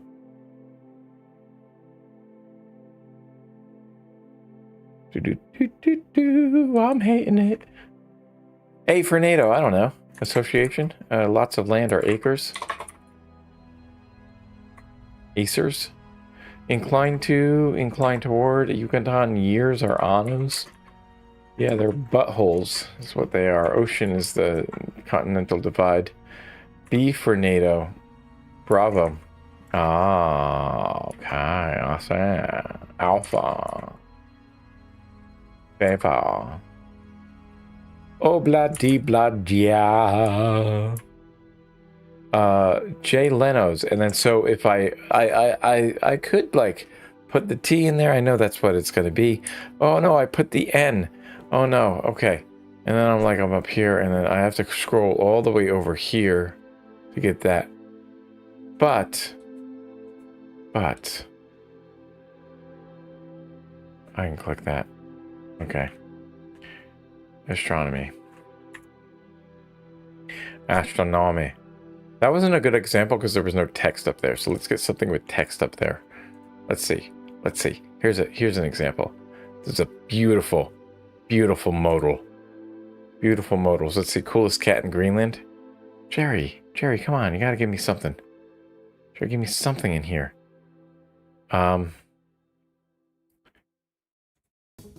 Before it was cool. No, there's nothing there. I think it's this one. Let's do the midlife crisis. Anybody just have a life crisis? Let's see, I want to start the puzzle. Let me start the puzzle. Oh no, let me pause. I can click outside. I can click outside the modal. Click outside the modal. Click outside the modal. Click outside the modal. No. Where's the close button? How do you close the close the modal? Close the modal? No. Oh, I have to scroll down and hit the fucking resume button. Oh, there we go. Yeah, that's lovely. Okay. She's an astronaut. Themed 40 minis. Let's see. No, there's no... Come on, somebody give me something that's like... How about an 11 by 11? No, he doesn't write anything. He's a setter, not a writer. Alex, great. Maybe they do a thing there. Is there anything information on movie quote? Today's Top Gun. All right, well, let's try this one. Front of an RAF plane. I don't know, the Royal or something. Apple gizmos are without that Apple gizmos are fucking I don't know, iMac Pro or something. MacBooks. Pub grub seafood eaten with chips. Cod. Get one's bearings. Garment a fighter pilot may need during a long ass mission. So kiddie ride insertion point. What? These are Maoris, but why pluralize it like that? Violin section in the orchestra strings, right? So during a long ass mission, okay. A diaper. Blank combat fighters pilot's expertise. Fighter pilot's expertise is oh gosh. Dogfight combat, so aerial combat. You're not going to be happy unless you're going to with your hair on fire.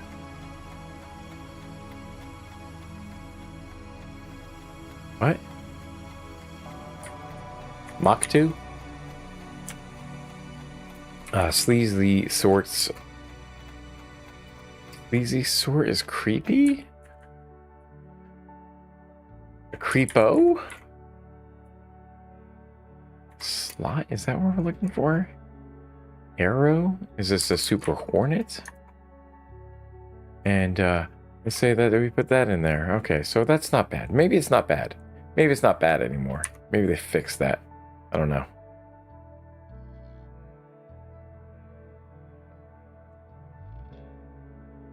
They fixed it, at least. I think, for that. The only other problem is I don't want to be like using my whatchamacallit. My Macaulay Culkin. I don't want to be using the mouse. I don't want to use the mouse. No more mouse. Okay. Where are we now? Modals. There are, of course, accessibility concerns with the modals, such as correctly managing focus of elements. However, if you use these general practices as your starting point, you'll have a solid foundation to build on. What is the purpose of dimming the content behind a modal? It saves battery life on devices. That's not the purpose, but I mean, it kind of does. Help users visually identify the area that they should interact with. Yeah. Prevent users from seeing sensitive information. I mean, I don't understand. Look at that. That's, no, that wouldn't really be that. Call to action. Why is it important to include a close button?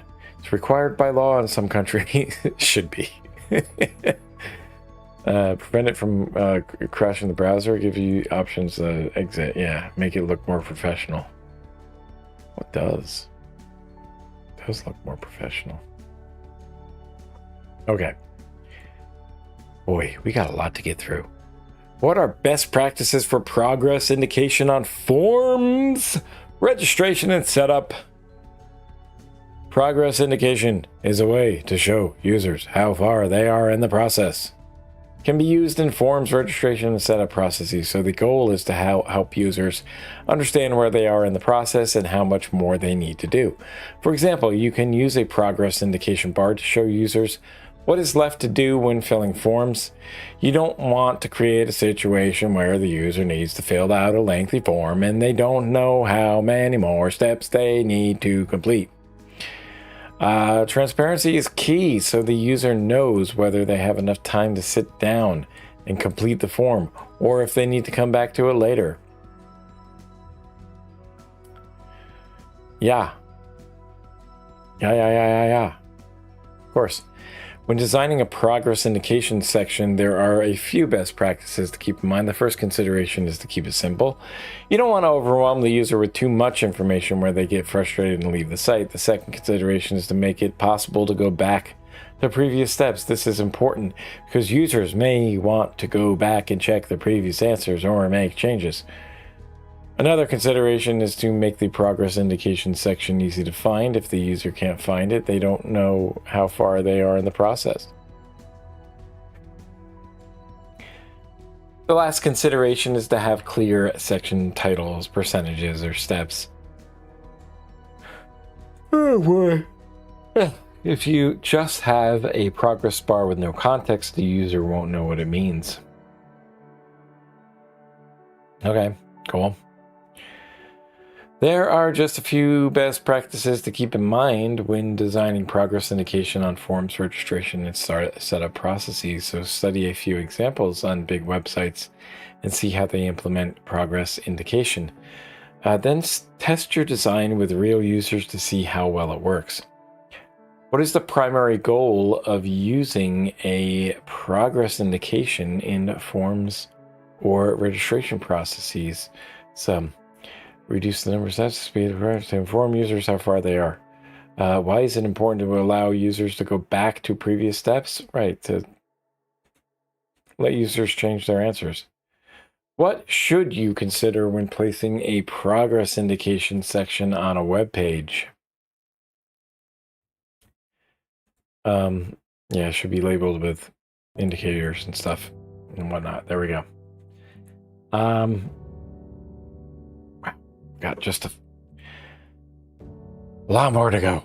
We got 1, 2, 3, 4, 5 more of these little theory things. Yeah, and then we'll be set. We'll be set for another day. What are the best practices for designing shopping carts? They should have like nice wheels that, you know, that don't fly off when you're driving. They should have wheels that don't get stuck so that you're hearing a squeak every time you try to roll it. Yeah. Okay.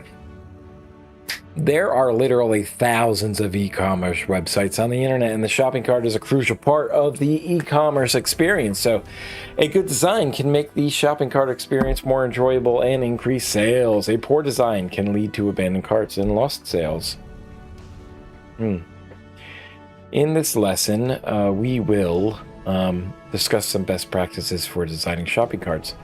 The first design consideration, is making sure the shopping cart is visible to users at all times.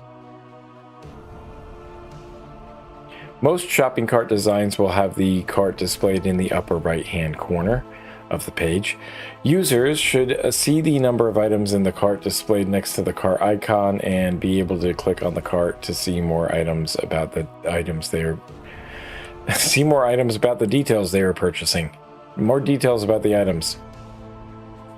Right, okay.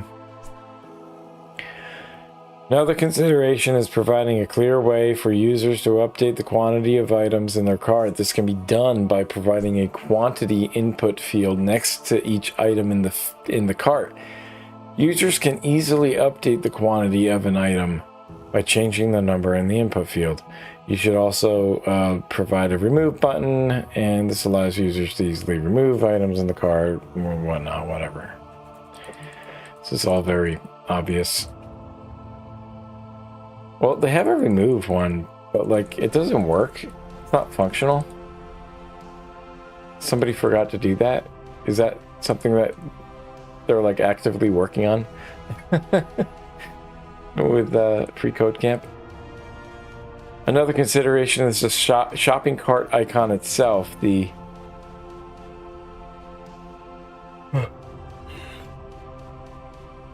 The icon should be something easily recognizable for all users. Common icon is a shopping cart with a handle and wheels. Other icons might be a shopping bag or a basket, but you don't want to choose an icon that is too abstract or difficult to understand. When the user wants to review the total in their cart, they should be able to easily find the total cost of all items in the cart. This should be displayed prominently on the page so users don't have to search for it. Finally, you should provide a clear call to action button for users to proceed at checkout. This button should be prominently displayed on the page so users don't have to search for it. You don't have to have too many buttons on the page, as this can lead to confusion. The call to action button should be the most prominent button on the page so users know exactly what to do next. You should use the brand's primary color for the button so it stands out from the rest of the page.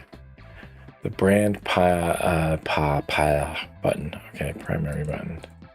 Primary color as the proceed to checkout. These are just a few best practices for designing shopping carts. By following these guidelines, you can create a shopping cart that is easy to use and will help increase sales for your e-commerce website. So what is a crucial aspect of designing a shopping cart that can impact the shopping experience and sales? The color of the shopping the position? The position, probably. The color doesn't seem that important. How should users be able to update the quantity? Ooh, definitely make them contact customer service. Enter a new number in the quantity field. It's an important feature to include in the shopping cart to help users proceed with their purchase as a save for later button. Clear and prominent checkout button. Okay. Here we go. Progressive disclosure. Progressive disclosure. We'll talk about this when we come back, but progressive disclosure is a design pattern used to only show users relevant content based on their current activity and hide the rest. This is done to reduce cognitive load and make the user experience more intuitive. Okay, so for example, when you use Google's search page, most of your searches will be simple, so having a simple user interface with very few options makes sense. But for the few times you will need a more advanced search, Google provides an advanced search option that will reveal more options. You could find Google's advanced search option from the settings menu on the Google homepage, where you can go to google.com advanced search. Another example of progressive disclosure would be the more details button on products in an e-commerce website. When you visit a site like Amazon, you'll see a list of product images in different categories. This allows users to shop with ease and not get overwhelmed by too much information. If the user is interested in a particular product, they can click on the product image to reveal more details about the product. Displaying all of the information right away might be overwhelming to the user, so by using progressive disclosure, the user can choose to see more information when they're ready. More details, hide details. I see. Okay. So when we come back from a quick little break here, I'm going to go and look at the best practices for designing with the progressive disclosure technique. There's supposed to be an end sound, but it didn't play. I'm not sure why.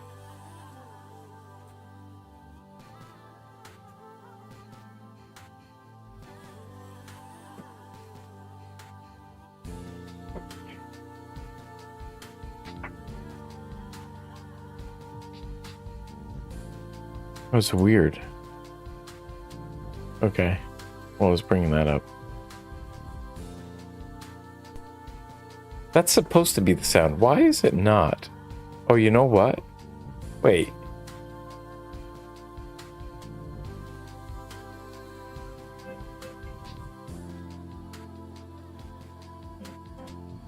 I think I might know why. I don't think I'm monitoring it. I don't think I'm monitoring it, so let me see. My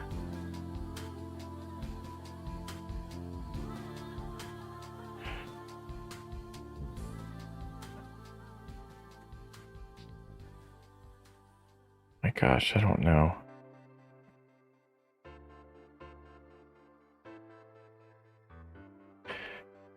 It should be monitoring. I'm not entirely sure why it doesn't. That's weird. Isn't it weird? Maybe it's not actually triggering. Maybe the end mode isn't actually triggering. Alright, I'm going to take a quick break. I'll be back in a few minutes.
Okay, we are going to finish this up here. We are done with our pomodoros, so we're just going to complete the rest of our checklist here.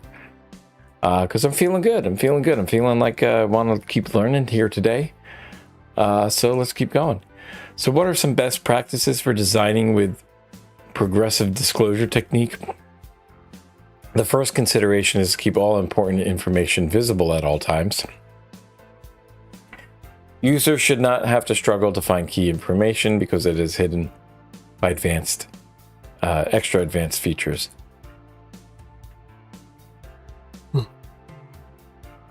Another consideration is to provide a single access point for users to access additional information or information.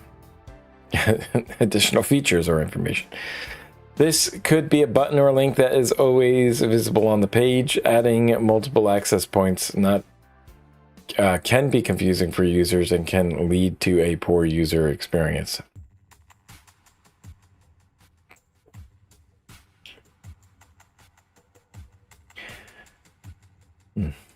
More info. Well, that's kind of weird. Why does it blow up like that? 150 by 150. It's not 150 by 150. It's bigger than that. Bigger than that, bro.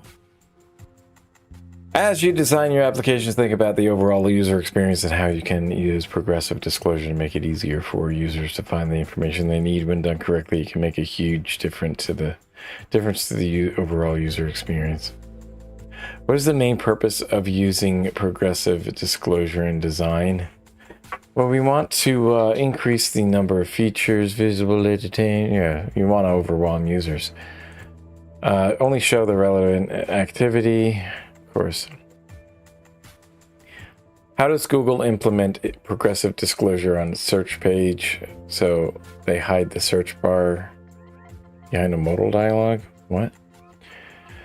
Provide a new search page for each query. Offering an advanced search option that reveals more features when needed. What should be avoided to ensure a good user experience with progressive disclosure? Providing a single clear access point to additional information. What? Oh, what should be avoided? Using multiple access points to confuse users. Is the obvious corollary of that. What is deferred and lazy registration? Okay, so we are all the way up to there. Okay, so we got just 3 more things to do. Okay, this is a short one though. Lazy registration is a UI design pattern that allows users to browse and interact with your application without having to register. A good example of this would be an e-commerce site. So users should be able to browse through the products and add a few items to their cart. Then if they are interested in purchasing, they will need to register. The reason is that users need to see the value of your site, what the value your site offers before they are willing to provide their information and register. When designing your applications, users should be able to see the value and feel like the application is safe to provide their information. Otherwise, they will not be willing to register and you will lose potential customers. You will need to make sure to communicate that the user sensitive data will be protected and secure. In later modules, you'll discuss how to secure your application and protect your users' data. Another great example of lazy registration would be YouTube. YouTube is a video sharing platform with millions of videos on everything from tech, pop culture, and gaming. If you visit YouTube, users can watch as many videos as they like without needing to sign in or register. However, if they want to like, comment, or subscribe to a channel, they'll need to register. If the user likes the content they are watching or wants to participate in the conversations, then they will be more willing to register. Lazy registration is a useful design pattern that allows users to see the value of your application before they are willing to provide their information. The next time you are designing an application, consider using lazy registration to increase your engagement and retention. What is lazy registration impact you? How does it impact? Okay, so it immediately limits user access, encourages users to engage with content before asking for registration details. What is one of the main benefits of lazy registration in UI design? Users are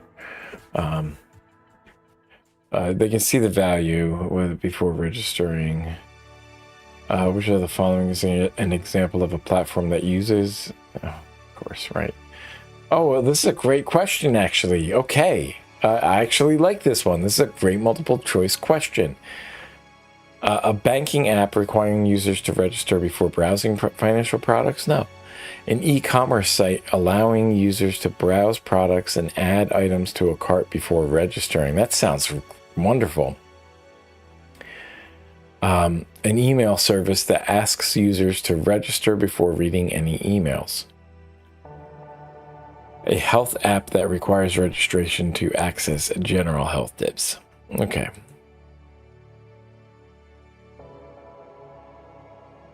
I like that question. That was a very good question. So we're done with user-centered design. We have now completed user interface design fundamentals and user-centered design. We will now complete the 2 modules here, 2 articles and their quizzes on common design tools. So yeah, maybe I'll be able to find exactly what I can use to do exactly what I just did and spent way too much time on. So we are done with the user-centered design. When it comes to designing new features what are design briefs and how do developers work with them? So when it comes to designing new features or applications, a good first step would be to create a design brief. So a design brief is a document that outlines the objectives, goals, and requirements of a project. It's a roadmap that guides the design process and ensures that the final product meets the needs of the client. Okay, so design brief. Copy that. I like that. Design brief. Let's get that bold. Breadcrumbs, breadcrumbs. You know what? I don't think I like it in there. Italics. Italicize that. Metallicize that one. Yeah. So usually the client will write the design brief and it will serve as a working draft. Sometimes the designer might write one and consult with the client to make sure it meets their needs. There are a few key elements that should be included in a design brief. So the first element is the overview of the project and the business. This overview should include the company's details, mission, values, unique selling points, and products or services. The next key element should be to document the goals and objectives for the project. Interesting. This should include the purpose of the project and the desired outcomes. I hope that we get to practice this. Examples of goals include increasing traffic to a site or increasing the number of monthly page visits by X%.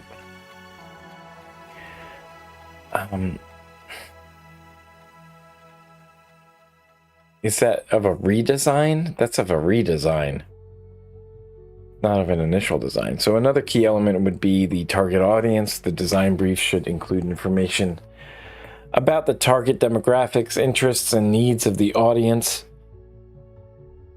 You should also include information about the competition and how the project will differentiate itself from the competition. And another key element would be the project scope. This should include the deliverables, the timeline, and the budget. The deliverables should include a list of all the items that will be produced as part of the project, such as mock-ups and final designs. Without clearly defining project scope, things can get out of hand and go over budget. So it's best to be as detailed as possible about what is expected to be delivered and by when. One of the challenging aspects about project design is the timescale and budget. It is important to be realistic about what can be achieved within the given time frame and budget.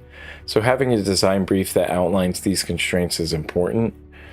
Once all of these details have been discussed and documented, the design brief should be reviewed and approved by all stakeholders before the work begins. At that point, that is when the designers can get started with their work. So what is the developer's role in all this? The developer's role is to take the designs, understand the project requirements, and turn them into a working product.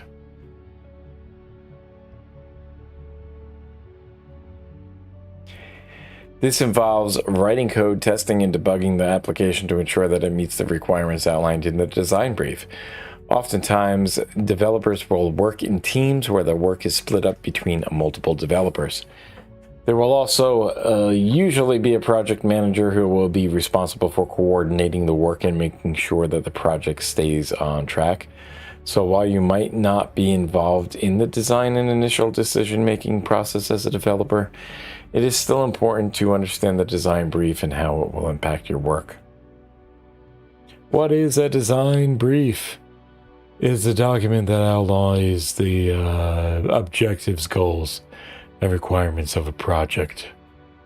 Why is it important to define the scope for a project in a design brief? To plan the project's social media marketing strategy. To select the software tools for team collaboration. Choose the best color palette. Yeah, okay. Ensure the project stays on track and within budget. What's the role of the developer in a project? Just fucking do shit, man. Take the design brief and turn it into a working product. Yeah, okay. Alrighty, what are some common tools developers should know about when they that are used by designers in the industry? That is a clunky sentence. Design is the foundation of every enterprise-level web application. That's why designers and developers work closely to create user-focused interfaces that are visually appealing and functional. Because of this, developers should be familiar with common design tools to make the most of what designers offer. Most of these design tools excel in vector-based design and prototyping. You're a vector-based design. You involve creating digital art using mathematical formulas to define lines, shapes, and colors. Prototyping, on the other hand, refers to the process of creating an interactive model of a product or user interface. So let's talk about some common design tools developers should know about.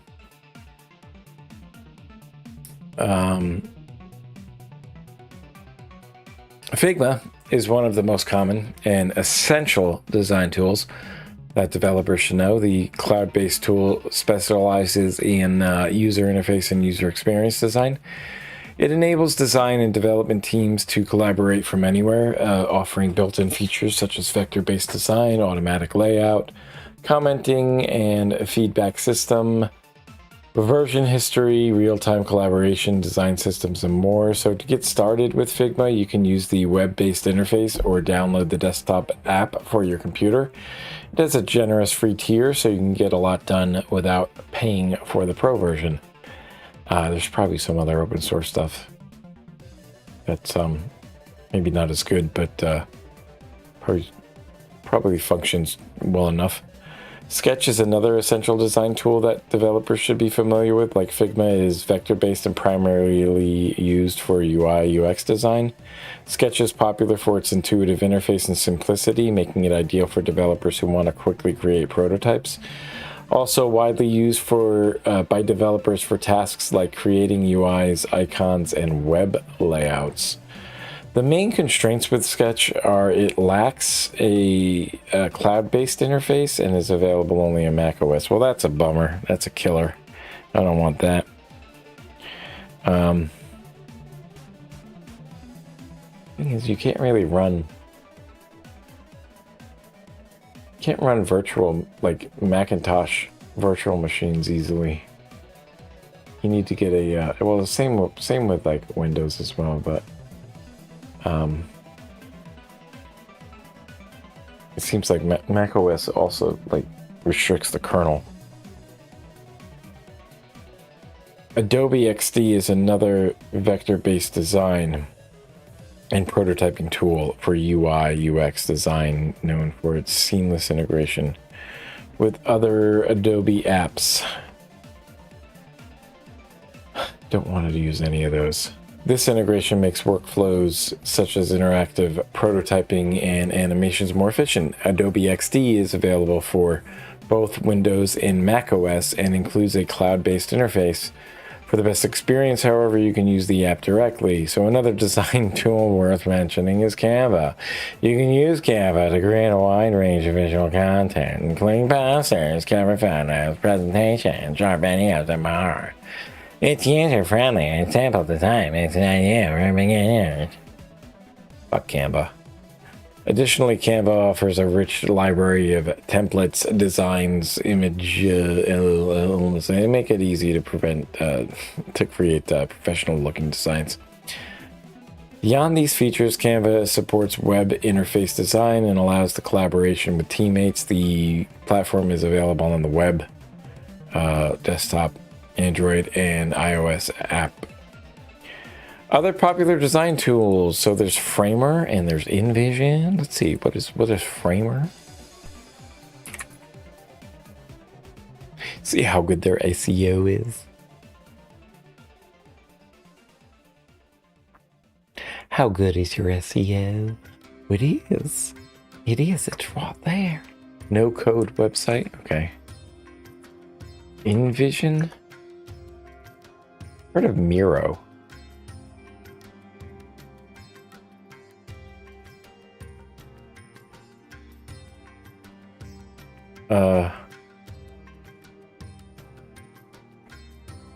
AI Innovation Workspace.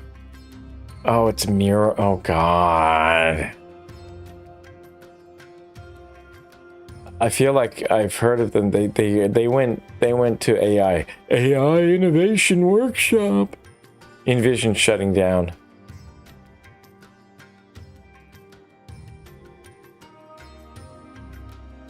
Design collaboration. I mean, it's fine. I wonder about Framer.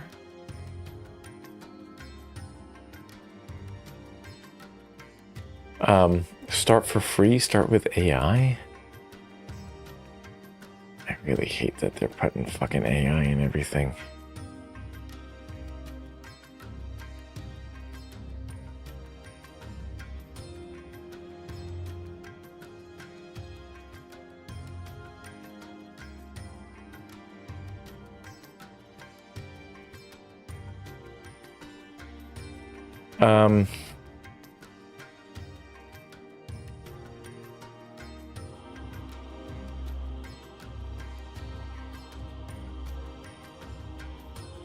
It's not free.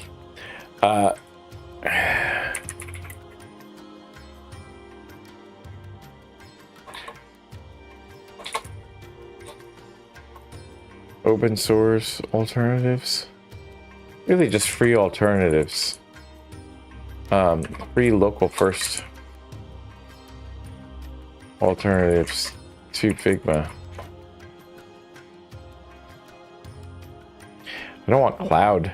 Cloud sucks. Primarily used for backend development. Node for simplicity for quick prototypes.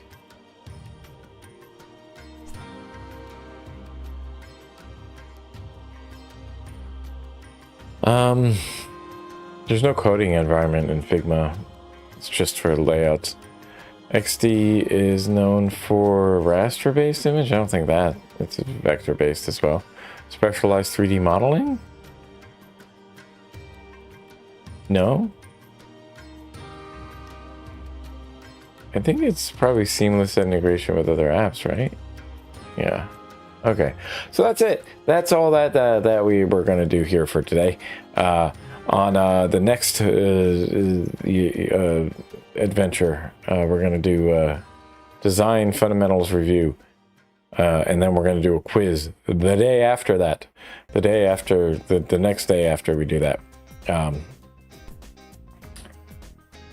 So file free. Sure. So let's see. It's FOSS is. See, it's FOSS. See if they say anything about some good alternatives. Penpot. So people like having collaborative tools, but like web-based, okay, whatever. Cross-platform, it's probably an Electron app. Probably Electron. Quant UX.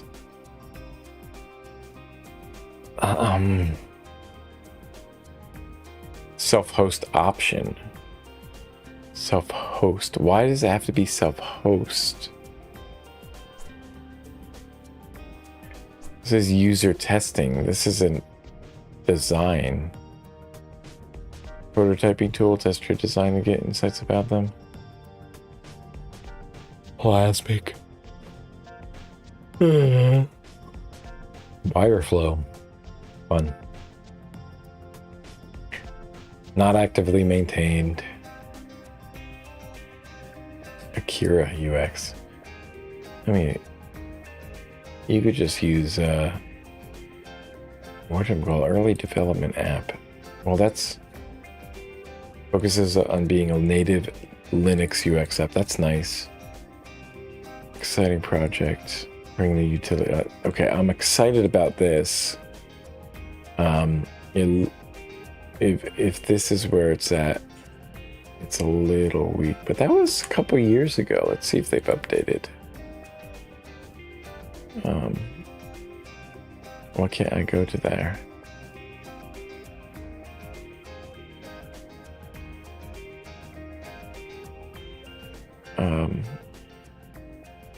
It's just a Kickstarter campaign. Did it get funded? It's gonna rely on donations. Something like Krita Foundation. Is Krita no, Krita isn't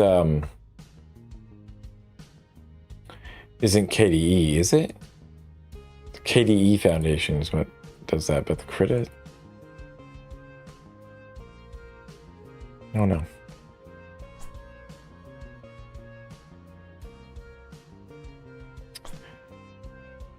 I don't know if this got funded.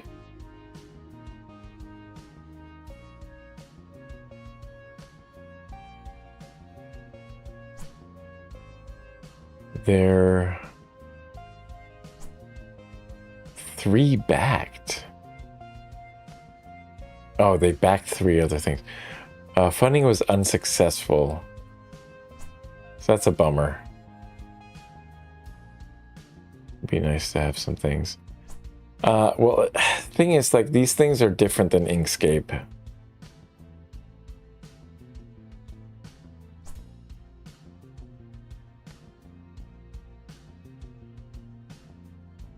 Yeah, it's great, but like there's not a lot of preset stuff.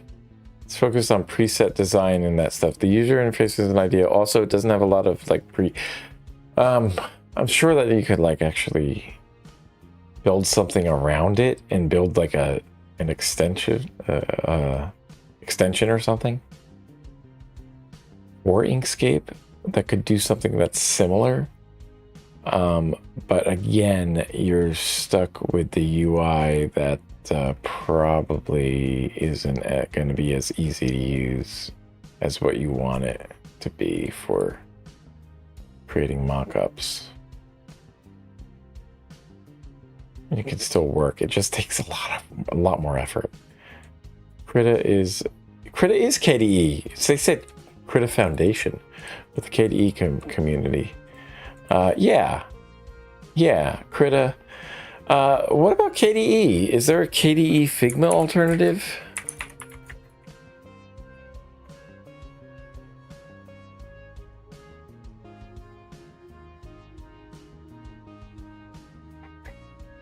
There be a Figma alternative with KDE? No KDE alternative. Open Pencil. What the fuck does that mean? What the fuck does AI native? AI native? AI native design editor. What the fuck does that mean? Here Linux native, so that it's like, yes, it's an app that is, you know, primarily built off of just the fundamentals of the Linux kernel. Or just on, you know, on top of the Linux kernel. Windows native, built on top of Windows. Yeah, Mac native, built on top of Mac. What the fuck is AI native? We're just saying words at this point. We're just mashing words together.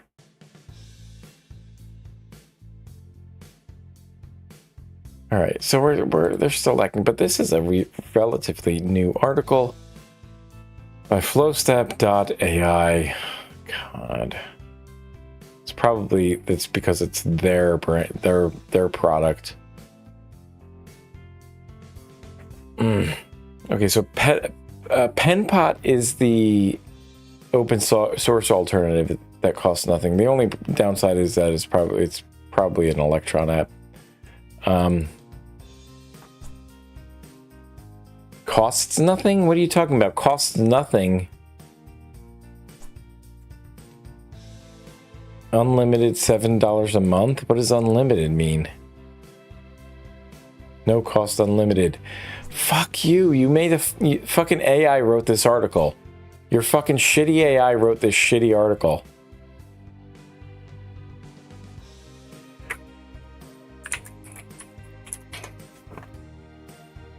You're just saying words at this point. Like, why do they don't care about, like, just confusing everybody with bullshit. Oh yeah, it's free. It's free. It's free to use. But there's pricing. Integrations, AI useful. But there's pricing. Sign up for free. Professional, $0 a month user. You still need to sign in. You still need to do all that stuff. 0 vendor lock-in. You own your designs and code. So there's the cloud, but they offer a self-host. So that's the thing. They offer a self-host version, but then what does that mean?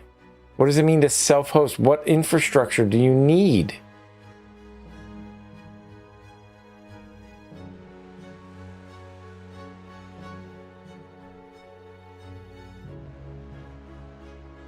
What do you need? Oh, is it because of the collaboration? You need to have like something for single sign-on on that stuff? So what does it mean? What does it mean for self-hosting?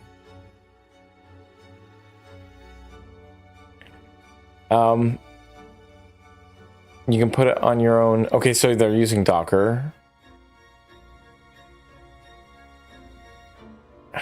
True NAS. Unofficial. You can run off a Podman, of course. That's cool, but then, like, okay, so you just have everyone. You're gonna have to run it off of a server.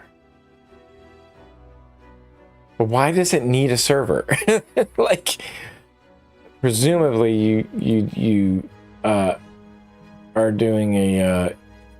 It's probably because of the fucking AI bullshit. It's because they're like, well, in order to run this and run the AI features, you're gonna need to have 4 GPUs and run the local models that way.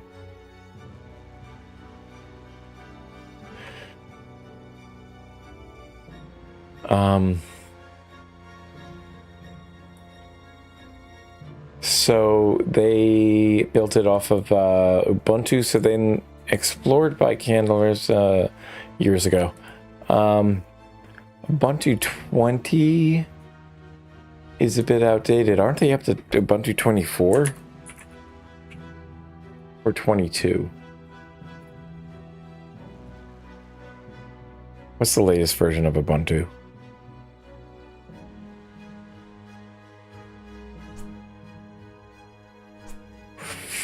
'24. Yeah. So it's a little behind. Oh yeah, it's 2022. Perfect timing. So I mean, this says Linux. Yeah, I don't know what this does either. What does that do?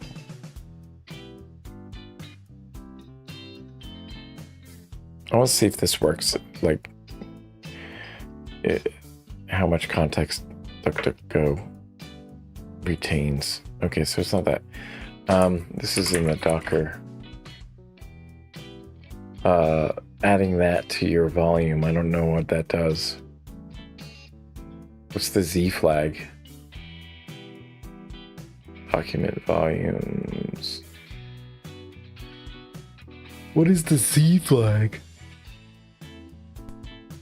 Okay. So we're done for today. So I'm gonna let me move over to this chatting window here. The chat. Hey, chat. How's everybody? That was a day. Okay. All right, so we looked at the best practice for contrast ratios, right? The AAA standard is 7:1 contrast ratio. AA standard is 4.5. So you want to be at least 4.5 at the bare minimum, right? And then, yeah, so 7:1. So for smaller text, you can use the AAA standard, I guess, and for bigger text, we'll go with the AA standard. So the things, or at least, that's the minimals, the minimums, things that can affect the contrast ratio we looked at. We looked at the hue, the general color shape, the saturation, the amount of color present, the lightness, that's the amount of white present, and the also set up a little thing, a little calculator for calculating the contrast ratio. We did explore how to calculate that. The law of proximity is that elements that are close together are perceived to be related. Elements that are far apart are perceived to be unrelated. Got to keep that in mind when designing your layouts. Progressive enhancement core principles. 4 of them. Number 1, all core content and basic functionality should be accessible on all browsers. 2, all advanced layouts should be provided through external CSS style sheets, and all advanced functionality should be provided through external JavaScript files. So that's more like separation of concerns. I'm still like, okay, that's a core principle though. A user's browser preferences should be respected, and that is the 4 progressive enhancement core principles. Net Promoter Score, NPS, measures how likely users are to recommend a product to a friend. I don't like it. I hate it. I don't like doing those things. It's kind of dumb. They kind of come up in like really like not relevant contexts. Like how likely are you to recommend Windows, or how likely are you to recommend I don't know, like it's like you gotta understand, I'm not just going around like having these conversations like recommending your products. Like how likely are you to recommend the hospital or something? It's like, well, I mean, I should hope that I don't have to recommend the hospital to you, but okay, maybe I don't think I'm going to. There's probably a 0% chance that I'm going to. I don't see that coming up in the next in the conversations. Use desaturated colors for dark mode when you have those foreground objects. So if you have in dark mode, you're going to have a dark background. So the more saturated colors will be a little bit more blinding. So that's kind of the issue that I was having with some of the things. So I'll have to take a look at that. Use of desaturated colors when you're using dark mode foreground objects. Use a softer contrast for your text when it comes to dark mode. That's best practice. And we got some definitions here. We got breadcrumbs. Breadcrumbs are a navigation aid that shows the user where they are in the site's hierarchy. I didn't know that that's what they were called, but it makes sense. I've definitely seen them before. A design brief is a document that outlines the objectives, the goals, the requirements of a project. So it's a roadmap that guides the design process and ensures that the final product meets the needs of the client. So yeah, it might be something to consider when I'm, creating my own app or something, is to draw up a design brief and map out what I want to have happen. That's definitely something to keep in mind. But I don't see it coming up recently. I don't see it coming up lately, or in the next couple weeks. And that's it. What else did we do? Let's see. We looked at user interface design fundamentals. We looked at design terms, common terms to help us communicate with designers. How to create good backgrounds and foreground contrast. And we looked at the visual hierarchy. We looked at how scale works in design with scaling like images and, making sure that when we go from a mobile device, we can display the same content in a very, similar way that we display it onto a larger screen. So we're going to have to scale those elements. And it should be done, it should react to the size of your viewport window. So how does alignment work in design? That's what we looked at. We looked at alignment, left, center, right. We did the justification in the middle and that stuff and that such. We looked at white space. We looked at working with images. We did progressive enhancement. I went over the core principles. User-centered design, we looked at that, focusing on the user's needs. User requirements, user research and testing. We looked at best practices for dark mode, breadcrumbs, designing cards, infinite scrolling, modal dialogue. So with infinite scrolling, you want to be able to have a way to go back to the top, like an easy button to come up there. You want to display, you want to indicate that you're loading more content so that people don't think that it's not doing anything when you're scrolling. You want it to be responsive to actions.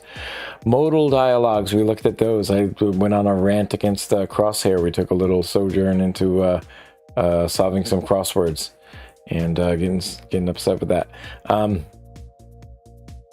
Progress indication on forms, registration setup, shopping carts, designing those.